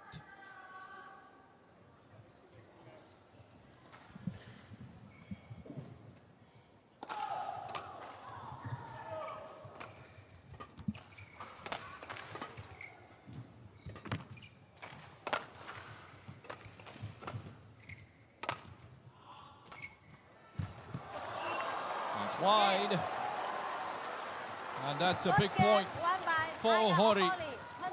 What a performance. A great turnaround here from Aya Ohori. Coming into this as the underdog. And she stays.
back out for this big second game coming up here between Aya Ohori, near side of this court, and Tai Tzu Ying on the far side.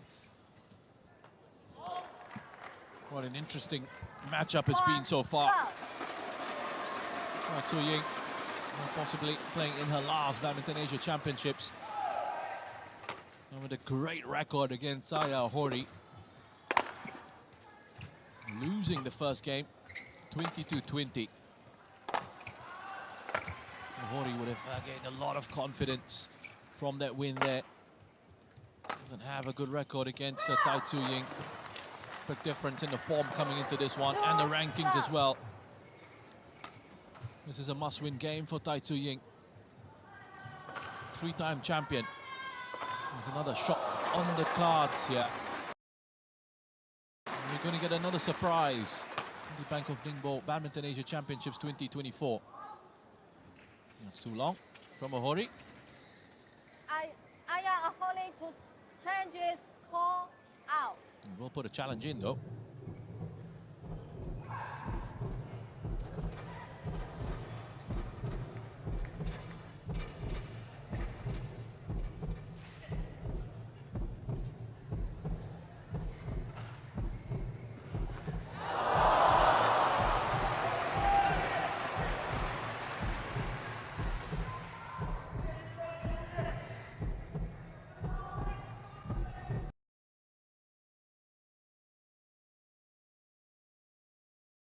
And successful. One change remaining. Service over. 1, 2, play.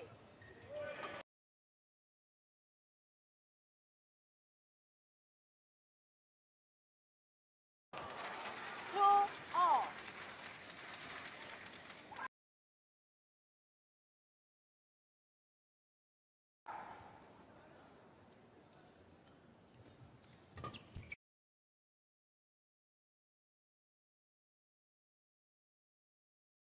It's a big stroke of luck there, Aya Ohori.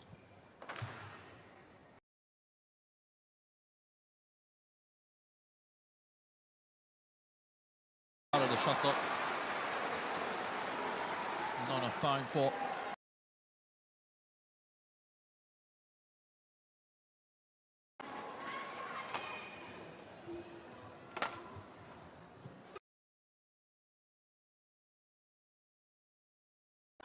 save there from Tai Tzu Ying.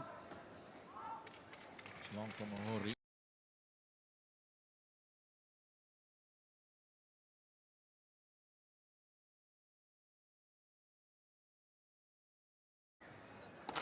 Should be very keen. For too long.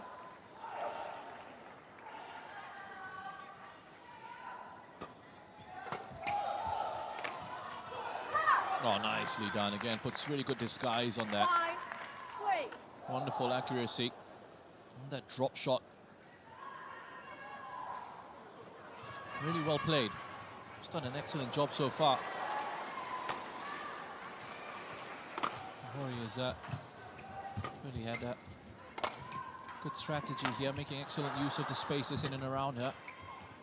Quick to attack in different positions. A couple of mistakes creeping into the game of Tai Tzu Ying as well, but Ohori, for her part, has controlled things excellently.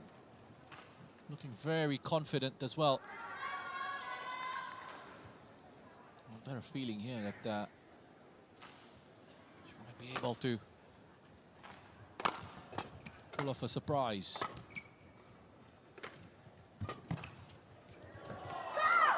Oh, nicely played again. Changing it up, you can see with the movements that Tai Tzu Ying was making. Didn't expect that shot to come in. And suddenly had to switch around with the direction. Couldn't get to it in time.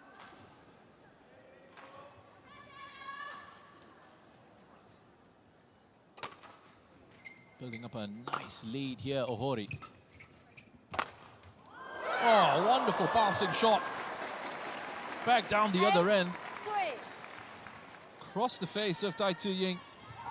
Absolutely has no answers to the play of Aya Ohori at the moment.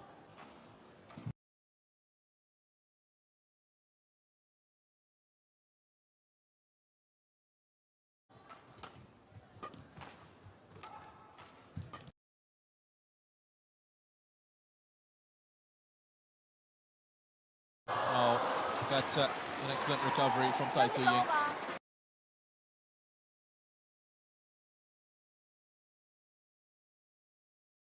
Good spell, picking up points, consecutive plays, and then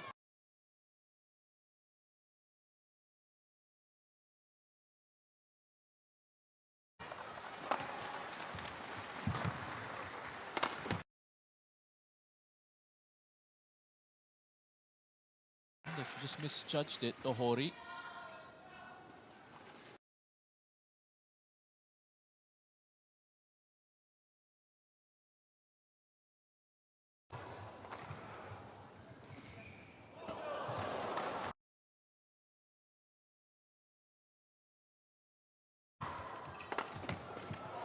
Oh.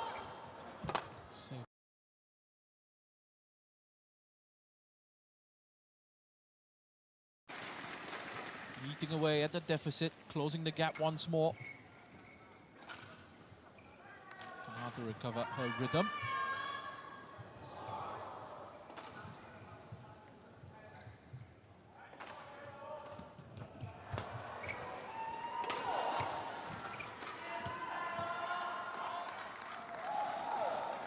Service over.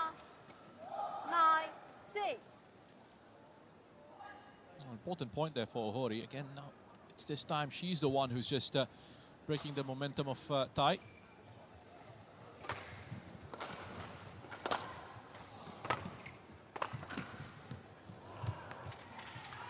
Service over. 7-9.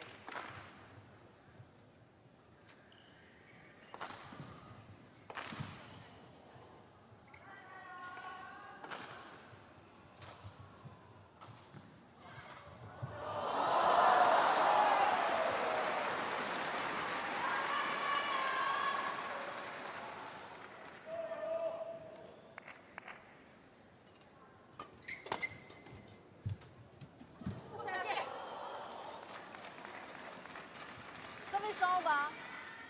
10-7.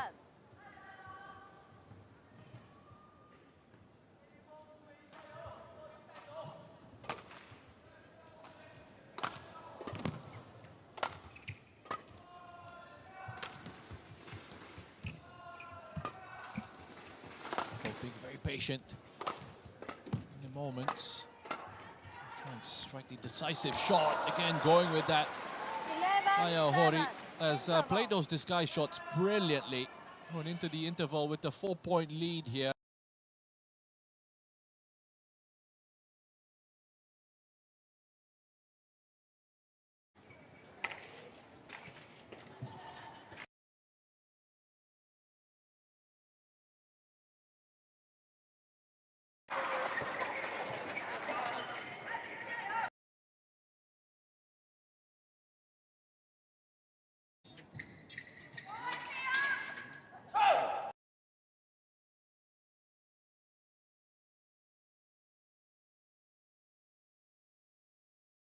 Hot 1, 20 seconds.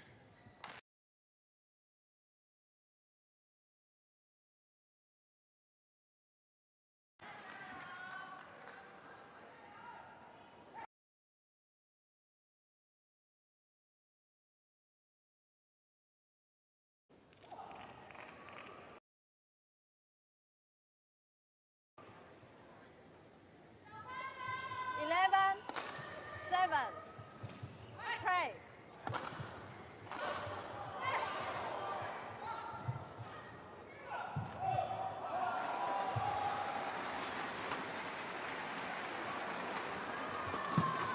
Ohori back out for this push here. 10 points away from winning this match. And knocking out one of the favorites. 12-7. One of the best players of all time. A great record here, under threat.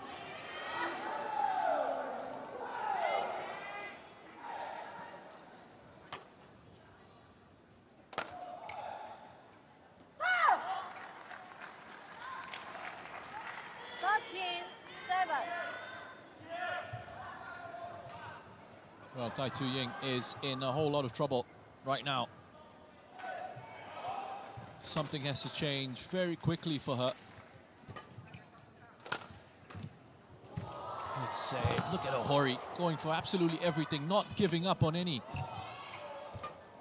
of these plays here. Fighting for every point. Did not work out. Yes, it didn't in that situation, but I think she senses an upset. The way she's playing, the way she's going about it on the court. Moving very well, playing some really smart shots. Just changing it up. Happy to be patient and play the tempo that Tai Tzu-Ying wants to play at. Not been an issue for Ohori. And then when she needs to change it up, she's been brave, she's been smart, very intelligent in how she's done it.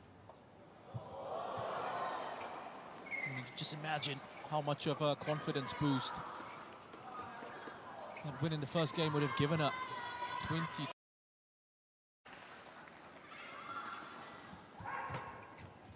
Not over till it's over though. Even with disadvantage, Tai Tzu-Ying, with the quality that she has, can very quickly come back into it.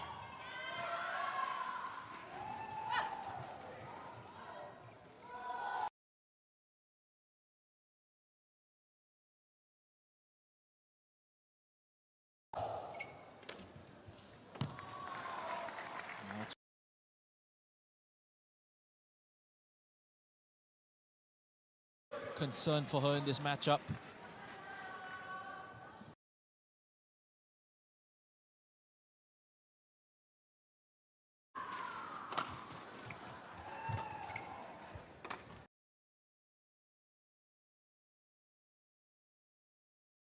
Service over.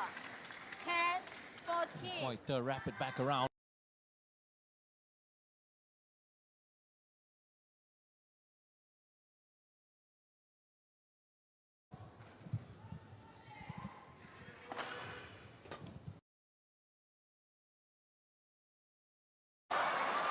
This at 4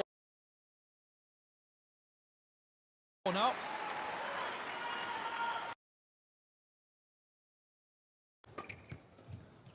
And to 3.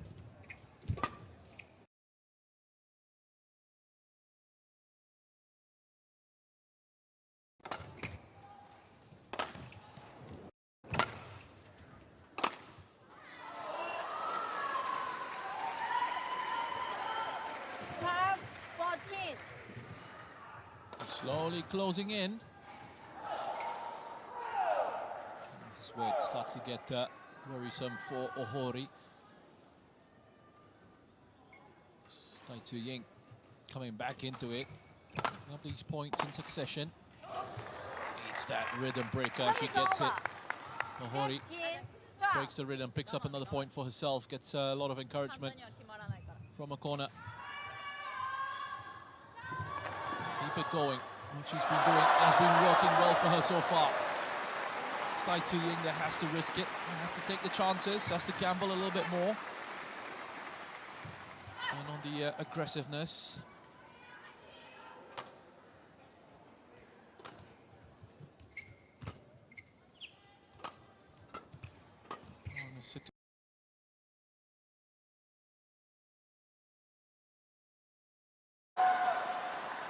She looks well up for it.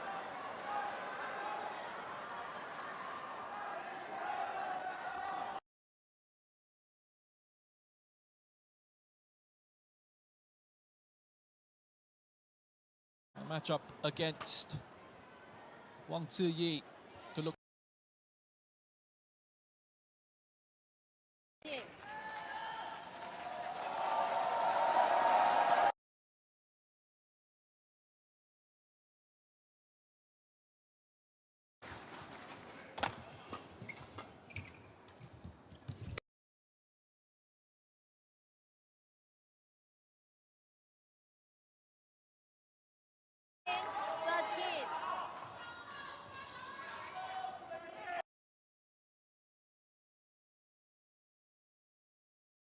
This will be if Ohori can get it across the line.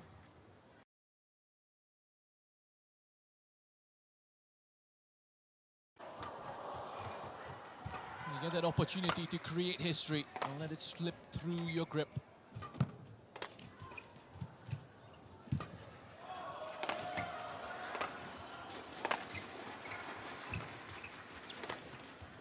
Ohori staying in it again, forcing an error from Tai, getting closer and closer to that famous win. She has only ever won once against Tai Tu Ying. Well, number 3, Tai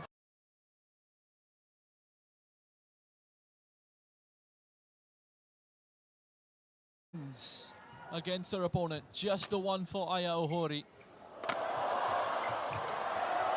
Coming in October of 2023. Setting herself up here for a famous victory. 6 points the difference between Ohori and Tai Tu Ying. The underdog coming into this one.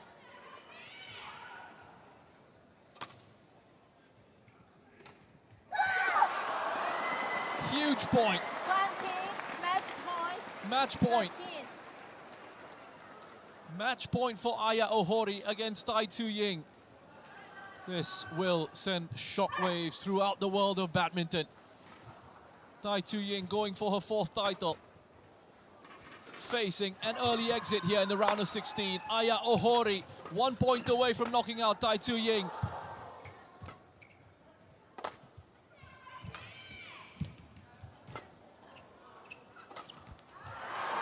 Wow. I thought that was going to be the...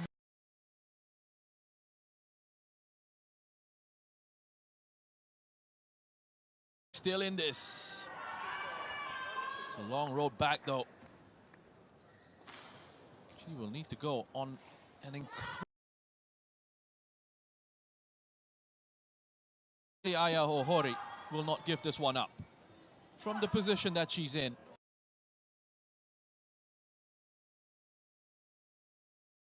In a year where she's won her first BWF Tour title, Ohori, this be another.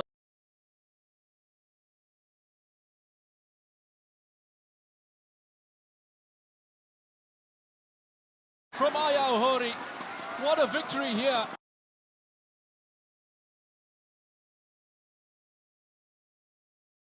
Disappointment for the 3-time Asian champion. She is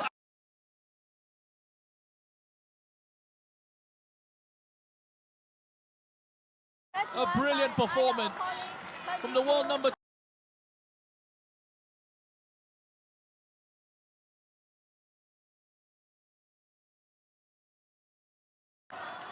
Incredible stuff. The way she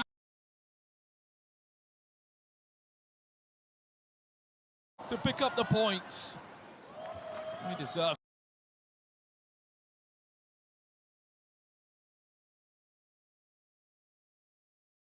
Aya Ohori, where she will come up against another tough challenge in Wang Tzu-yi. But for now, she's the one that gets to go away with the victory. Ying is out.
silver, orange, orange, silver.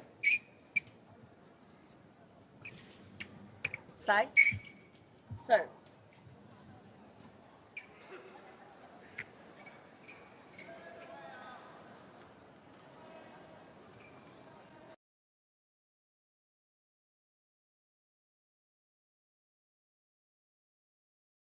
Round of 16 fixture between Shi Yuqi and Kenta Nishimoto.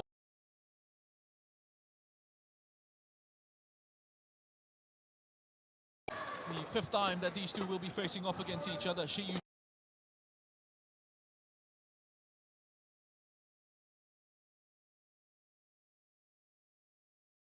he has beaten Shi Yuqi. Was all the way back in 2017.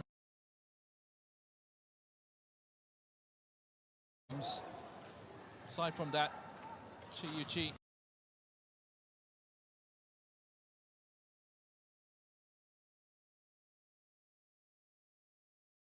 from May of 2018.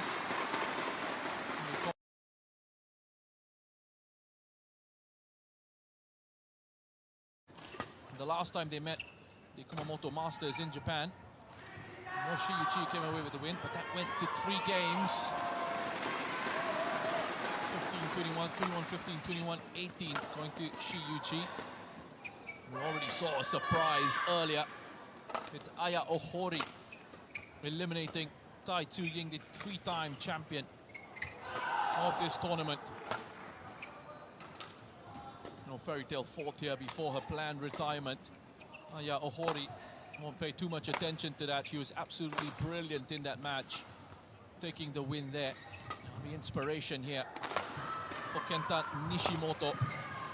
Try and overcome the odds. A formidable opponent himself is Kenta Nishimoto. He'll come into this with a lot of belief, having defeated former world champion Loh Kian Yu in the opening round.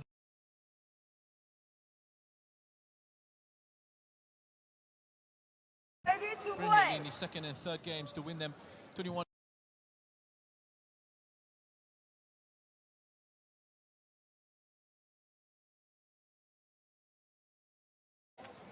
Only winning that 21-19.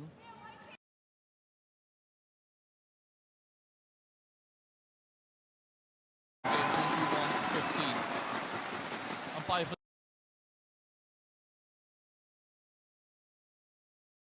Reventus Pongo.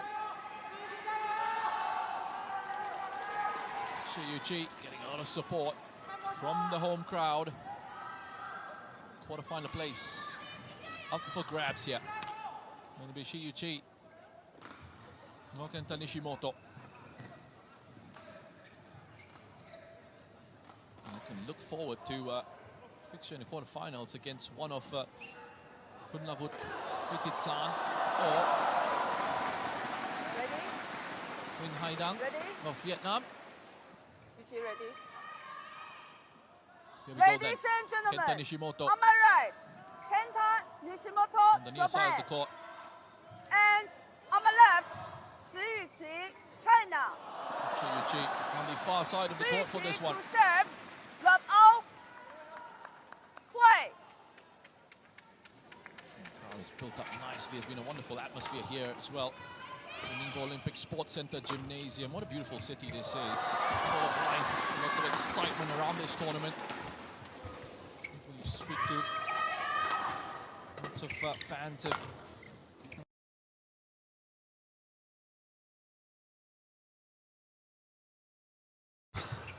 get autographs.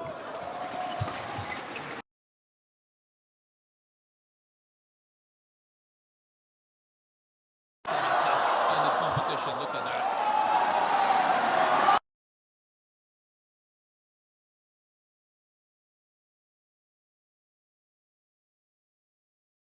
The home favorite, Shi Yuqi. Good aggressive play.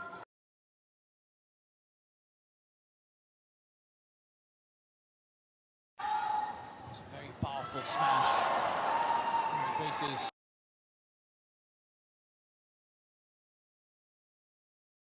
He went to study as well as play badminton. Service over.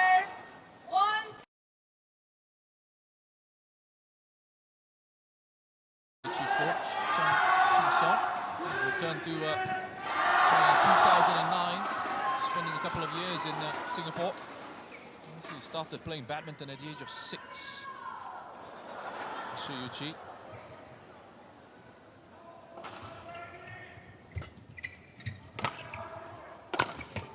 Will be successful in his career.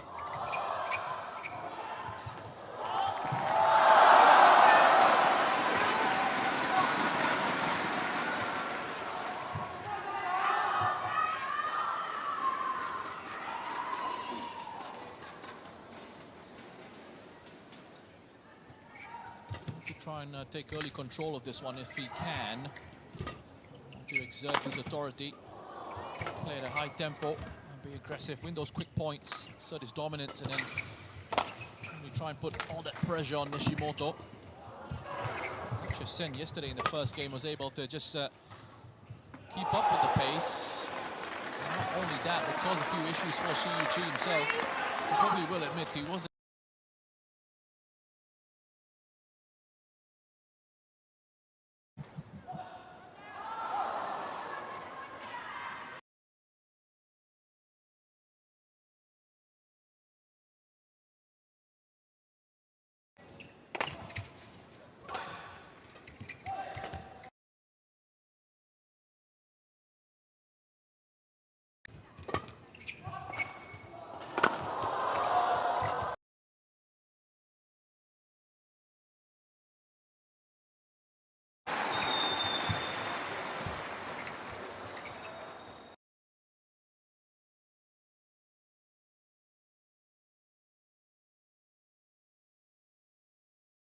Already, even in this early stage of the contest, looking up to work beautifully, and the follow through as well.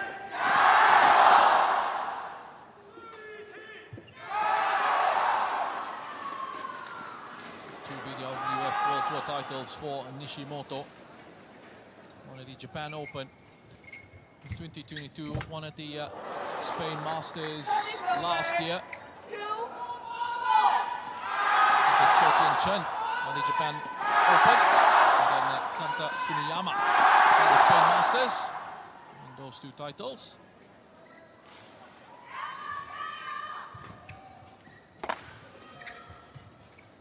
And Asia mixed team gold medal in 2017 in Ho Chi Minh.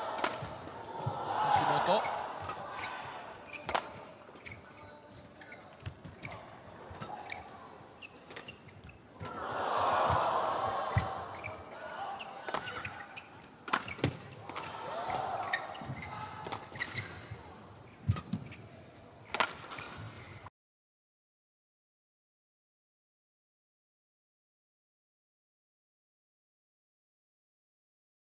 Nishimoto as well, he was headed in that direction.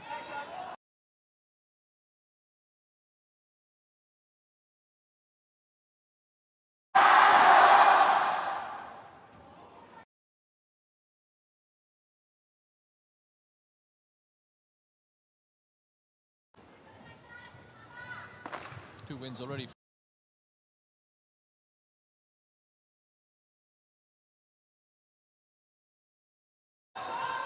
Defeated Lee Chak-yu at the India Open, and then Kunlavut Vititsan at the French Open prior to coming into this.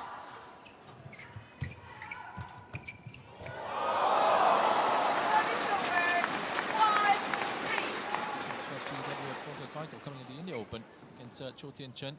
Followed it up with a title win at the All England Open as well in 2018. Defeating Lin Tan in the final then.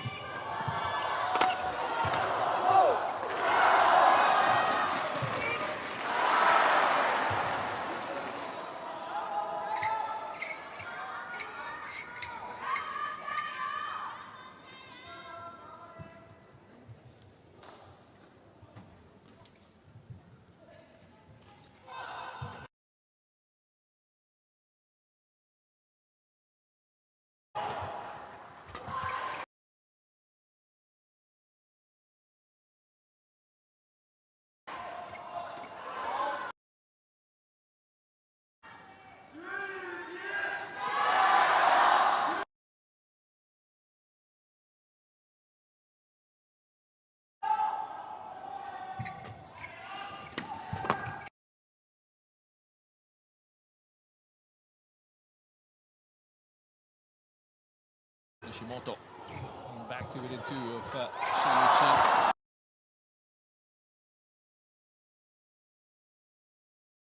With himself at giving those points away.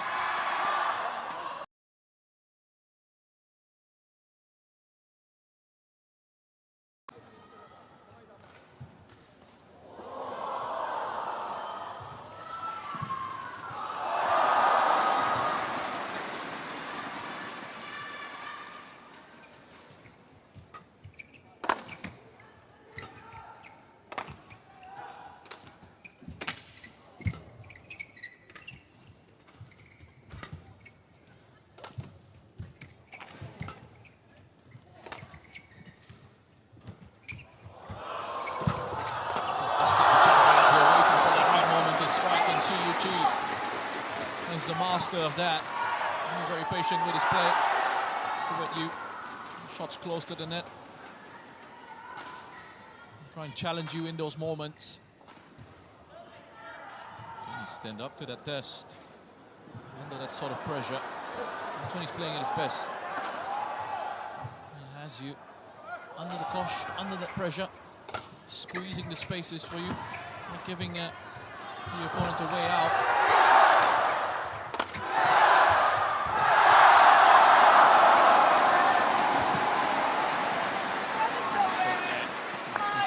Celebrates a point.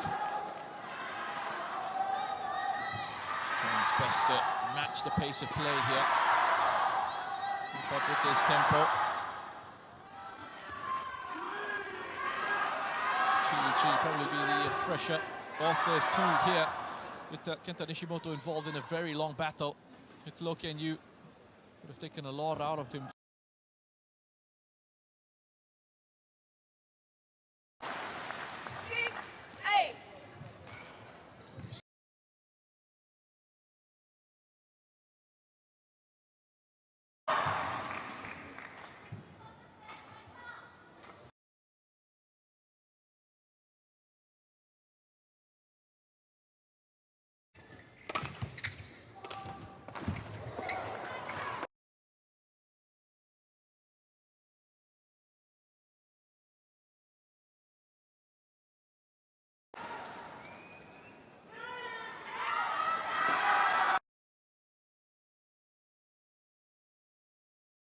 A lot of support here, as expected.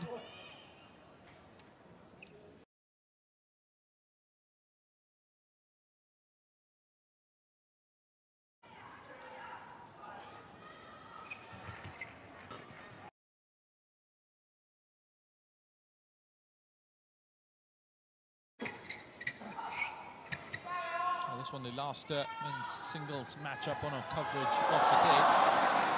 Just two men's singles matchups on our coverage here on court 1. A fixture earlier between Li Xijia and Cho Tien-chen. Li Xijia playing really well at the moment with lots of confidence and showed his dominance over Cho Tien-chen, 21-15, 21-17. He's put to the test at times, but ultimately deserved to go through as the winner there. And the other men's singles that we've had at this court. And this one, Shiyuchi and Nishimoto finely balanced at the moment. Some great badminton over the course of the day so far as well, which started with the mixed doubles round of 16 matchup between Seo Seung-jae and Chae Yu-jung of Korea Republic. They took on Indonesia's Rinov Rinaldi and his partner Pita Mentari. Koreans coming away 21-18, 21-14 wins. And Li Xijia with the win in the men's singles as we have a challenge here.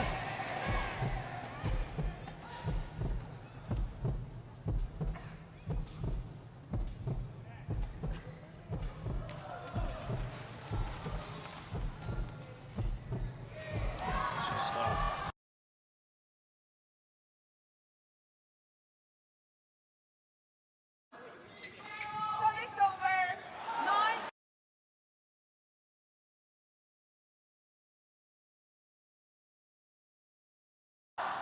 Well, after that matchup between Li Xijia and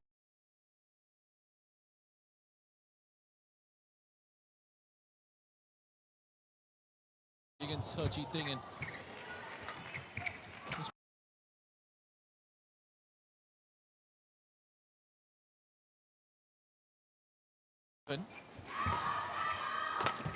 Through to the quarter.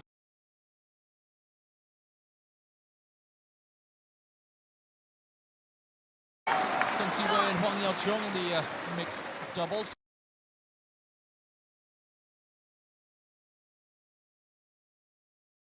Very comfortable in another Singapore-China tie. Wang Ziyi defeating Yeo Jiamin in the women's singles to make her way into the quarterfinals. And she will come up against Aya Ohori. 13-21-14 the win there. So now we saw a women's doubles matchup. Nami Matsuyama and Chiharu Shida picking up the win against Tanisha Krasto and Ashwini Ponnappa, 21-17, 21-12. And prior to this, a big result for Aya Ohori. And only ever won once against Tai Tzu Ying prior to a meeting here. 11 contests between the two. At the 12th time, she's now picked up her second win against Tai Tzu Ying, ending the hopes of the three-time Asian champion of potentially picking up a fourth title in Ningbo here. Aya Ohori, the brilliant performance to win that 22-20, 21-14. Here we have an excellent men's singles contest and the potential for perhaps another surprise here. Nishimoto.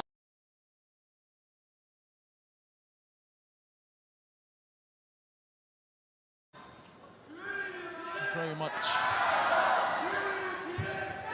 He was looking to make his point.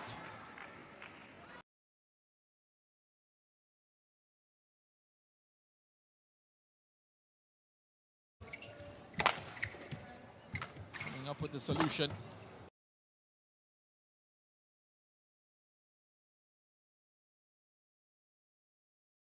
With a lead, 11-10 to Nishimoto.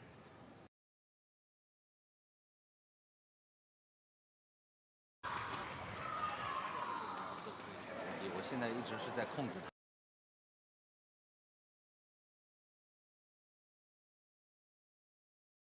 以后我再变速突击，然后先进去再说，啊。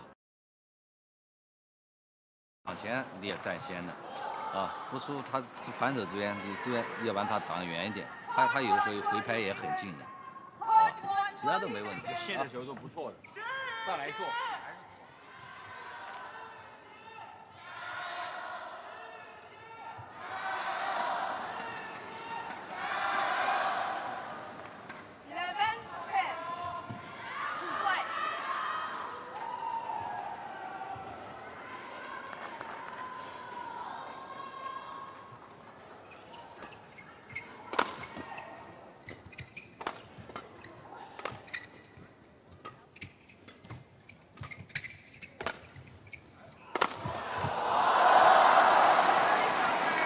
Shot on the attack there from Shiyuchi, a chance to really power that away from Nishimoto, and he took it.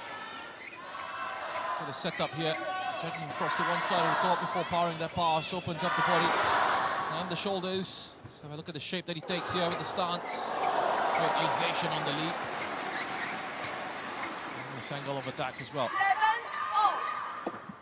2 more matches to come on our coverage here on this court after this matchup between Shiyuchi and Kenta Nishimoto of another mixed doubles round of 16 contests. Park Jomko and Supisara for Sampran coming up against Hong and Huang Dongping.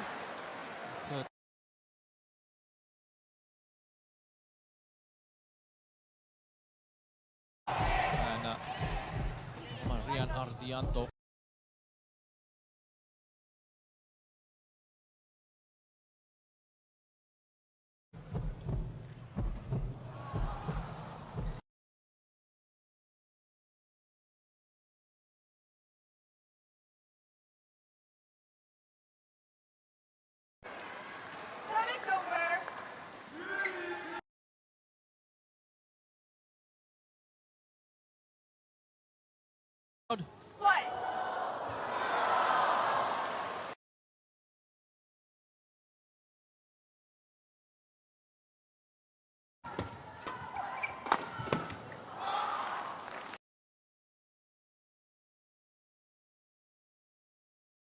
Chi, 170,000, 350.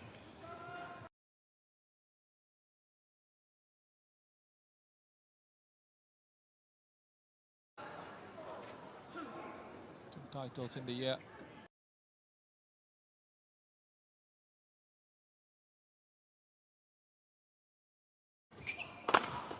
By his standards, a bit of a drought last year. He took part in Asian Games included. Powerful stuff from Chi there. The direction and accuracy and power on that smash, spot on this time around.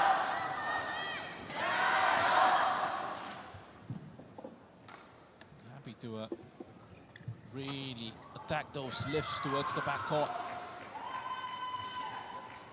Lots of time to set himself up for it as well. Kept his concentration and focus. 2 title wins in 2022. The Denmark Open and the Australian Open for Siyu Chi.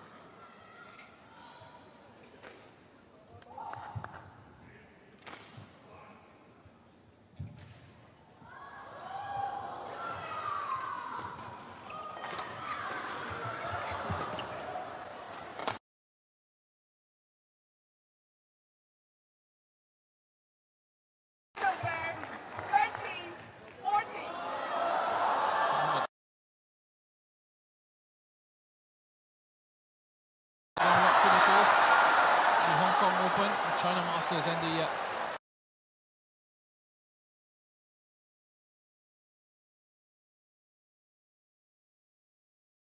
in 2022 at the Japan Open.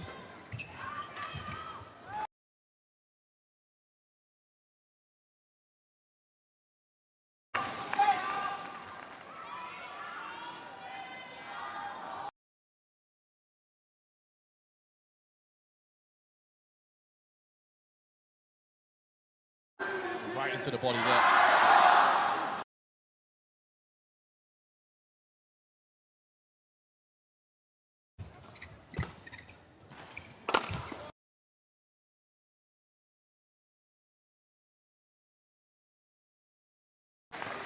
Gonna take a firm grasp as this as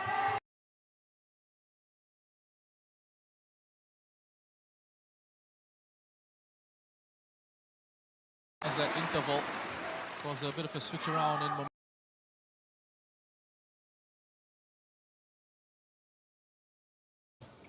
Shimoto was in there, was causing problems, but he's just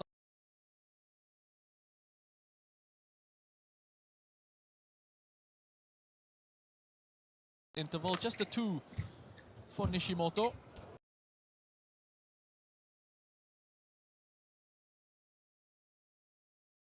Trying to keep the play at the net.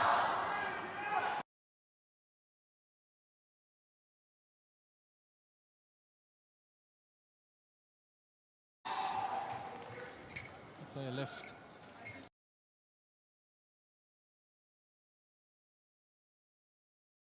Cheat set up to try and finish at the top of the net.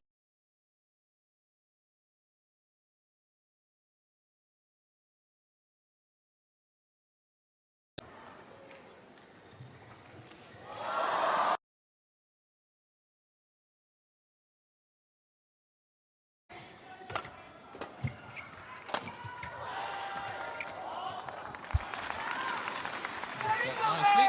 It's long from Nishimoto. 3-point lead again.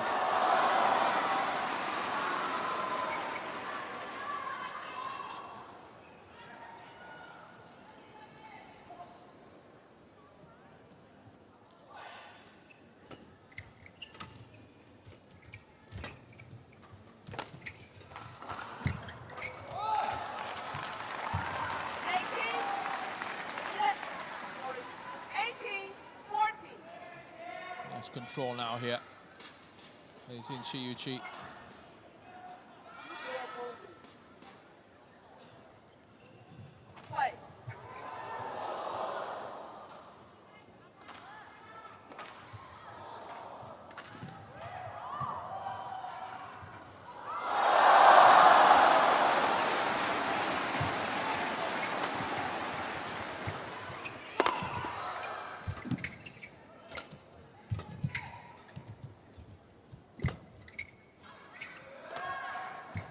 3 points needed. I think this first game, Shiyuchi. Power, good turn. Nishimoto looking to turn it around. Shiyuchi have control over that, nice and dominant in his play. The powerful effort. This time Nishimoto wasn't able to deal with it. And return going straight into the net. Just not getting any attention from the umpire.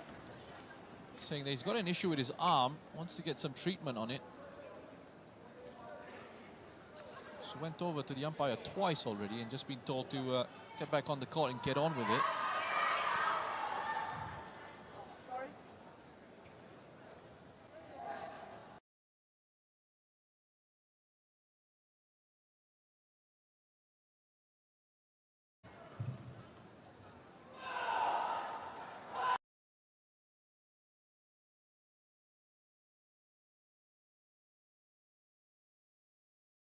Shiyuchi.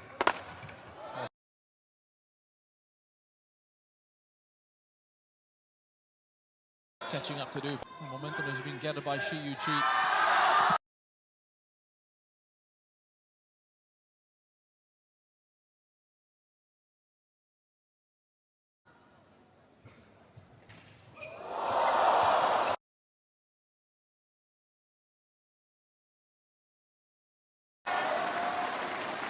From Shiyuchi.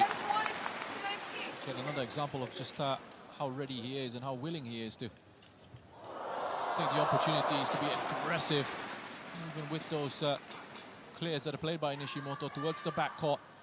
Still able to get the elevation and find the angles from that far out to cause all sorts of problems for Shiyuchi, for Nishimoto rather.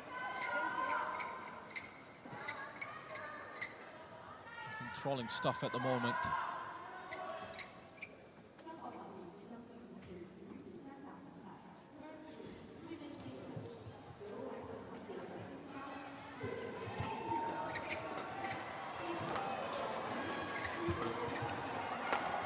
Point for Shiyuchi.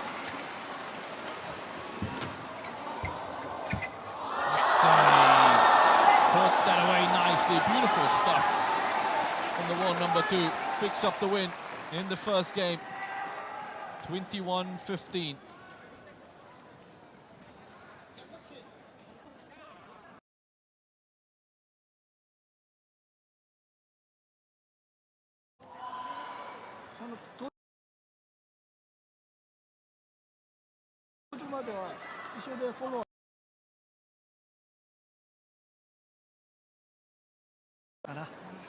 セーブちょっとオーバースイングセーブいったかな。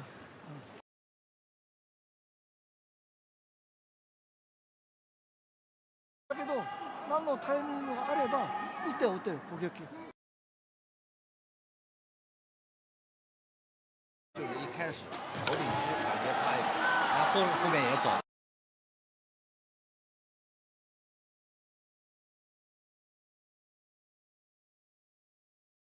掉一点，然后再找更好的机会打。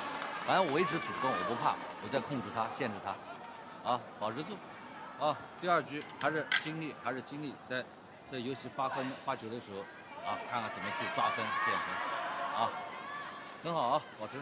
好啊，拉掉一人都占据。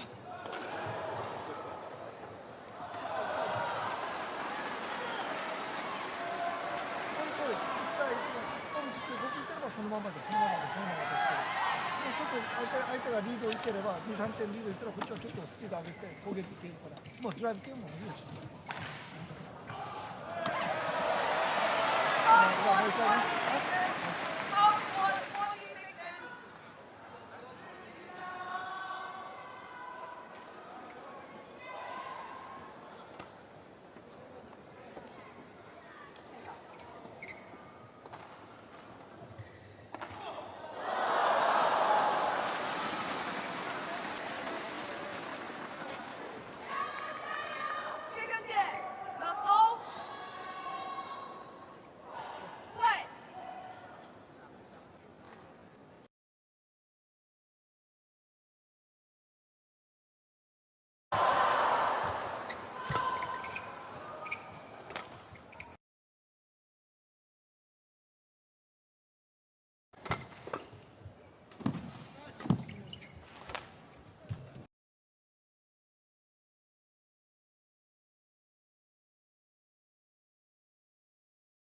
Start to this big second game here for Nishimoto.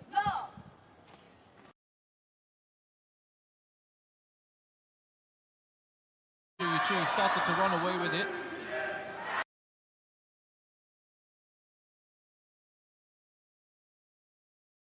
He pulled away. Ended up as a winner quite comfortably at the end of that one. Looking for more of the same here.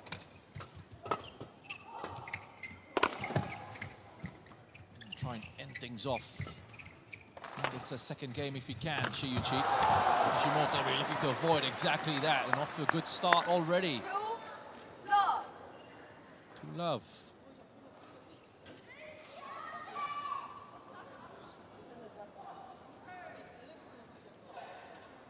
Be aware that Shiyuchi has the ability and the capacity to turn things around very quickly. Won't be any relaxing at all on part of Nishimoto. How his conditioning level still going to be? It's a very long matchup yesterday against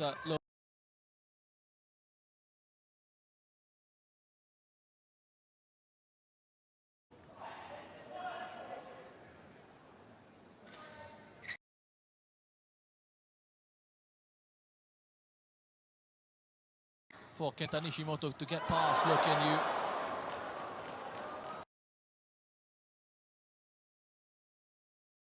Exit at the Malaysia Open in the round of 32, and then a round of 16 exit at the India Open.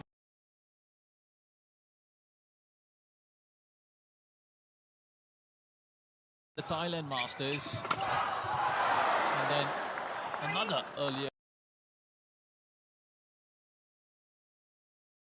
The All England Open and in the Swiss Open prior to coming here.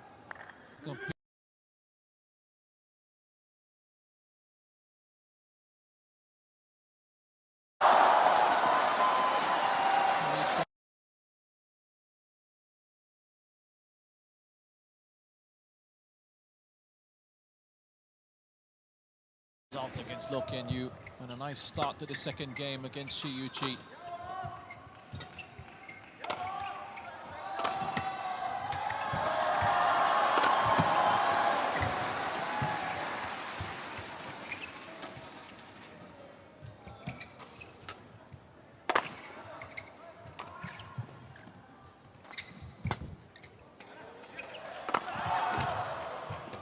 Go across court, good save.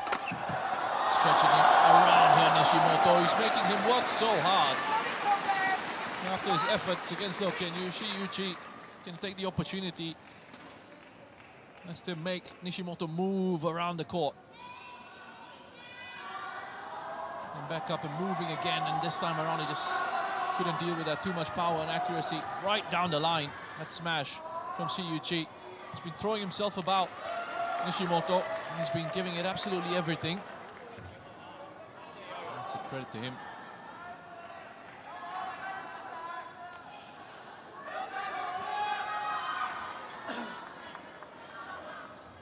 At the moment, on his way towards the Olympics, Kenta Nishimoto.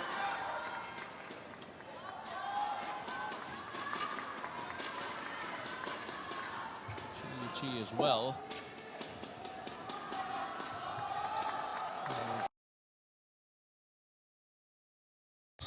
For him, in terms of making it to Paris.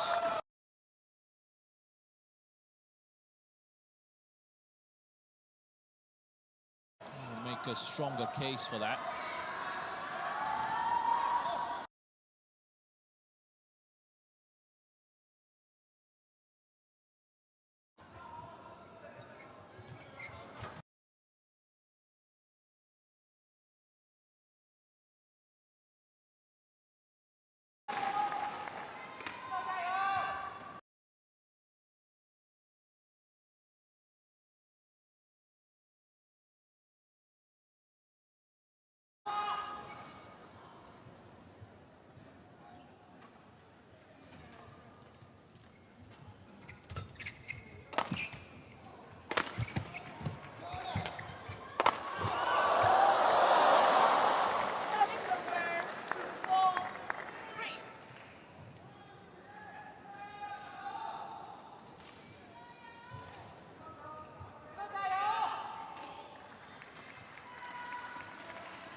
something with Shiyuchi.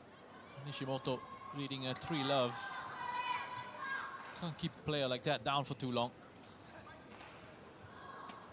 He's got that ability to string a run of points together. Take the match away from you.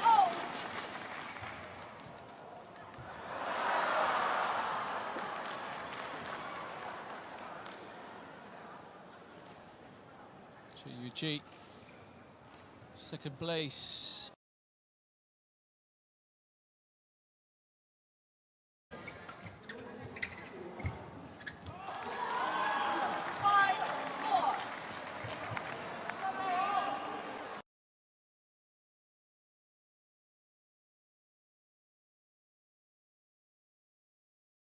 He won 13-21.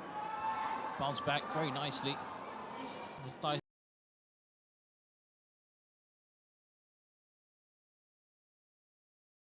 Won just the 5th tournament of the year for Shiyuchi.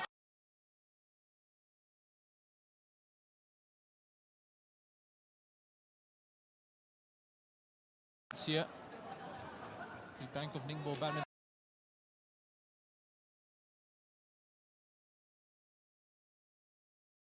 At the All England Open.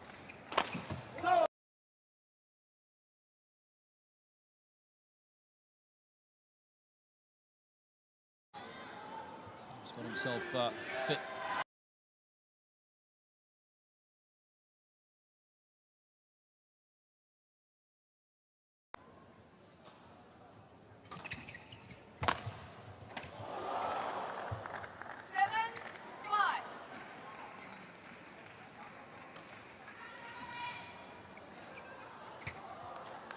Great shot from Nishimoto.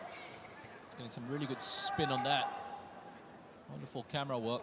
Just bends around the reach of Shiyuchi. Excellent stuff from Nishimoto and the TV crew.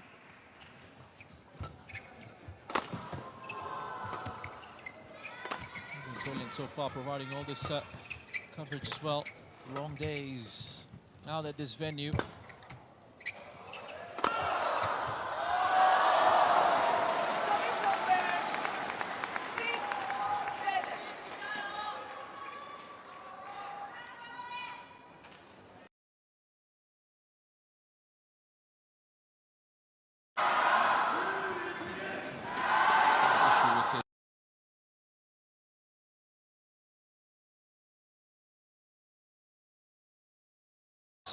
Pointing towards his forearm in that first game for a bit of a...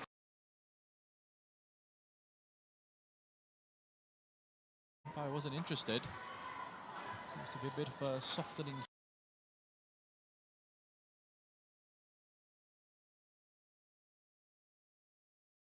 It's going to go just wide.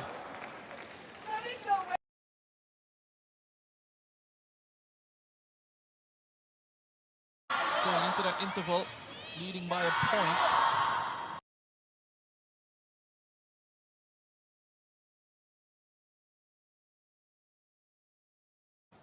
Really taking back control when it mattered.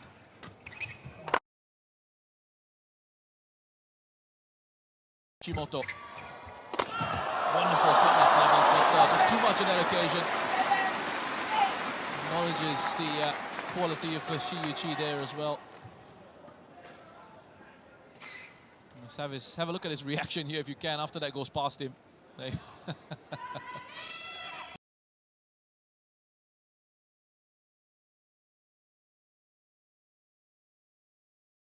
About that, but he's essentially saying to Shiyuchi, fine, if you're going to play shots like that, then listen, you probably deserve to go on and win the point and maybe even win the match. The thing is, he's not going to make it easy for Shiyuchi. It's going to make him work incredibly hard for those points and work incredibly hard for the wins. Well done to the director as well for picking out that reaction from Nishimoto on the replay. And it's just long from Shiyuchi.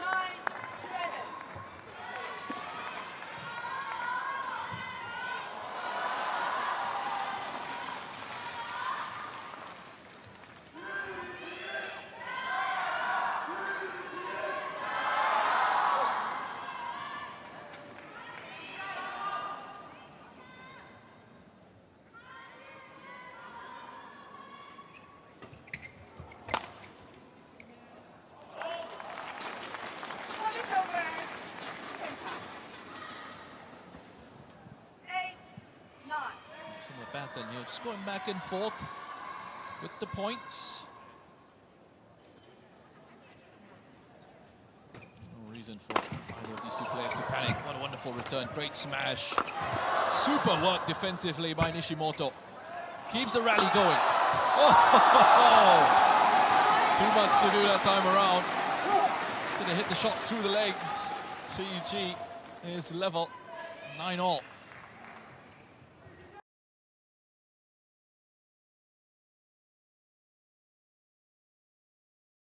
All around.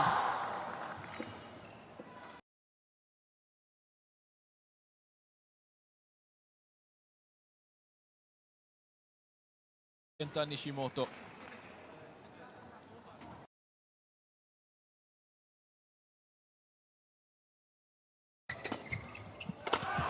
Shiyuchi, look at this.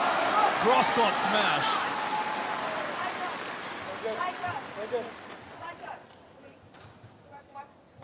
Super stuff with the angle of attack. Let's have a look at the disguise as well. He's not even looking in that direction, obviously. Nishimoto once more. I mean, he tries to reach for it, goes full stretch, goes sliding across. And there's no way he's getting to that. Just too good of a trajectory on that smash from Shiyuchi for driving shot.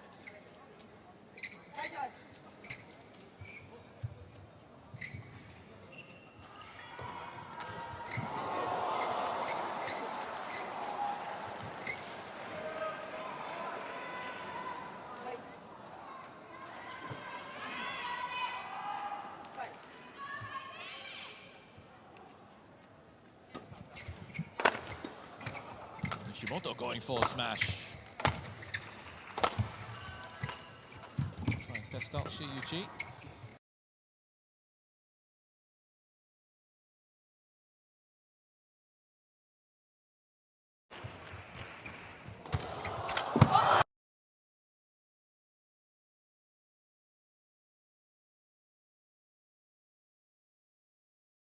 Interval with a 2-point lead here, 11-9 to the world.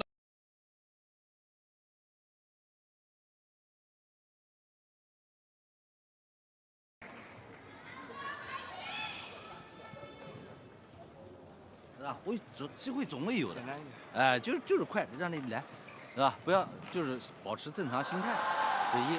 第二就是出击的时候、打的时候不要犹豫，我想打我就打，啊，你犹豫一下子又想打就容易输了，啊，我就变化的打，啊，不要犹豫。第三个就是这过渡的球，给他抓了一个无所谓的，只要我过渡，我脚到位就行，他就不敢乱跑，啊，好的啊。这手刹直线劈腿脚结合一下。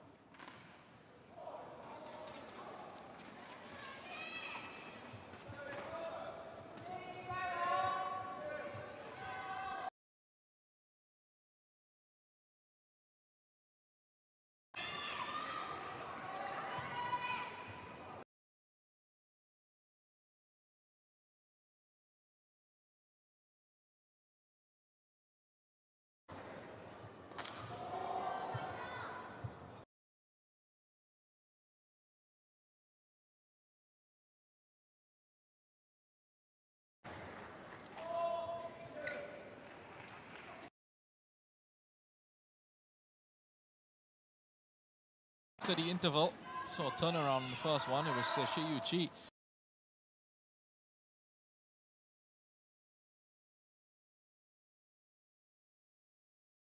Yeah, Shiyuchi this time around who went into the interval.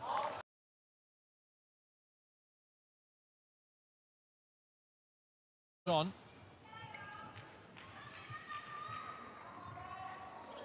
Is it going to be Nishimoto? Brings this matchup back level. Oh, beautiful smash. Excellent stuff from Nishimoto, and just quietened the whole crowd. Straight away with that. So quick with this shot. Look at that. So much power behind it. Great angle as well.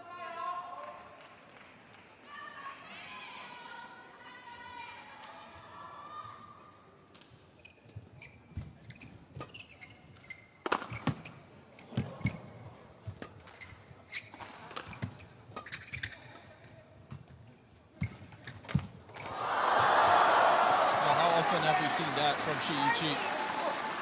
And great awareness at the net, sensing very quickly those opportunities to attack.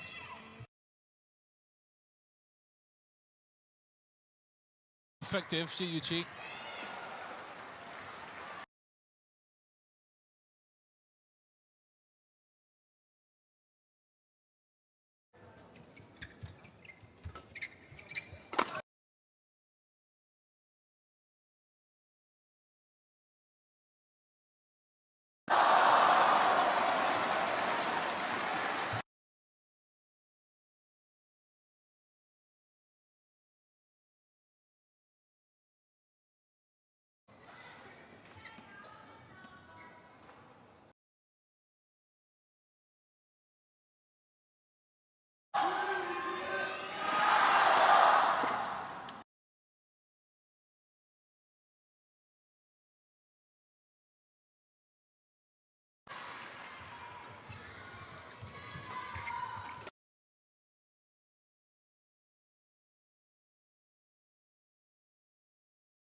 Had some great rallies between these two. And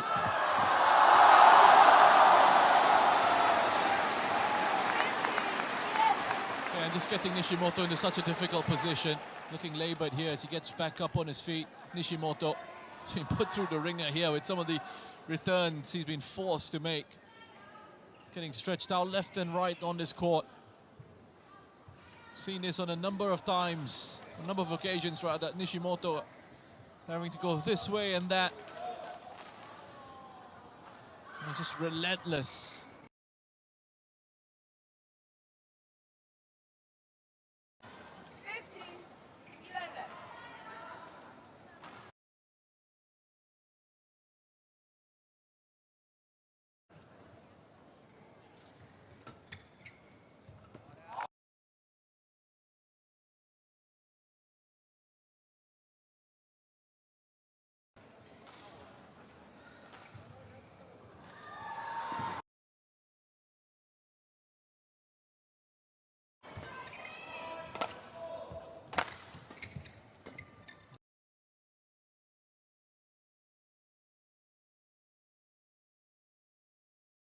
Excellent save from Nishimoto.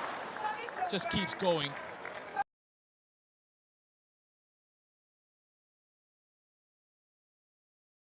Positions that Nishimoto is in. Start to mentally just give up a little bit. Knowing there's quite a bit of catching up to do. And they've been battered by the aggression of the attack from the opponent. There's been no sign of Nishimoto giving up at all. Again, he's really making Shi Yuqi work hard for these points.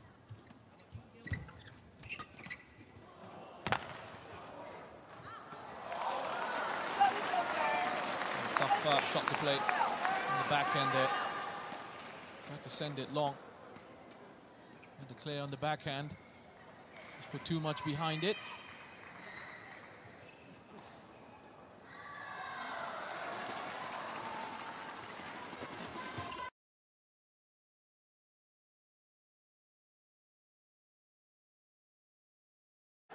Down wide from Shi Yuqi.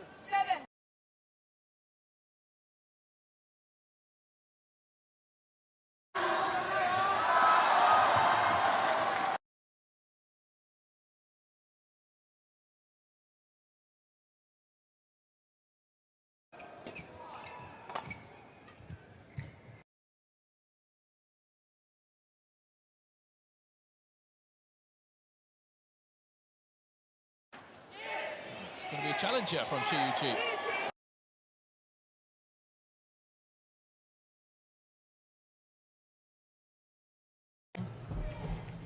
Did look like it was out. Real time. Let's see what the replays say.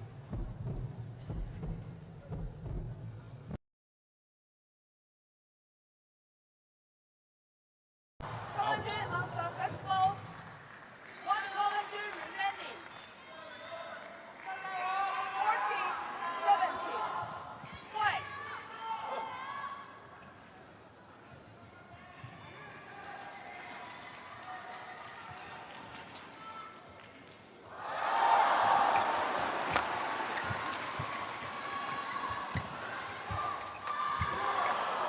This time it's Nishimoto. But excellent play at the net, and he's slowly making his way back up. Definitely seen Shi Yuqi in those positions be the one who just drives it over the net from those positions.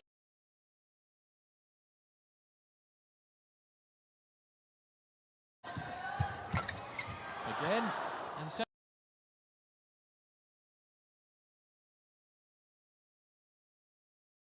out. Decision was given as in.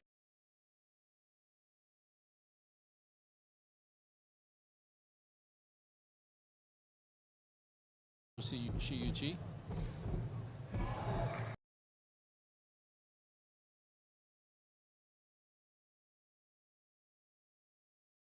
Oh, that's a big one. Big point for Shi Yuqi. Better position to have a closer look at that, to put the challenge in. And he was with the first one. Happened right in front of him. The challenge. To Shi Yuqi. Extending his lead to 3 over Nishimoto.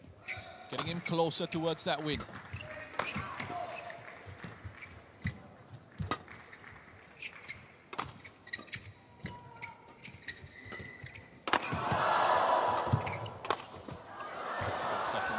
That was smashed right into his body.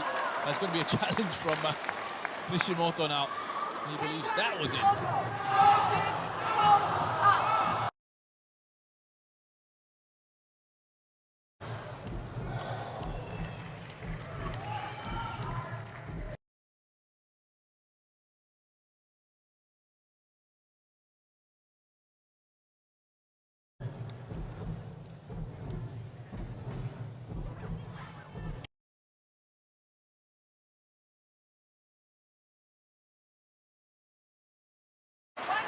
Worth going for again.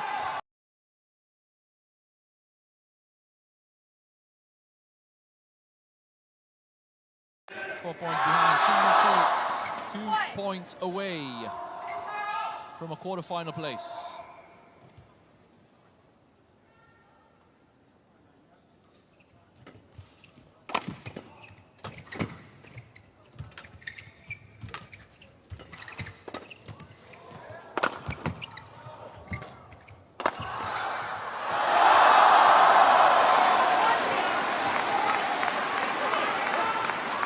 Away now. Match point, Shi Yuqi.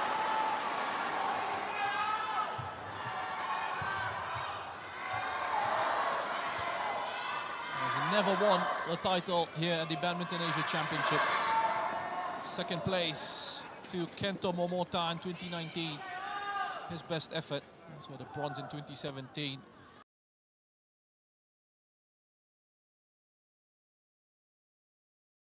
Here for the first time.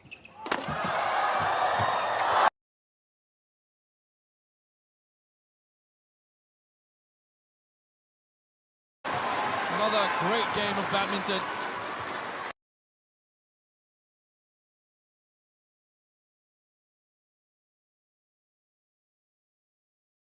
Who comes out on top?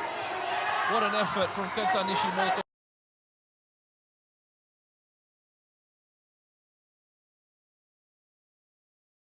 Off his smashes, doing the damage. 115, Shi Yuqi moves on into the quarterfinal.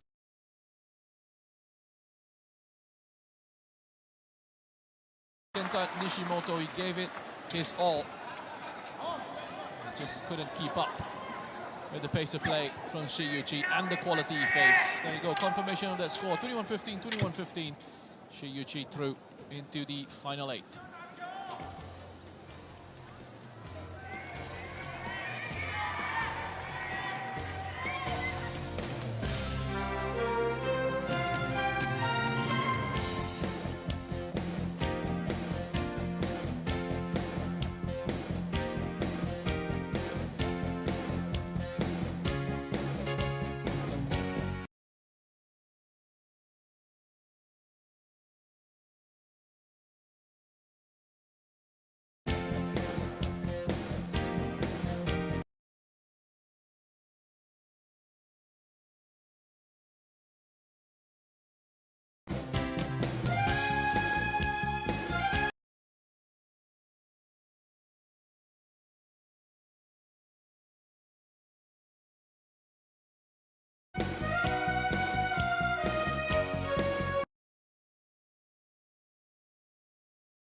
silver and orange.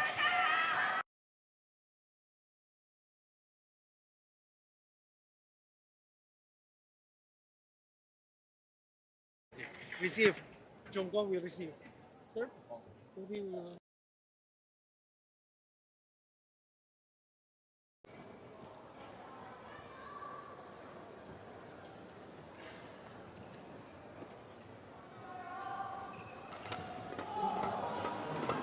Well, this is our penultimate matchup.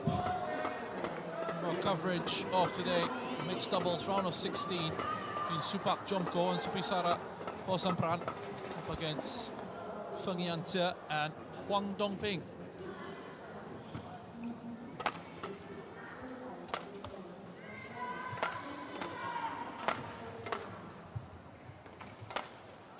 Supak Jomko in your picture, opponents who are very familiar with each other. This will be the 7th meeting between these two pairs.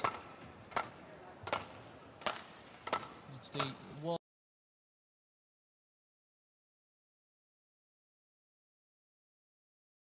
Posampran, 18th in the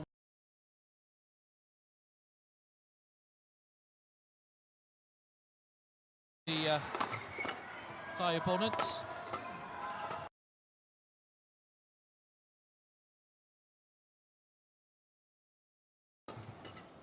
The first meeting between these pairs coming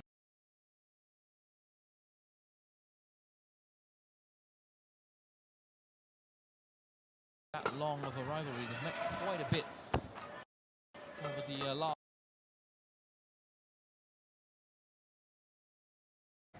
Won by the Chinese pair. In fact, it was 5 wins in a row for them.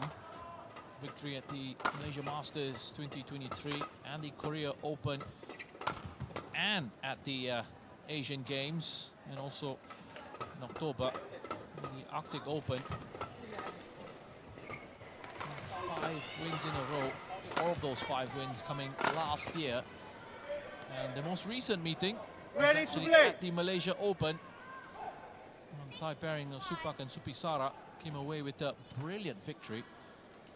Very closely fought that one, 22-20, 21-19. Progress past Feng Yangtze and Huang Dongping at the Malaysia Open. Brilliant stuff on display. Both pairings in action yesterday. It was an all-Thailand clash actually for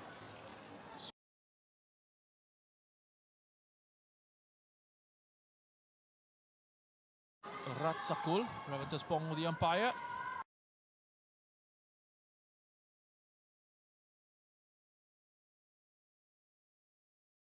Supisara were involved in.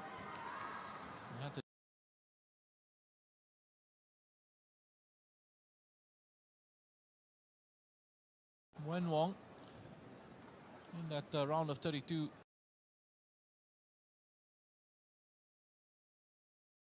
21-15, 12-21 and 21-17 victory.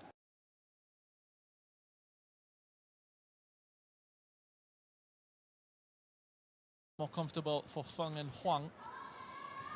21-10.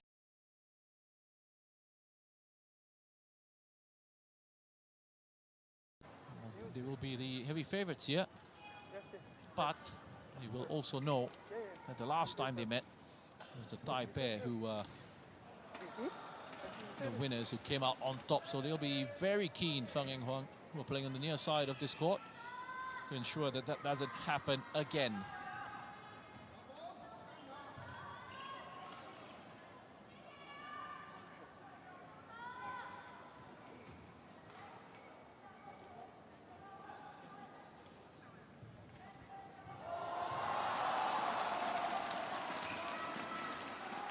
Ladies and gentlemen, on my right, Feng Yangtze and Huang Dongping, China. And on my left, Supak Jomko and Supisara Posampran, Thailand. Huang Dongping to serve to Supak Jomko. Level, play.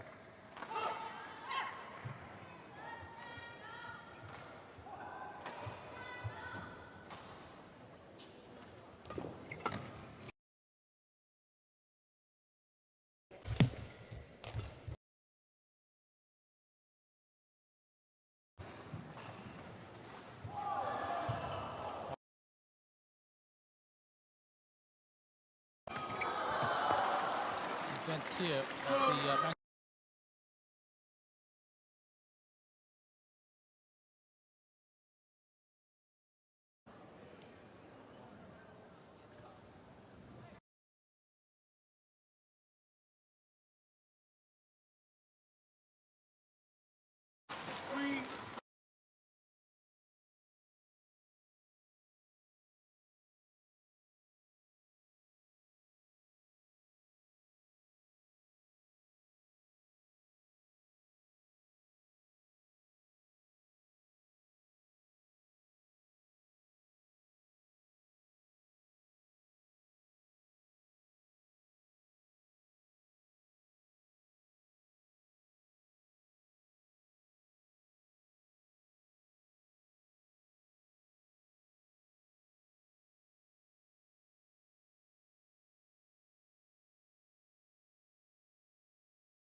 나이스.